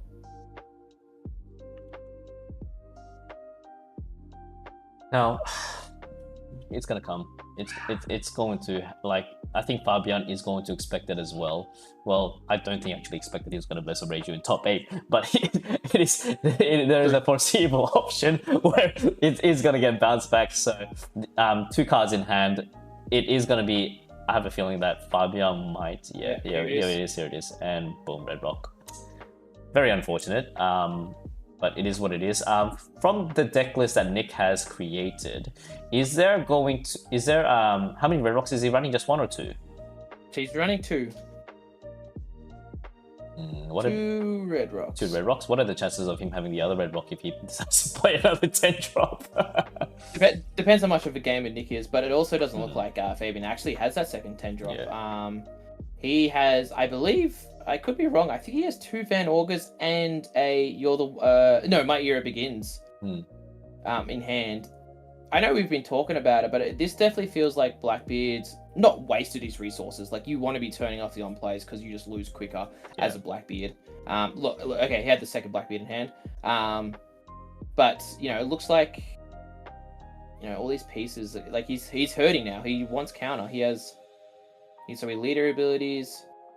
And he has 1 card in hand? Am I crazy for saying that? Yeah, so he could probably bait it out. Go for a 7 into lead using Reiju character as well as leader if he wants to set up another character on board, or maybe. Is that what I think it is, Paul? Don't tell me. No way! He found the second Red Rock. He found the second Red Rock. That's insane.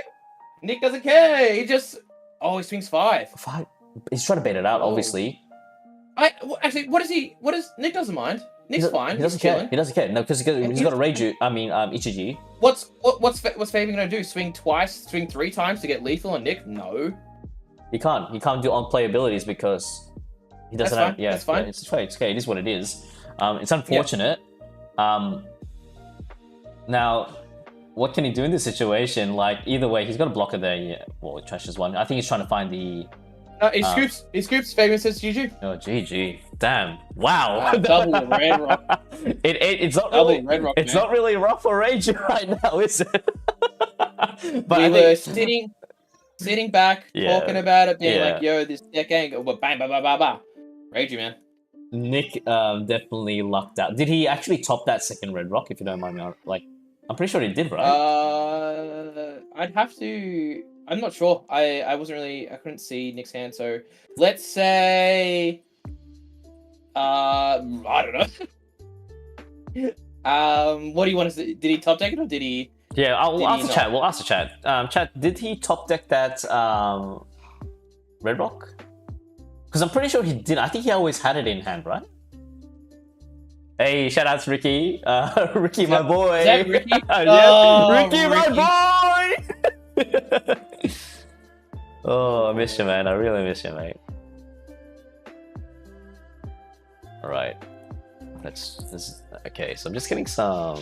Okay, so apparently we have a Shanks in the top 8 cuts. So Zouti versus Duvel. Duvel was a Shanks. Shanks won 2-1. So yeah. Was it a Shanks mirror? Was it? Yeah. No, it was Shanks versus Blackbeard. Ah. Yeah, Shanks versus Blackbeard, top 16. Zouti, unfortunately, he usually does come top 16. Zouti, very exceptional black player. We'll save as this. Save as a copy. And boom, I guess we're going to be waiting for an... look, I really want to see a best of 3. Like, I think everyone wants to see best of 3. But I want Ranger to win because it is the underdog. We always cheer on the underdogs, right? We are, Paul, me, you, Will, we're all underdog people. We always cheer for the underdog. Unless the underdog is a meta deck, and then we don't cheer for the underdog. But don't you play a meta deck? Correct. The answer was awkward silence. Oh, you don't have noises, I disconnected. Will Reynolds, the winner was Reiju. Reiju got very lucky with the 2 bottom decks. So Vanilla's coming in clutch. Vanillas are coming in clutch. It'd be interesting to see if, like, you know, Fabian changes up his playstyle, just not leader ability every turn. I'd be surprised if he didn't stop, like, in regards to, like, I think it's just something you have to do, but we'll have to see. Damn. That's wild. All right, Duvel. Let's see. What is he running anything spicy? Duvel. He is running a generic Shanks deck. I mean, hopefully we get to see him in action. He does play 2 of the 5-cost markers from OP03.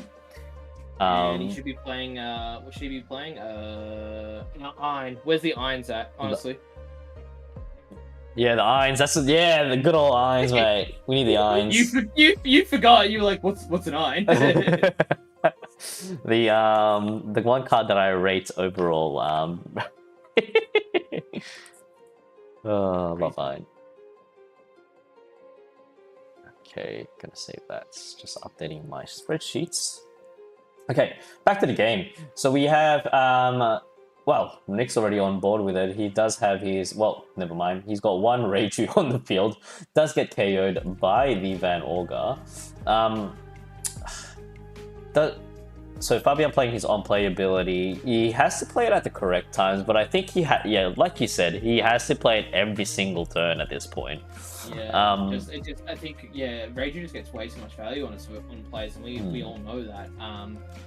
Look, you know, you feel like Nick's hoping, like, if it's a black bug in hand, he does that to the Van Augur, just swings 5 to the dock queue, and then, you know, I think that's what he's probably looking for, but we'll have to see how it goes. But yeah, I think we both agree that Fabian has to keep the on plays down, but it's just awkward. And look, Nick does have the black bug in hand as well.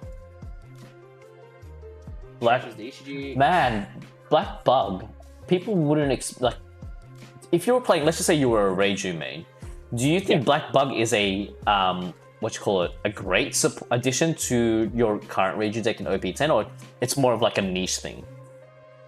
I don't think it's niche. Like, obviously you're not playing 4 of, but it's definitely a card that we've seen every time Nick played that Black Bug, it was good. It was what he, it got rid of a 5 cost, and I think we kind of underestimate as well putting to the bottom of the deck. I think it's not a KO, so Fabi doesn't get that inherent value in regards to like he doesn't get the Jesus being a bit stronger. He doesn't get the Kuzan to be able to get rid of like these extra cards, like get these cards out of. I think it's a really good card, and it definitely feels like a bit of a tech choice in regards to playing against Blackbeard. The Red Rock. I think we both say Red Rock and the Bug also was the whole reason that Fabian actually. Sorry, not Fabian. Nick won against Fabian last game. Now, it definitely wasn't due to his own plays. Now, is he running 4 of those bugs? Just 2. Just 2. Wow. Okay. 2 of the bugs. Playing his 5 cost Kuzan, setting up for a potential Van Olga setup. Now, let's see, how many Don is Reiju? 1, 6 Don. Swings 5 into the Searcher, obviously. 5 into lead, takes it. Is it kind of risky? Oh, we have another Reiju. Unplayabilities are not functioning. Yeah, Ricky also says that he plays Black Bug. Yeah, so he agrees.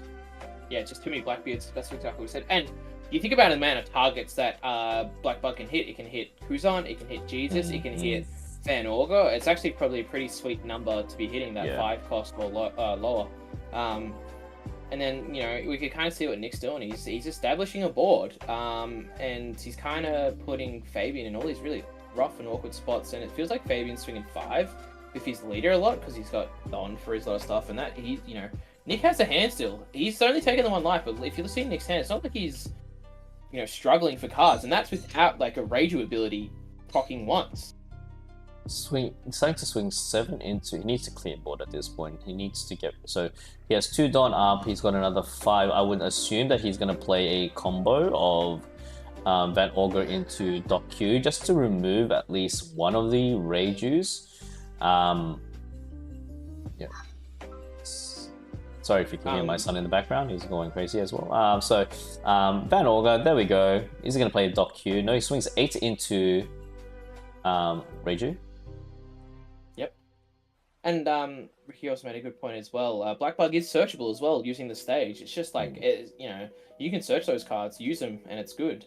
And don't forget, Reiju kind of does it's not inherit, but like Reiju is drawing cards through her leader ability because you are still minusing Don to cheat out these. Big bodies is probably the wrong thing to say, but the bigger bodies from the kids to then work on just trying to KO Blackbeard, like rush him down. I think he's gonna get rid of the Ichiji. Yeah, finger pistol. Boom, there it is. Okay, that would work. Tell you what though, Paul, I feel like this number of cards that Nick's always got that 1 card and leader swing, and I think that's just like enough. And we look at Fabian's hand, he's actually, never mind, he's got a whole library in that. Disregard. I thought he was gonna have a low hand, but no, he's got a lot of stuff in there. Oh my gosh, I don't think I honestly think that Nick might have the upper hand unless he's like, can you imagine if he manages to pull another red rock out of his deck? Or unless he's already got 1 red rock in hand, just to prepare for that 10 Don turn. Swings 5 into lead, forcing him out to do another counter, another 5 into lead. Possible, what do we have? Another bedbug, I think? Because you're leaving off 4 Don unless he's playing another, Okay, gets himself Reiju back again. He's just cycling through. It's like, is this guy actually playing Mikeko Moria? He's just bringing back zombies for days.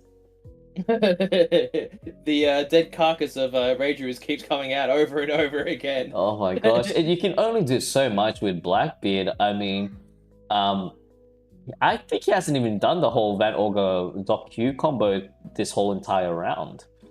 He has. No, in this round, like as in like this game. Sorry, this game.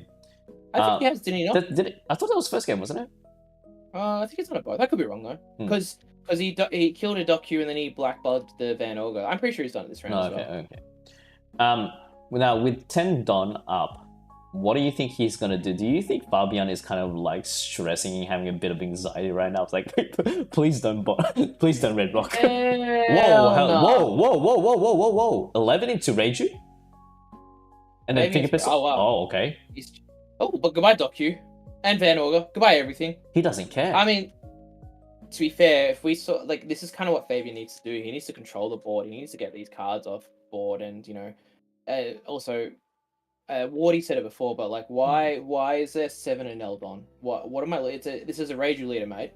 What's going on here? You know, I'm just happy that they actually did put oversleeves on their Don, man. But I think that last time for Fabian, although it feels like a bit of an overkill, the Don on the Reiju, it's definitely something he needs to be doing. He needs to be getting rid of cards on board because, you know, you can kind of deal with leader swings each and every turn. Especially if you're playing a Blackbeard, because that essentially stops the swing and stops the leader swing as well. You just want to keep trying to keep the board empty, and it looks like that's exactly what Fabian's acknowledging and saying. You know, it's going to be a leader and leader battle. Like, let's not leave anything on the board until, you know, we're going to see a 10-cost Blackbeard from Fabian. He just needs to find the right time for it. You know, in 2 life, I think Fabian's feeling pretty good at the moment. We'll see what happens, though. And even if we do see a 10-drop Blackbeard, it doesn't really matter, because I have a feeling Nick's just going to red rock it anyway. Look, he does have a 7-drop on field. I think he's used how many Finger Pistols already? At least be 2, right? And does Blackbeard run 4 or just 2? Always 4. Always 4 Finger Pistols. Okay. But... he would still need a minus way to get rid of that. Yeah. And you know, okay. If we think, so Fabian has a Blackbeard in hand, but then he just got his first stage as well. So, you know, if we think about cards that Blackbeard's been wanting, and we can talk about all these cards, he hasn't been able to cycle for him. It has not been very effective at all. I mean, he's feeling the burn now from all the times that he's kind of ensuring that the on-play effect is constantly nullified. Black Maria? Blocker? No, the Black Maria 3-cost enables him to ramp up. Okay. Wonder what he's going to do here. Yeah, 5 into lead, and we're going to see the 10-drop Blackbeard. Hopefully it's going to stay longer. It's going to stay longer on the field unless Nick just manages to top deck it. I do not see it. I do see a stage. Yep. Oh, man. If you can go another Blackbeard, combo into another Blackbeard to nullify the 7k swing. But even if he doesn't it's like, how many cards does he have? He's got 3 cards in hand. He's got 1 2k counter. I mean, yeah, he'd probably swing out a 7k into lead, put attach forward Don onto the Black Maria. I don't think the Black Maria is going to be quite useful. At least, well, it's an extra body on the field, which is true. I think it's just that extra body. That's just that extra card that Fabian has to deal with. You know, all these pieces are just stuff that I think every body that stays on the board, that's another card Blackbeard has to deal with. Which... TAKGames is currently disconnected. It's loading. It's loaded back up. We're having some issues in Perth at the moment. They are playing at a rural area apparently. Is it Perth? Perth in general? Shout out to the Perth people. It's all right. We'll mail them. We'll give them. We'll airdrop them. Smoke signal them. Is this a red rock? Is this a red rock? The way he's piling it up right now. No, I think it's just an Eiichiro. Can you imagine? He's just like playing with Fabian's mental state. It's like, I'm gonna stack all 6 Don together. That's the 7. There we go. Ends up blocking. Another 7 into lead. Yep, that's what we want to see. Oh. No, it's just 16 to lead, unfortunately. That's right. I thought Black Maria was a 3k. That was my bad. Do you reckon he'd go back-to-back Blackbeard? It would be nice to go back-to-back. You just want those cards on board. You just want to be able to deal with them. Oh, he's got another Blackbeard. 5 into the Maria. Ooh. 12 into lead. Obviously take. There we go. I mean, Ichiji, mate, you're just gonna be dead weight at this point. News town. What are the chances of Fabian playing another 10-drop Blackbeard? Oh, never mind. He just put it in trash. Low as well. So what can he do in this situation? He can probably attach 7 onto Reiju, swing 12 into lead. So attach 7 onto to try and get it. Maybe. Yeah.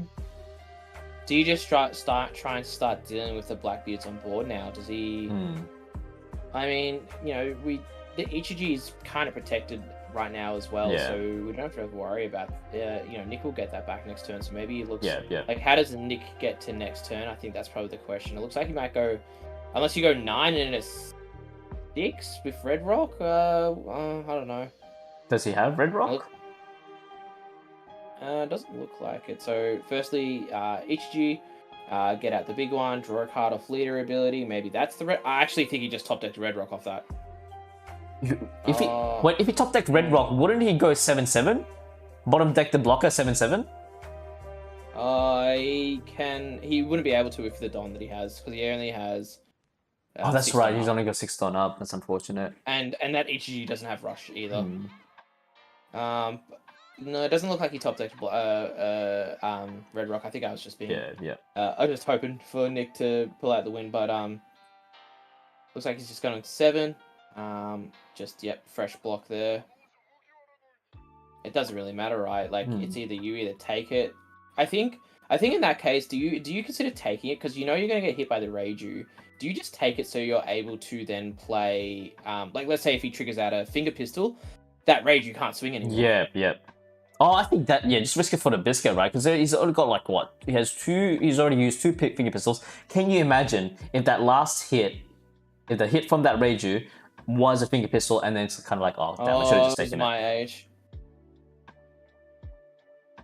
I think the issue here, Paul, as well, is that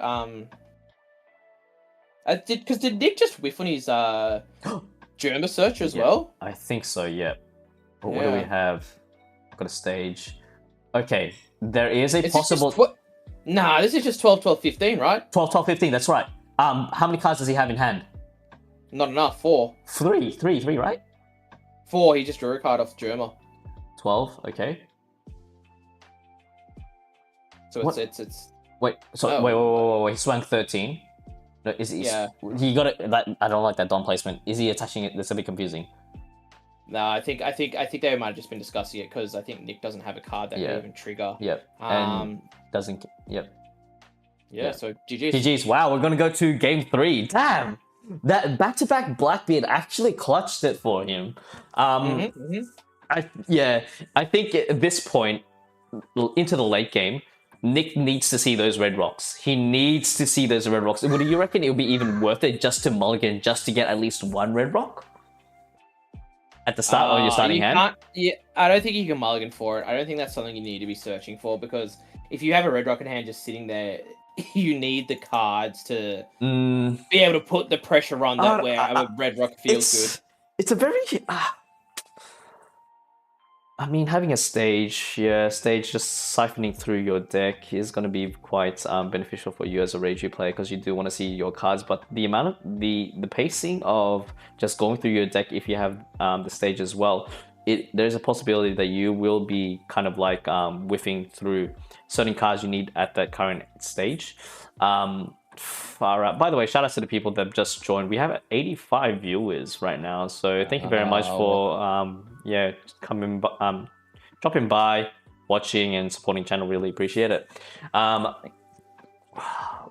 it is currently 6 p.m. in Perth right now, so thank goodness I don't have to stay all the way till 11 p.m. like they did in Brisbane.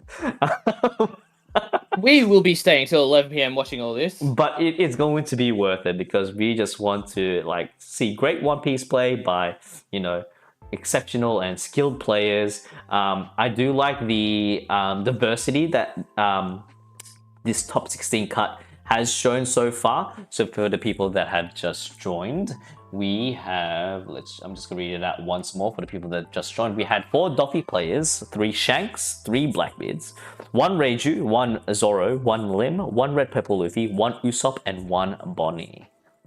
That's what I love about this, like Oceania in general. There's just, it always, like, majority of the time, it tends to provide a bit of spice. Not a bit of spice, like some spice in its top cut results. Now, what are you planning to, what are you wanting to see in the top, in the grand finals? What sort of matchup do you want to see? Red Purple versus Shanks, Paul. No, that is a great combination. I really want to. 2 of my favorite decks I've ever played, and I think that might be the same for you as well, Paul. It is. I like Red Purple Luffy. I like Red Purple Luffy. It's unfortunate that. Yeah, you played a bit of Shanks as well. Yeah, I played a bit of Shanks, but not the Shanks that the Shanks deck that I play is something that you frown upon, unfortunately. So not unfortunately. It is a well-deserved frowning pawn. You won 1 locals once. You're like, this is the best deck list I've ever seen in my life.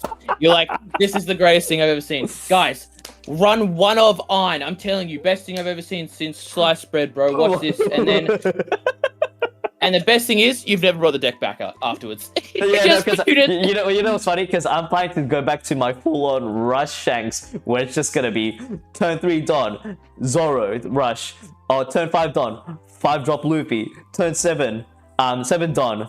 Probably gonna play a Kid Killer and a 3 cost Rush Zoro. Whoa! That King Killer's gonna be useless when I'm sitting at 4 life right here on your 7 Don.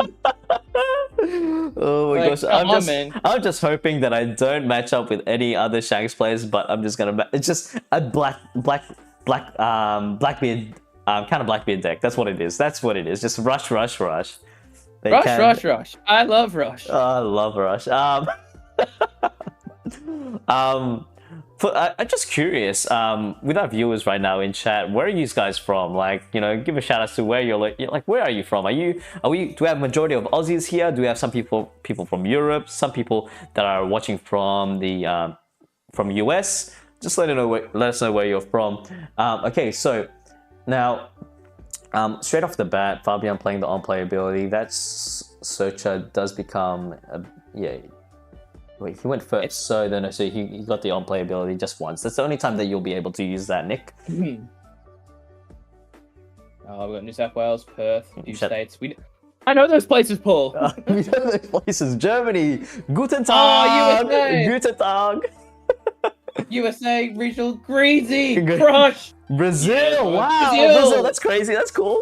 Home of Monkey D. Luffy. Antarctica, look at Eiichiro fan club. Oh my gosh! Shout out to Antarctica. Quack to all the penguins. Yeah, shout out to my fellow penguins. Oh man!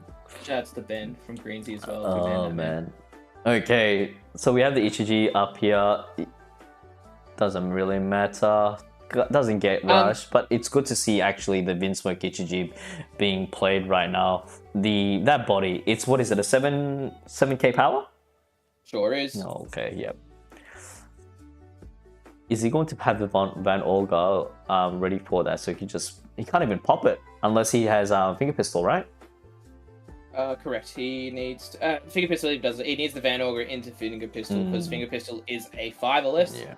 The only cost reduction that Blackbeard pays is the Van Olga. It used to be Laboon, and we've definitely, a lot of Blackbeard players have been thinking about playing Laboons again because it kind of gives you that 4th on play to be able to do something.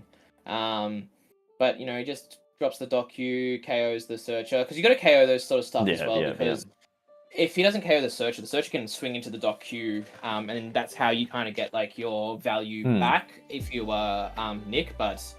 Obviously, it's a bit hard as well. But, you know, Fabian's also sitting at 3 life already. But I think it's part of the Blackbeard plan is just kind of take your life early. You King asks in chat, when is the next offline regional and event in Victoria? I think it's going to be in 2027 at this point. Because we need to spread the love and share the love amongst the states. Victoria hasn't had one since I believe it was Nationals in January. So I'm not entirely sure. That was only 3 months ago. That wasn't that long ago. No, it felt like, dude, it felt like ages, man. Like, You're right. unfortunately, I wasn't part of that. I wish I was. But yeah, I was in Japan. I was a part of that, Paul. Yeah, and how did you go? What was your? Who did you lose to? If you don't mind. 5-5, baby, and I lost to Ricky in chat. I hate that guy. Oh, was he playing Nami? Yep. Shout out to Ricky. No.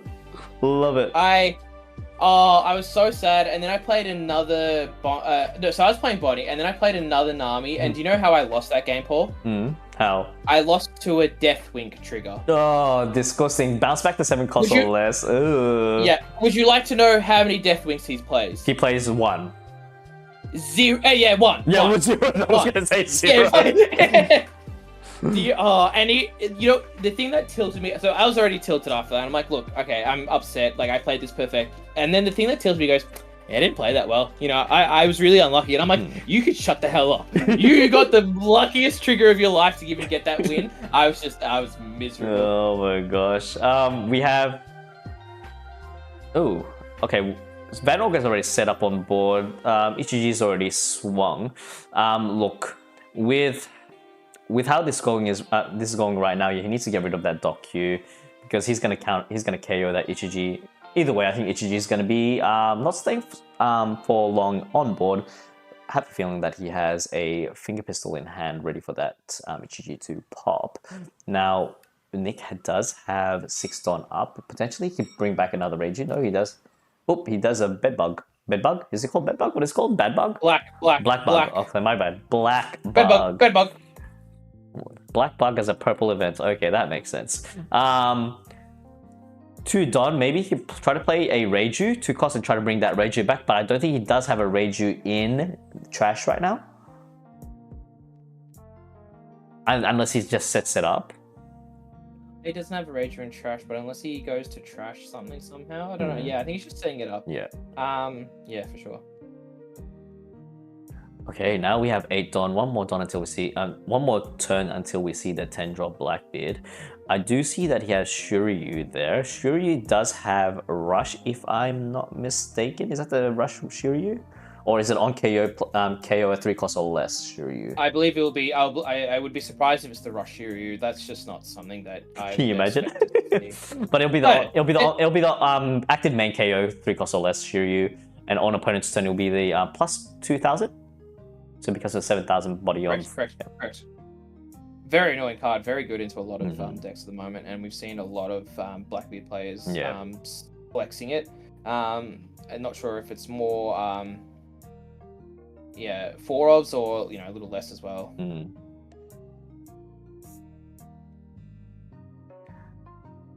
Trashes the Doc Q. No, he gets Doc Q from hand. Okay, we're gonna see a setup. And are we seeing the finger pistol? It's 5 into lead.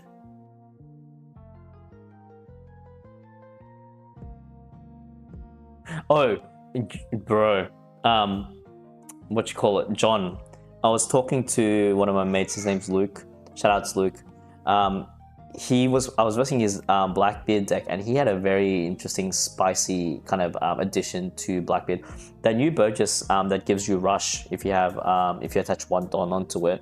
People don't expect it, but he's also a Dressrosa, not just a Blackbeard pirate. So people can actually run what's his face, King Kong Gun. Kong Gun, and also the Rhino Schneider if they wanted to, if they get that. Yeah. Very disgusting. You are never ever seen that pulled off. Can you imagine though? Can you imagine? Oh god, that would be very silly. Yeah. Just the one of Rob Schneider, Rhino Schneider, and also the King Kong Gun onto that Rush. Not Rob Schneider. Get him off there, man.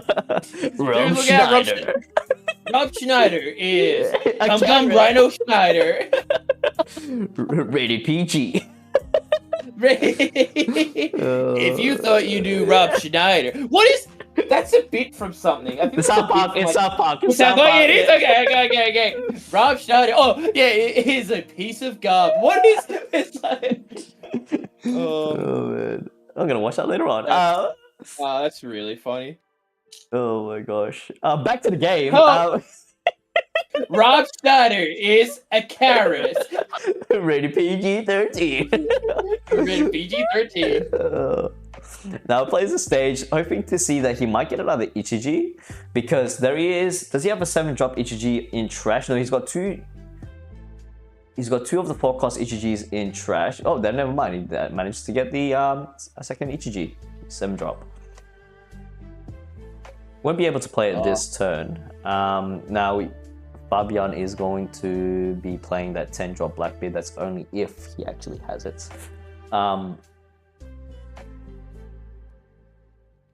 You would think the way that he's kind of like taking his life, he should have one in hand. Yeah. But there's like the double Van Auger. That's I feel like this is the point where it's really tough for Nick to be able to take this back, especially if you set up the Blackbeard as well. Yeah, wow. Yeah.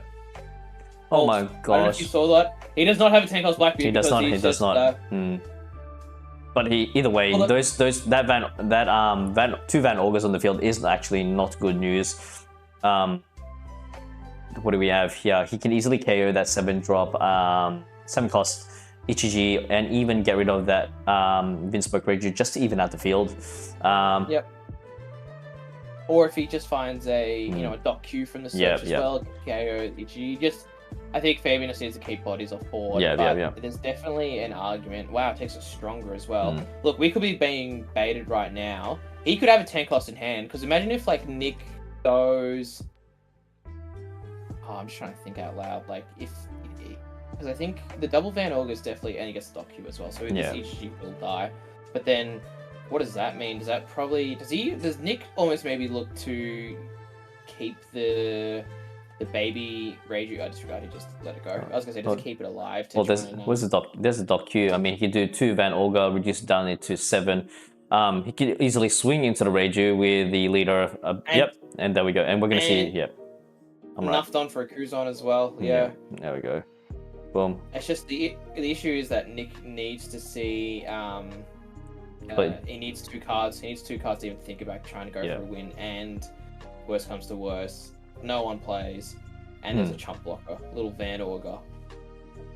What's Van Auger's Devil Fruit? He's got the warp fruit. He's able to teleport instantly. So being a sniper, that is quite advantageous for him to have that.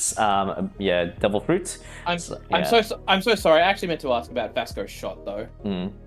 Vasco's shot. Oh yes, Vasco's shot. He just gets crunk all day.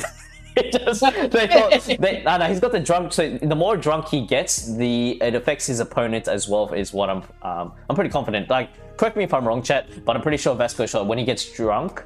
Am I mixing up my anime? Is that from My Hero Academia? Where it's like he gets drunk and then his opponent gets drunk. But let me just Google that real quickly. Vasco shot. I don't think that happens in My Hero. At least not what I've seen. No, it does happen in My Hero where it's they're versing what's his name, Overhaul and his group. But he's got the Vasco shot has the Gabu Gabu no Mi, which is what does that do? Ability. The Gabu Gabu no Mi. So it's a Paramecia type fruit, alcohol based power. So I wasn't tripping out. So he demonstrated the ability to take advantage of alcohol's flammable properties and attacks with fire. Oh, never mind. I don't know what is that. So he just gets crunk and drinks and just fire apparently, fire powers. That's a really, I don't know, cop-out ace there, right there. Okay, back to the game.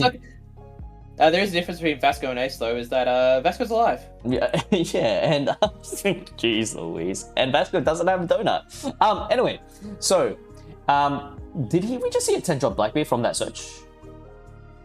Yeah, it might have been, but I don't think 10-drop Blackbeard even matters right now. I think we'll look at just like the amount of stuff that's lining up right now is just, and again, another Van Auger, jeez Louise, and drop it, and boom, pop. 3 Van Augers. This is the type of playstyle that we want to see from Fabian. Like, you could, like, hey mate, you can have Red Rock all you want, but at the end of the day, can you actually bottom deck 3 Van Augers on the field as well as Doc Q? No, you can't, unless you have Gravity Blade, but I doubt that Nick is actually running Gravity Blade at this point. He's not. And the biggest issue right now as well is that he needs 2 swings. There is just no vanilla Purple Rush that Reiju plays. Yeah. That is the only way, and then, yeah, Nick just chucks out the GG. Look, really impressive that Nick got the first game win. Yeah. I just think this is a very lopsided matchup. It's I think this one hurts more than Dofi, Dofi versus Teach, because Dofi can still cheat out those cards, which is what the biggest thing is, just bodies on board. But yeah, looks like just hard. Congratulations to Fabian for moving on to top 4 now. Nick, very unfortunate. You are in top 8 cut, but you did exceptionally well, especially with Reiju. I mean, shout outs to Nick, great job. Pretty crazy the fact that he got really far with Reiju. Let's see here. Let's save this. Okay.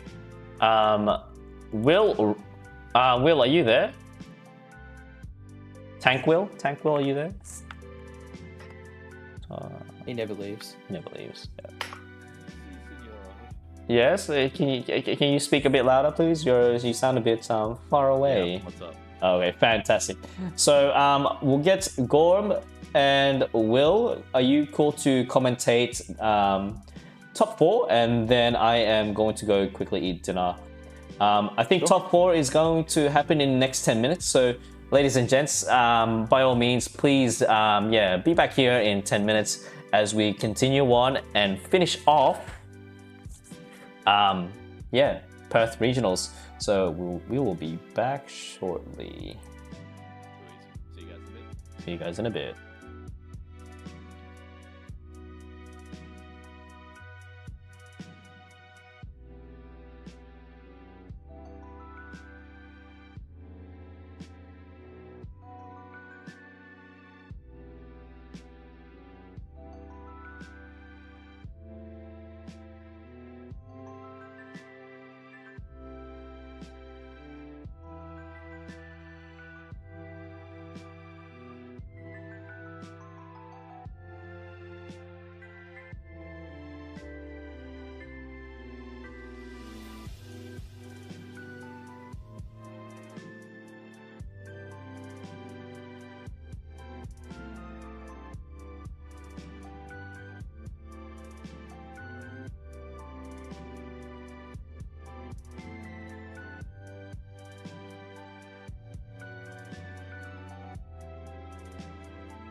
And we are back. It seems that we have a very exciting game right now.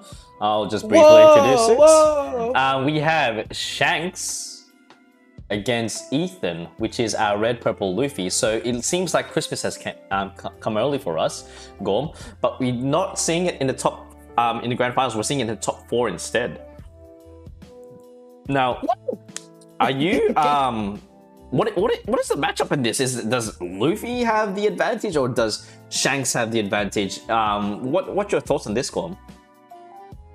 It should be RP favored. I kind of touched on it earlier when we were talking about RP Luffy, but Duvel is using the Pelipper, beautiful Pelipper's Pokemon sleeves. Those sleeves are great. Sorry. So when Luffy swings, when Luffy swings, Shanks says, "I'll leader ability." You know what happens? What? It still connects because Luffy is a 6k leader, and it's just awkward for Shanks. Shanks really thrives getting that extra value from all those extra swings of 5 and 5, and just like all that's leader ability. You don't have to use a card in hand. Or if you want to counter of RP Luffy's swings just as leader alone, you have to give a card. And look. Maybe I haven't seen this matchup in 10. Maybe these extra cards, such as a Sanji, stuff like that, actually just helps the Shanks. Get those cards. But look, I must say, there's some great sleeves all around. Yep. Question is, Will, are you there, mate? Are you there right now? Maybe I did. My apologies. Will! Like they didn't start at 10 minutes like in 10 minutes like I said. They just like no one tells them what to do. They just do whatever they want. Tack goes. Tack don't stop. Wait for no one. Now ideally, okay. Now I'm gonna pass it on to you guys. All the best. Yeah. Too easy. No. Not all the best. Screw you, Paul. How about no? How about no? Alright. So we got the favor for the Luffy. Favor for the Luffy. That's what I think. What do you think, Will? Do you got any thoughts and opinions on the matchup? I mean, both very good. It'll just be interesting. Yeah, I think with being a 6k leader, definitely helps get over that pesky sort of per turn having a play on curve kind of role that Shanks does do to some leaders, but he can get bullied, which is always fun. Yeah. I tell you what though, this Shanks curve has been really nice. To play Sanji on 3 Don, that's definitely what you want as Shanks, and then to see that 5-cost Marco to then be able to KO the Bond Clay that Ethan played, it's kind of gross. That's like just one way of doing it. It just says thank you very much. That kind of a waste of a card, and like he has to swing 7 into Sanji. That is gross, but and then he plays the God Thread, which KOs Marco, and then he gets the Rampadon as well. So let's see if Duval uses trashes an event, so that Marco's going to stay on board, and I think that's the correct play. Just adds pressure. But then you see, look at this, Ethan is up to 8 Don with that God Thread, up to 9. So what is he going to play for 3? He's going to play a Zorojiro, and he passes. Damn. I think we've just literally seen the speed of how RP Luffy can ramp. Duval's going to be on 7 Don, and then RP Luffy's going to 10 the turn after. That's just crazy. Yeah. No, it's really nice to see Red Purple Luffy getting some love. I think out of all the Luffys, I think he's my favorite. Just after Purple Luffy. But yeah, it's nice. It's good to see. Like Shanks, I don't mind Shanks, honestly. I think he's good. He does have his matchups that sort of work really well and not really well, but yeah, that's pretty standard so far.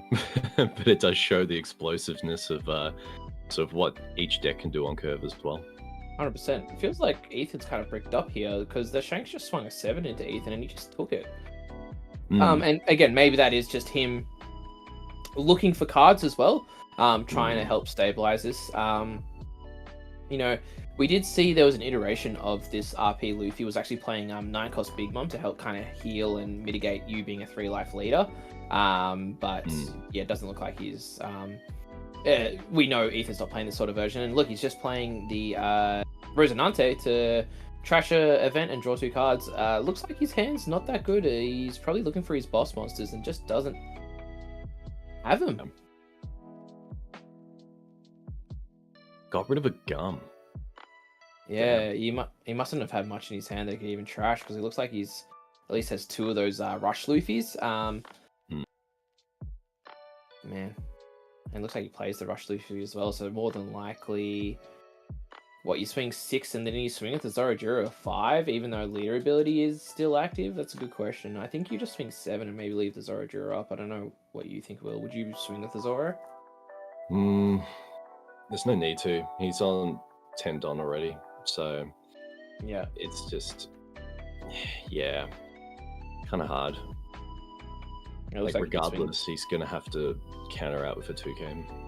Yeah. And I think probably just no real reason to be swinging a 5K. Yeah, they could just get killed by Marco, like if it swings into it. And this Rayleigh's just dirty. Gets that Luffy down to a 4K, and these 6 swings are... It's a lot of cards if, Ethan wants to even consider doing anything, and then when he has 1 Don up, you just go 6 and 6, and then just see what the,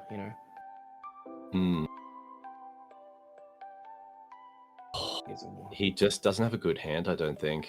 Yeah, it looks like he's kind of bricked up. He's given a 2K for a 6K swing there. He just doesn't want to go down to 0 at the moment, and 3 cards on board.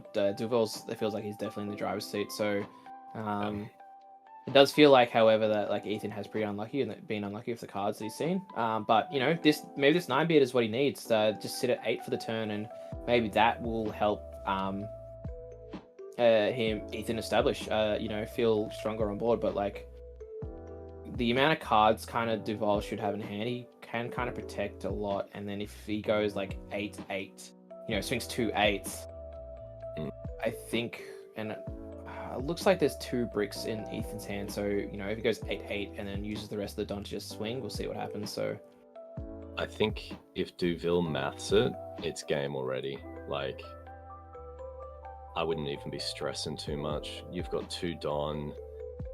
He's got a bunch of counters in hand. Sorry, he has 2 life. He's got a bunch of counters in hand. Like, yeah. I think that 10 cost Shanks is just a very safe play as well. Like, yeah, it's just sure he could math it, but I guess the issue is you can math it, but then there's also Gum Giant, just a big unknown that for all we know, Ethan's been baiting this entire time that he has it. He probably doesn't. I don't think he does. But yeah. Yeah.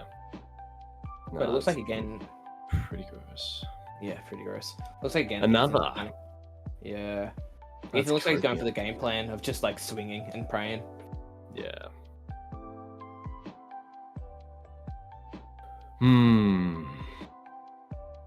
Doesn't look like Ethan has a giant in hand at all, so I think Duval's just going to swing 12, and that's going to be game for game 1.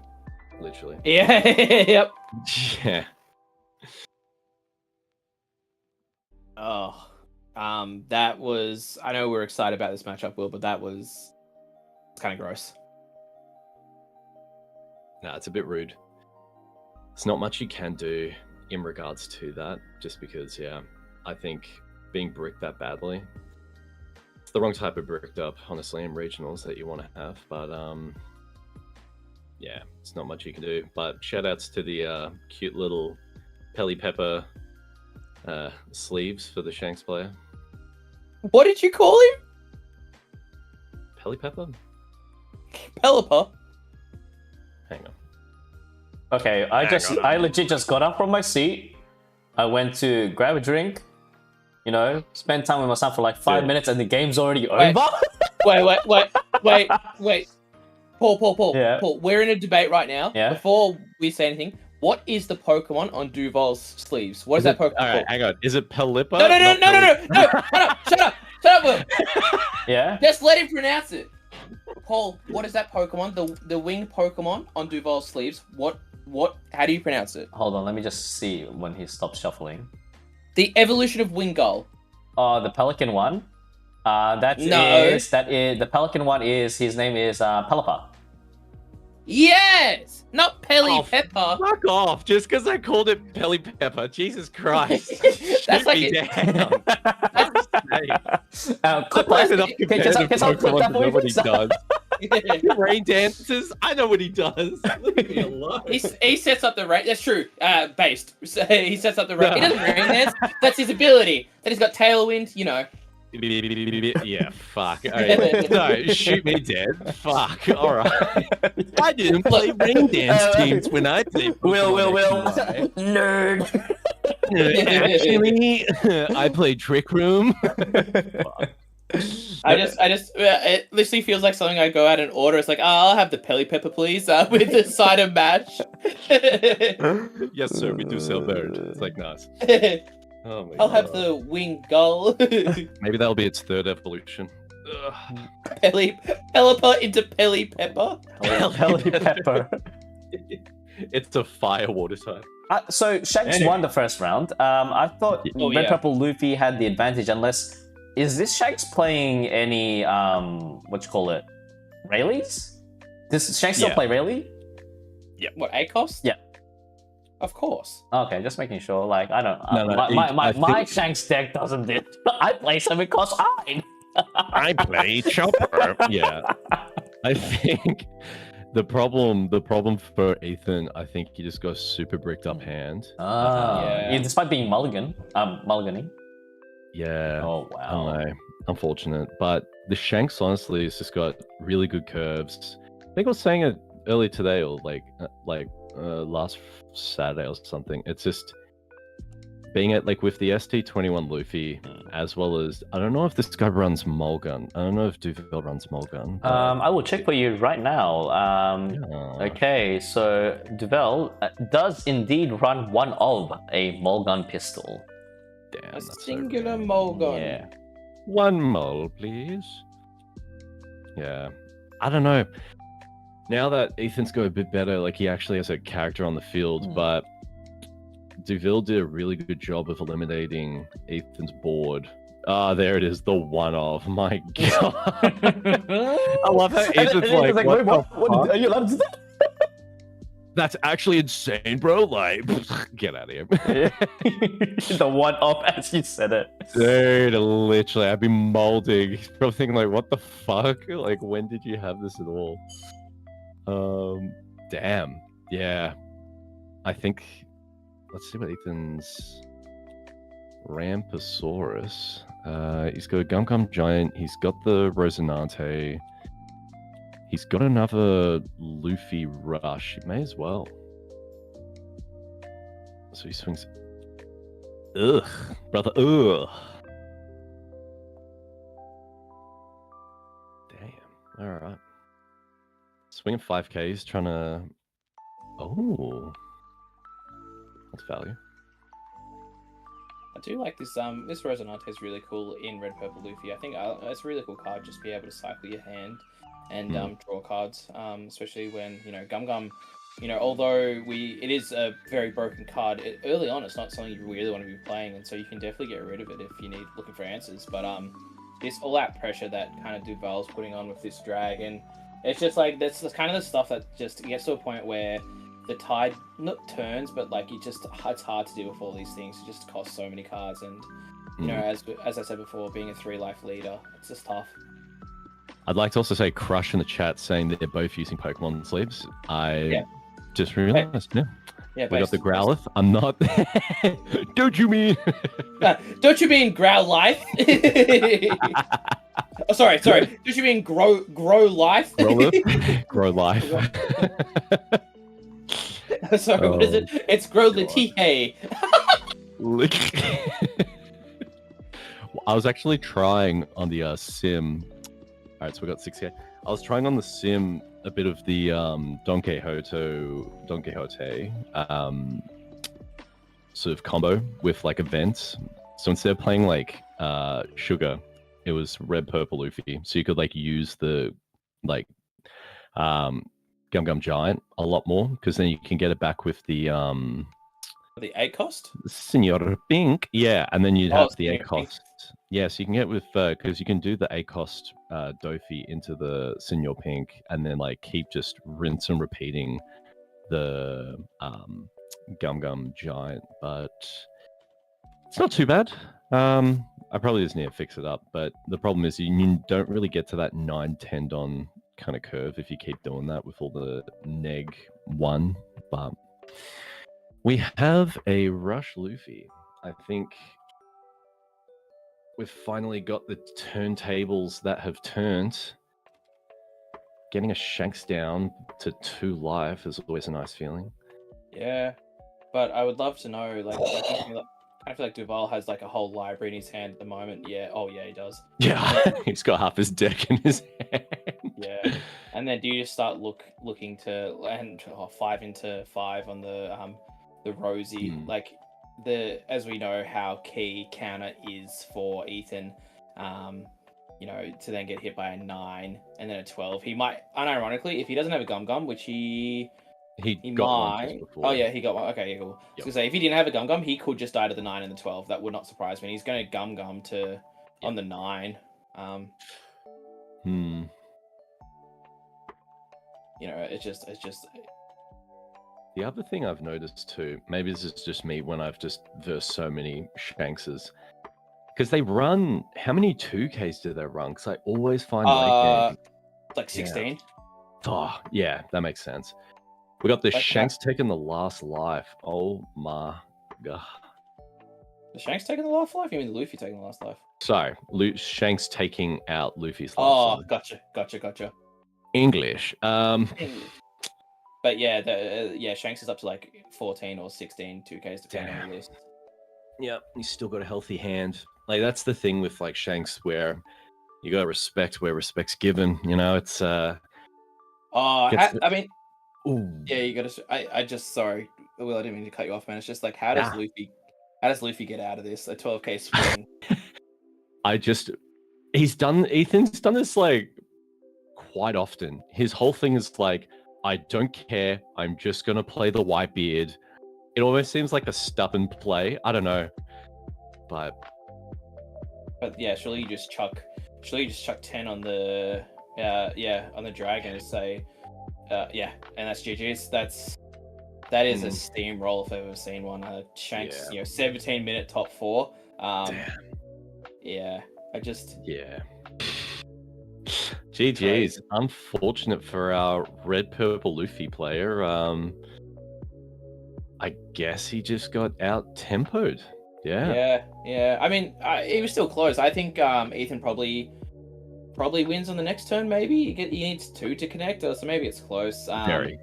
But respect to Duval. I think he played that matchup perfectly, and what that matchup being is just you gotta just rush him down, man. Just put the cards in hand, and 12 cost Shanks is not, as I kind of was talking about it before. You can't really deal with it as red purple Luffy at all. Yeah, it's kind of like I think Zoro. Duval's a really good player as well. Oh, I mean, everyone in here is a good player. Top 4, like, hello. It's just really showing like Shanks isn't just an Ooga Booga deck where you can just turn your brain off and go neg 1 and then more like neg 1,000 and then try and sort of play around that. It's very much just, apparently he got a few triggers off life as well, which I think a few people in the TAKGames chat were also saying. He was saying like one of them was like a trigger demon because he was just getting so many popping off that helped him as well. Don't know. I'd have to look back and double check that, but yeah, interesting. It's now sorry to cut in there. So it seems that in the top 4 we actually had a Usopp versus Blackbeard, and then we just saw the red purple Luffy versus the Shanks. So Shanks is guaranteed in the grand final, but I'm just curious who won between the Blackbeard and the Usopp. So if anyone is in Perth right now, please let me know, and just I'm trying to get these infographics up and uploaded before right as soon as the event finishes. So look, I'm not gonna say how long this break is gonna last for. So just sit tight, and I guess we'll be back in 5 minutes. Who knows? Who do you guys think won between Usopp and Blackbeard? Let's get a little guess going. I'll put a poll up. Let's put a poll up. Hold it up, because I think, let's think about it. Usopp into Blackbeard.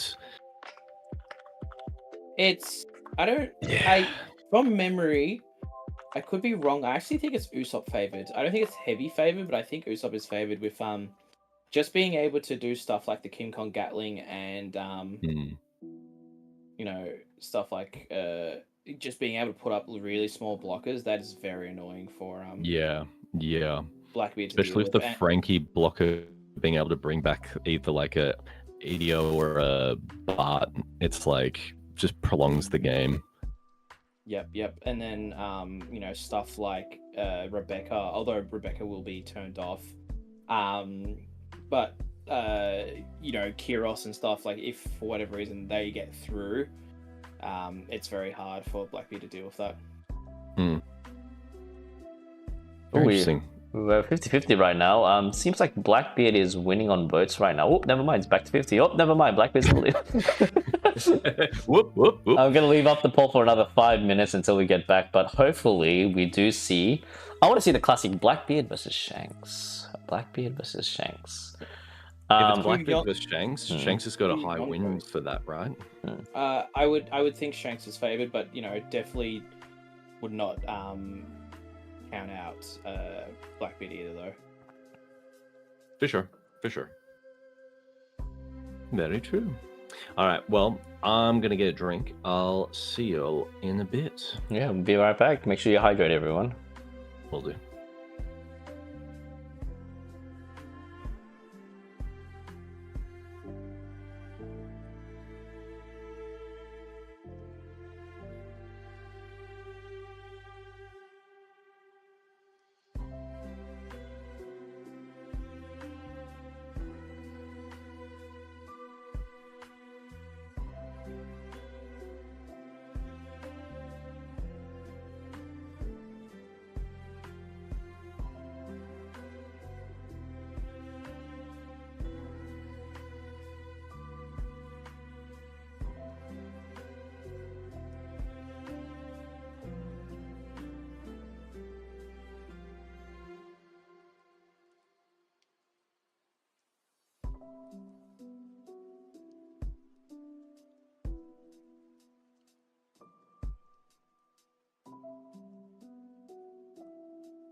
Duval!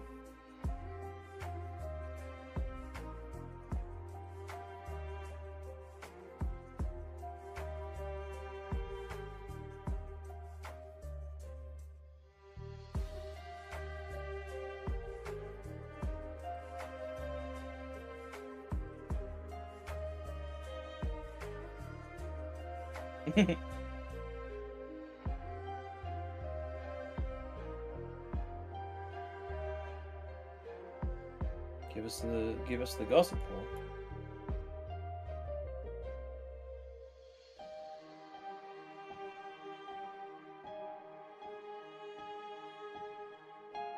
Okay.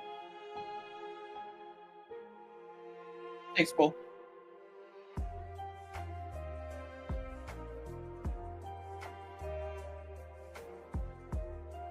Yo.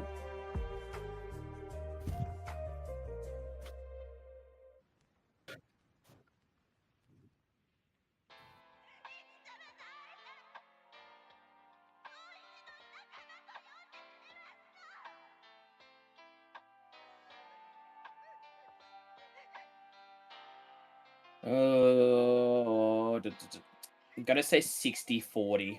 60-40. I could be wrong in saying that, but I think it's Shanks favored.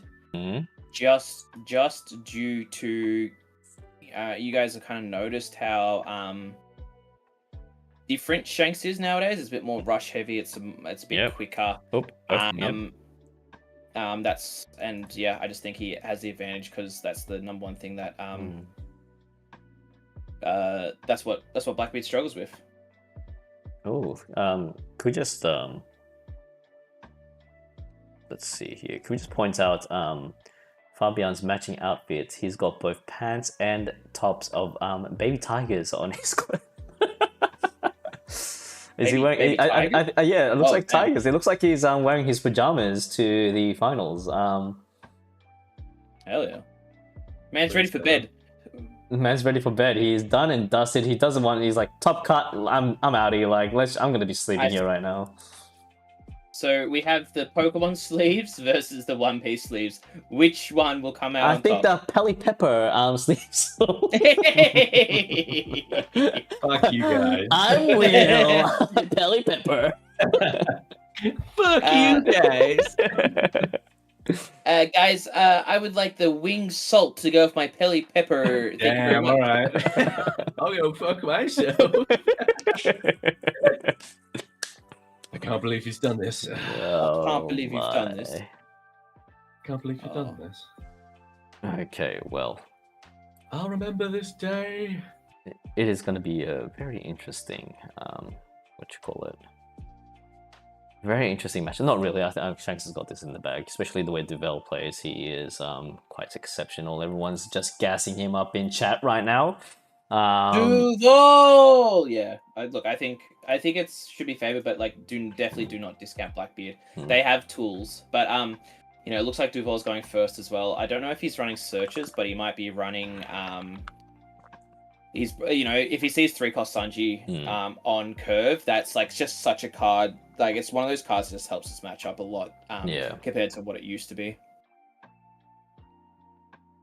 Now, what does Shanks want to see here early game? He wants to see is he wanting to see the 5-cost Luffy rush ASAP, swinging 7, or 6/6 if he wants to. What else is he wanting to see here? Like, obviously, any on-play abilities is is it rush? The only rush ability characters he has is just that 5-cost Luffy and the 10-drop Shanks. Is that correct? No, he would have Dragon as well. And Dragon, that's right, Dragon. And then there's so many different pieces here as well that he'd be wanting to see. Like, he has to. Fabian's gonna have to respect the 7-cost Ben Beckman as well, which he will have to use leader ability for on that turn for Shanks. But sitting where Duval's this is kind of the perfect turn 1, which is the Sanji, and if he sees the rush Luffy here, it's the perfect second turn as well. Ideally, I don't think you play searches, but if you play search, you obviously search on that first. But yeah, this is what Duval wants to see. I'm actually excited because we're not seeing a Doppy mirror. I believe all the Doppies were knocked out top 16. So yeah, very happy. Will, Fuck that. It's just hopefully these like regionals can just be an eye opener for just Uber sweats, where it's like, hey, just diversify your top tier and play a little bit more Blackbeard interesting things. Yes, play more Blackbeard so we can play Nami. And Gorb is like rolling his eyes to the point that he's gonna go blind. He's like, kill me. Surely it's not even that favored for Nami either. Actually, no, not really. If proper like Nami if you play players have proper, figured it out. yeah. You play the Houndblaze with the Usopp and then Watch them see. It's so good. It is what it is. Yes, anyway, back to the game. Oh, they actually started. So that Burgess, does he have anything to get rid of that? Does Duvel have anything to get rid of that? Even if he does play Ben Beckman, doesn't really matter as well because it cannot be KO'd by any effects. The only thing that could possibly work is bounce back, but Red doesn't play that. He does play the Finger Pistol. Goodbye to that Luffy. Already clears up the board. Don't forget that he can play. He won't allow it. But if he turns off on players, Ben Beckman can trash Jesus. But obviously he's not going to allow that. He has to. Fabian definitely has to be aware of the Don count, or the amount of Don active on at the start of the turn, just to kind of like predict it. It's like, yep, I'm going to be playing my on playability. We're not going to be seeing the same strat that Fabian was playing against the Regio, obviously, because just to remove all the on playabilities, but it's strategically just trashing, milling out one card just to use that leader ability to ensure that no on playabilities do occur, and he wants to keep that Burgess on the field as long as possible. What are your thoughts on it, Will? Good chat. All right. I'm just trying to think. I think it will be one of those cases where Blackbeard's gonna have to. Honestly, I'd like to see Blackbeard win. However, like I said, I think people have just somehow Shanks has gone under the radar for a while since ST21 came out, because those Luffys have literally just like made Shanks's mid game so good that it's just, what do you do? It's just a perfect card for Shanks, because his downfall was his early to mid, and the 3-cost Sanji and the 5-cost Luffy has made Shanks actually want to play first as well, which is kind of warped, because like obviously you go Sanji into Luffy into Ben. It's just a lot of good stuff there. Yeah, Crack City. Unless Blackbeard has a idea of what he wants to do, Fabian, I think it's just going to be one of those cases where, look, he has the stage, he's got one of his searches on the field, but Shanks doesn't really care about that stuff, and he just knows as long as he just ooga boogers it and just keeps swinging at his face before it gets to 10 Don, then he's fine. Because Blackbeard on 2 life is not a good position you want to be in, honestly. And I'm not sure if I'll have to check the deck list quickly, but some Shanks are playing a one-off Roger, which is something you always have to respect as well. And this is the list as well. This is what Duval's playing, a one-off Roger. Jeff in the chat goes, I beat Duvel at Nationals this year in round 3 to go 3-0. He was playing Shanks and I was playing Red Yellow Sabo. It was the highlight of one of my One Piece career. Then I lost the next 4. I think that happened to one of the guys that got top 16. He lost to some Odin, and then he was Odin. And then he proceeded to win everything else. I remember his tweet was lost this, ignore it, and won the rest. And everyone was just like, how did that even happen? He was just like, don't ask. So it happens. It happens. But yeah, no, interesting.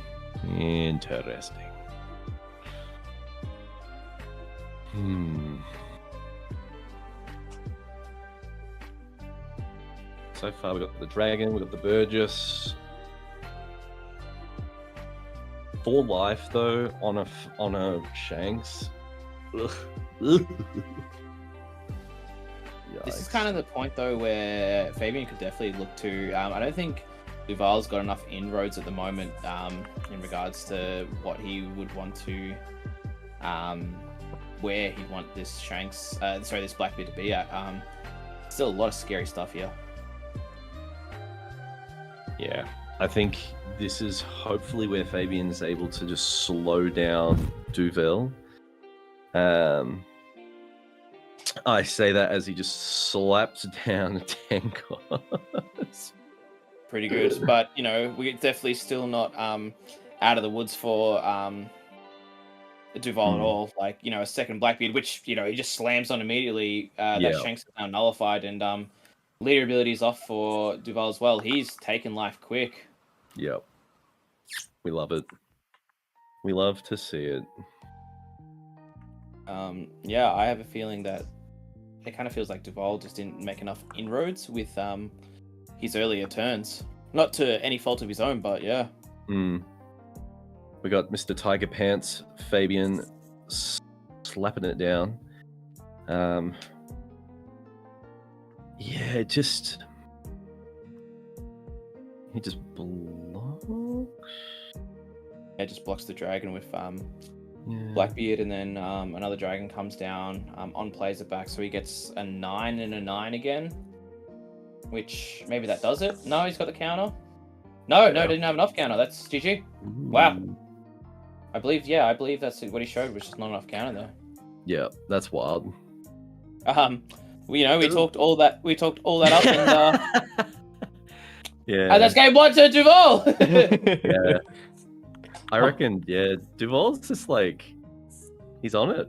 It's cool to see. I think Fabian used a lot of, and that's the thing that like this 5-drop Luffy for Shanks does, is just it takes out like 1 or 2 2Ks out of your hands that could have been there throughout that mid game, and just ends up, you know, making that hand size lower. And then unfortunately, what do you do on that late game where you get, if you hit curve, like, it's scary, because then you got your 5-cost Luffy, your 7-cost Beckman, your on like 9 Don, you play a dragon and then you swing heavy with dragon and Shanks, and then on 10 you play your 10-drop Shanks. It's like, it's just consistent as, which is cool to see. But unfortunately for Fabian, he was probably thinking like, damn, I'm pretty good, and then stand up a dragon, he's like, I just don't think, you know, if you're first in rush, if you're thinking you're good, you're normally not good. Yeah.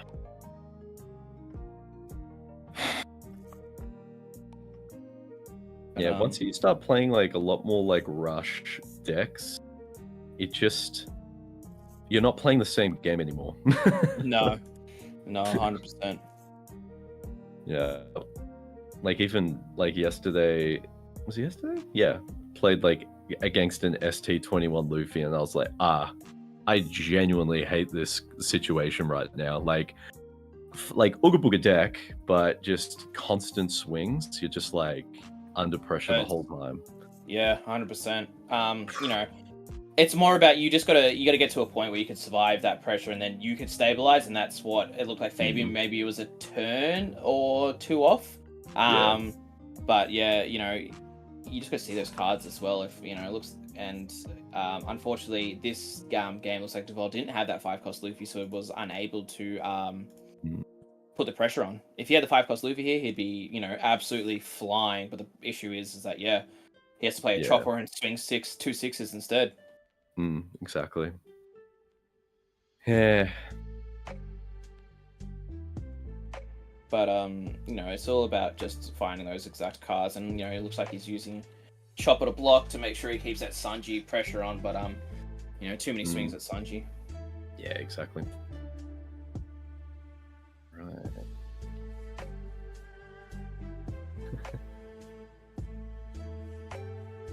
Okay, we've got the Kuzan. But to be fair, like, this is finals, right? Sure Yes. is. Yeah, like, to the fact that we're, like, seeing what our standard OP09, like, sort of matched up, and hopefully in the anime or manga this also happens. It's, Oh, the Yonkos! si, senor.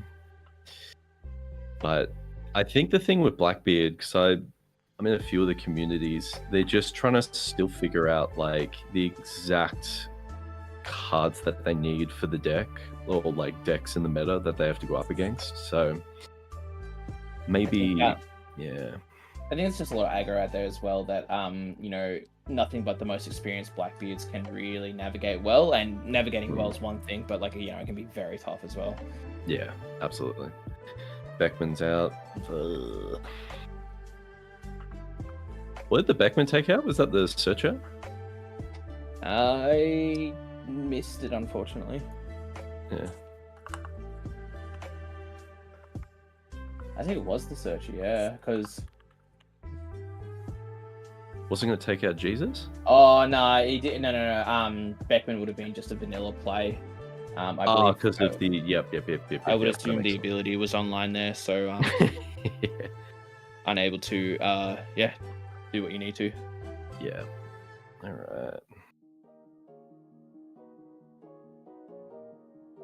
It's got the Van Orga. He's stabilizing a little bit. I've seen Fabian in much worse positions. That was last game. He's sitting at 3 life. He's got some stuff here which he might be able to not pull it back, but like definitely stabilize and go from there. Now, I respect it. It's Blackbeard to just pilot. Yeah, Blackbeard piloting, like, it's definitely one of the hardest decks to play at the highest level. Yeah, honestly. So, I give respects there. So, even for me, it's like, it's either you just train, like, locals playing Blackbeard, but then it's like how much fun you're actually having where you're just learning from each loss, and you're just like, okay, I could be playing Shanks right now. But, like... Yeah, he's got a good board right now. This is looking nice. And he's on 3 life. Tudor's on 3 life as well. That 3 life went down to 1 very quickly there, Will. I might be lagging on my one for some reason. So sorry. That's okay. He's down to 1. There it is. I just love how it's just like, you can't use on play effects. Shank's like, I don't care. I don't care. It's a swing.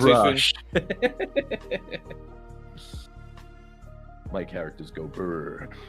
My characters go brrr. Yeah, nice. Gets rid of nice. And the judge is doing a very good job of keeping that Jesus on the correct level. Ooh, respectfully.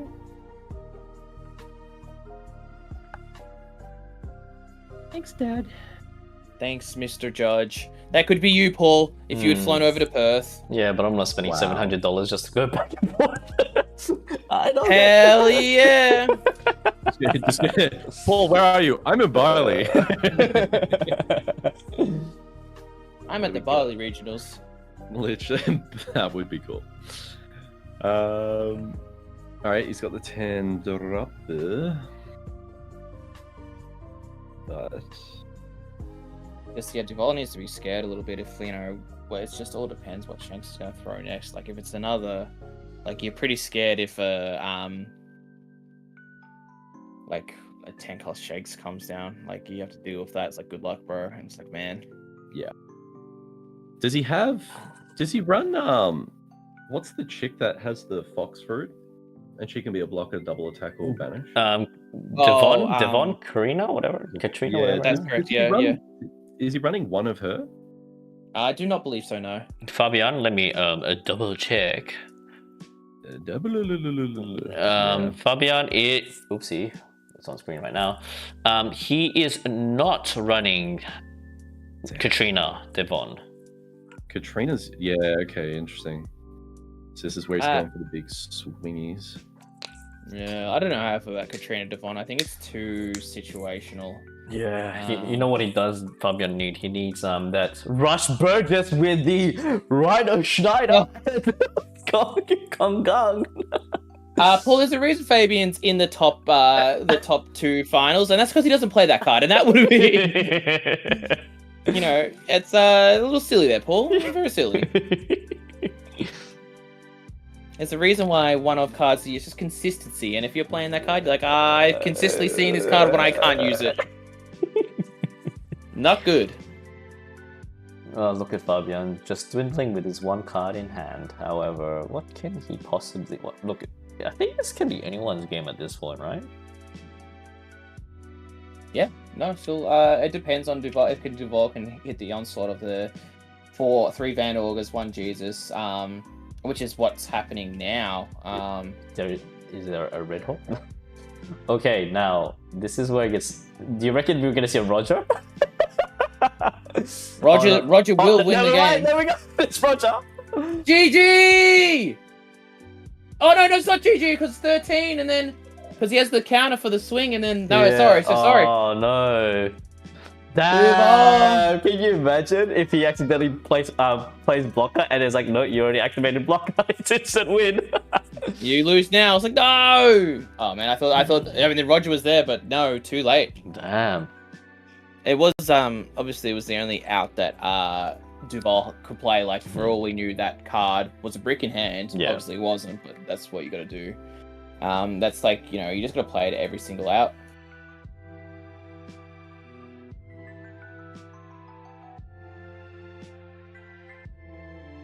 Damn. But yeah, unfortunate. But that's, you know, sometimes how it is. You know, the Roger was there, ready to go, and just didn't have the correct cards.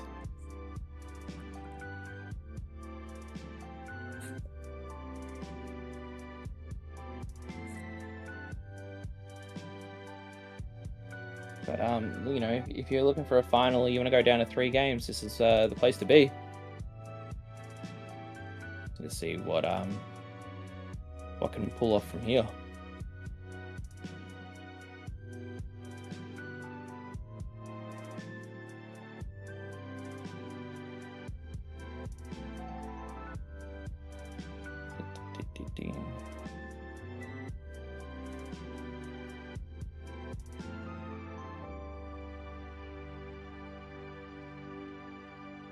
I think Fabian's gone to, second every time, so I wonder if do they get a choice, or is it all depending on what they want? Because it looks like Fabian's on first this time, so he gets the left feed, and then Duval's just passing.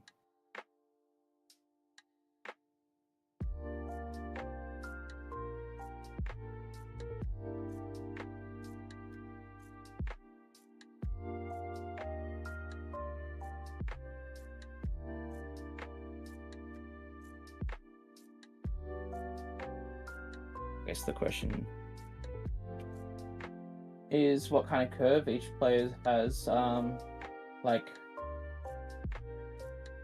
associated with the feet. What are you looking for? Oh, stage, yeah, to help cycle, find those 10 cost Blackbeards, just control the board from there. It's just stuff you need.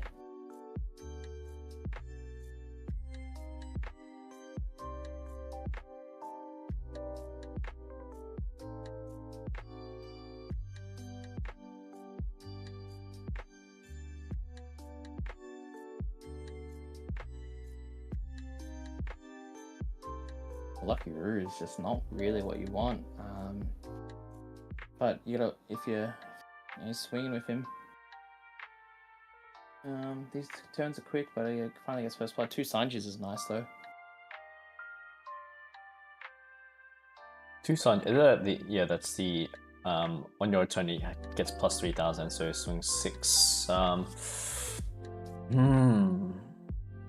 What do you think halted Duval's potential overall win of the tournament in the last round, in the last game? he just need to go faster. You know, it's kind of a race is the biggest issue. He just needs to go. But there's a lot of stuff here that not really the cards you want to see. Like, you know, the fact you're swinging with Lucky Roo, that immediately, you know, that's kind of it's like the herring, where it's just like if the canary in the mine or something like that, like, you know, it's not as good as you'd really want it to be. Yeah. And how many Rush Luffy's did he see in his hand? None, or else he probably would have played it earlier. But yeah, so he swings 6 with the Kuzan. You know, he's just looking for cards to use. You know, just get the most value out of Kuzan. It's swinging 6 is the way to do it. Oh, Roxas, relax. Man's having a great time. He is.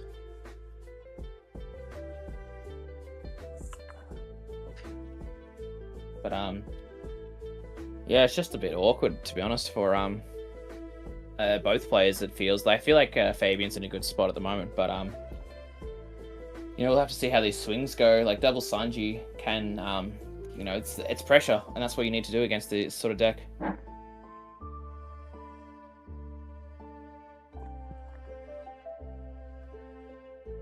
Fabian's sitting very healthy on 5 life. I mean, Blackbeard can't really do much. Just the on-playability, getting ready to prevent that Rush Dragon, as well as the potential, what's his name? Ben Beckman trash. Yep. Either way, at this point, I guess the safe bet would just be swing 6 and 6 with the 2 Sanjis. Then have the probably potential swing maybe 5 into Whitebeard and then 9 into Dragon. I mean, the other possibility is maybe he can set up a a Lucky Roo. Yeah. I feel like Lucky Roo doesn't even do enough that you want it to as well. It's just not enough, you know. He's gone 6, 7, and then he's leaving what 6 on up, so maybe a Rush Luffy, so he can go 7 and 6 again, or something along those lines. It's just all about pressure, getting cards out of Fabian's hand. But no, it looks like it's just going to go 2, and probably does have that Lucky Roo with 4 Don up would be my, or a third Sanji leaving a Don up, which I think is very interesting. Does he play Divines or anything like that? Divine Departure. Let me double check. That's the only card I could think of that you'd want. He does not play any Divine Departure at all. He plays 4 Red Hawks and 2 Bad Manners, 1 Maul Pistol, and that's all the events.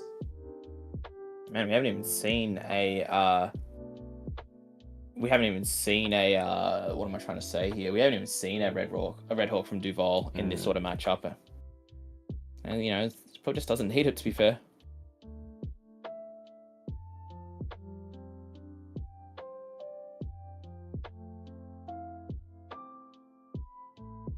Let's see what else it's got.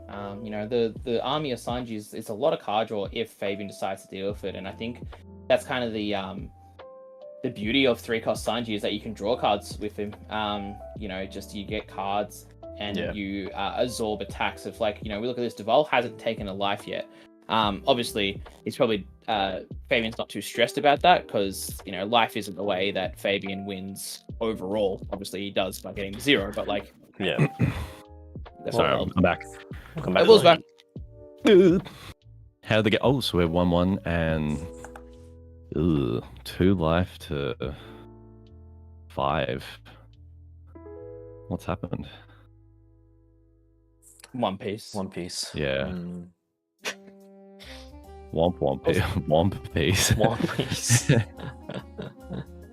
And I guess that's the thing with Blackbeard as well. Like, Fabian will know this as well, but, like, he does have to put a bit of respect onto a a Roger being played at any time, which is just something that's going to scare, which is scary.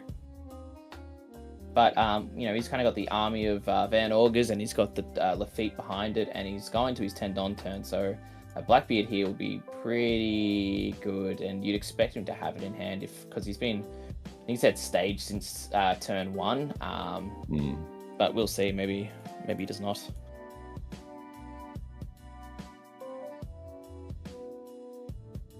with City, all events. And he's tapping a Don, so he's gone searching. So we'll have to see what kind of. Well, I think he could probably go for the 2 Van Olga reduce and then probably shrink down that Shanks down to a 4 cost and then pop it with a pistol, which I assume is going to happen right now. But never mind, Liberation. Same, but different. Same, but different. Well, wait, Liberation, does that still work? Hold on. 2 or more. It's 2 or No, more. that's not Liberation. No, that's Black Hole. No, it's Black Hole. My That's Black apologies. Hole. Sorry, I'm getting so confused. Yeah, Sorry, It's yeah. been a long day. Actually, yeah. And he gets the Kuzan. He might just pop the Kuzan here, which he has just to get another blocker up. But he goes for the Jesus here. That makes sense. He's really feeling pretty okay with what he has in hand. But and look at the judge straight on at 3 onto that Jesus. They know.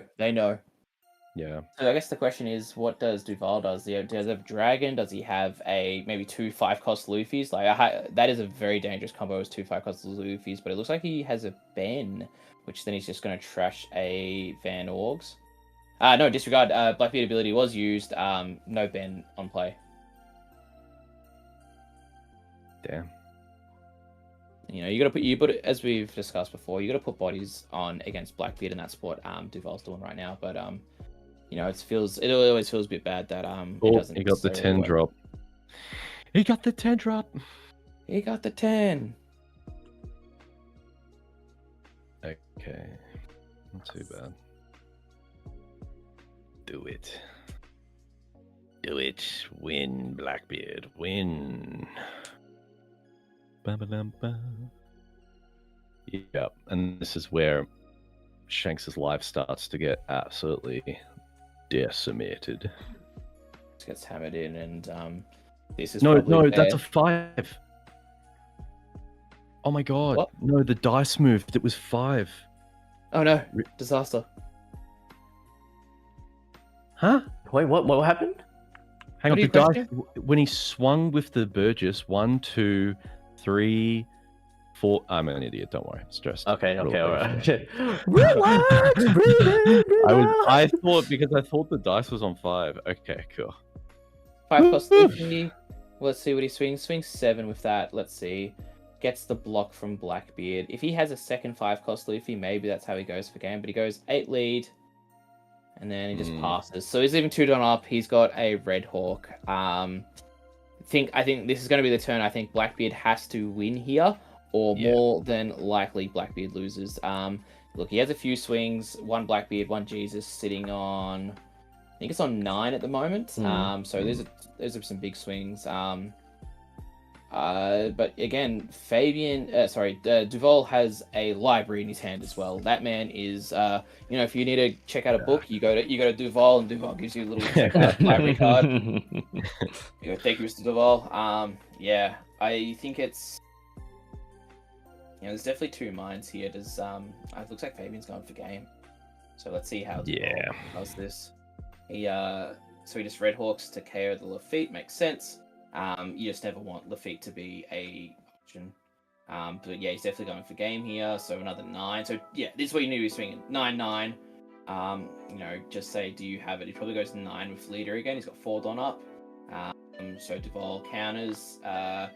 Fabian has 3 swings left. For all we know, there is a trigger in life. You know what I want? We need to finish this game off with a Roger. We need to see that. We need to see that Roger. Swing, and then Roger. That's all we need to see. Yeah, I mean, for all we know, Duval has the Roger in hand. GG's? Yeah, and then he can't. No, GG's, because he counters out. There's just no way to get through because he doesn't have enough counter for what is that? Oh, That's Roger! Roger was in live. Oh Yeah. Wow.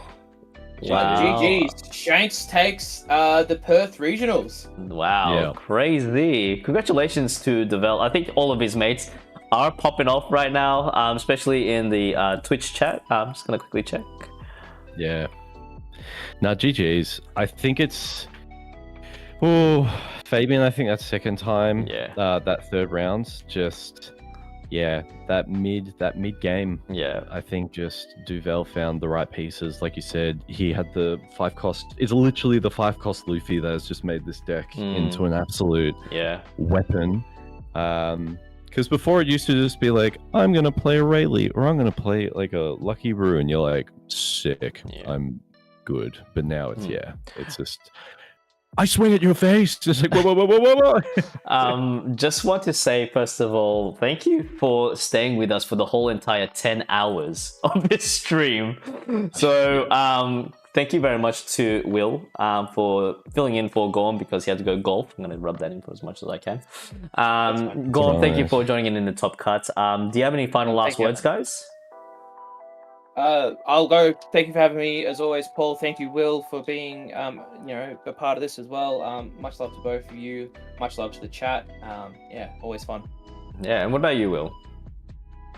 No, thank you for having me. It's always good to watch this and commentate with you both. It's I think you learn a lot as well, just going through and seeing sort of what Australia's top players are currently thinking and what they're playing and sort of what their ideas are. So.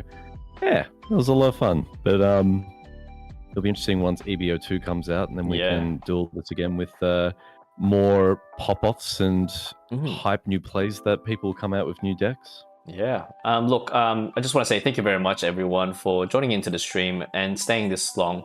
If you haven't done so already, feel free to like and subscribe to the channel. We will be covering the upcoming online regionals. Hopefully, Will and Gorm and I will get the commentating gig for that. So shout out to Tak, please. So other than that, everyone have a lovely evening, good, lovely afternoon or morning wherever you are in the world. Stay safe and see you, everyone. Bye.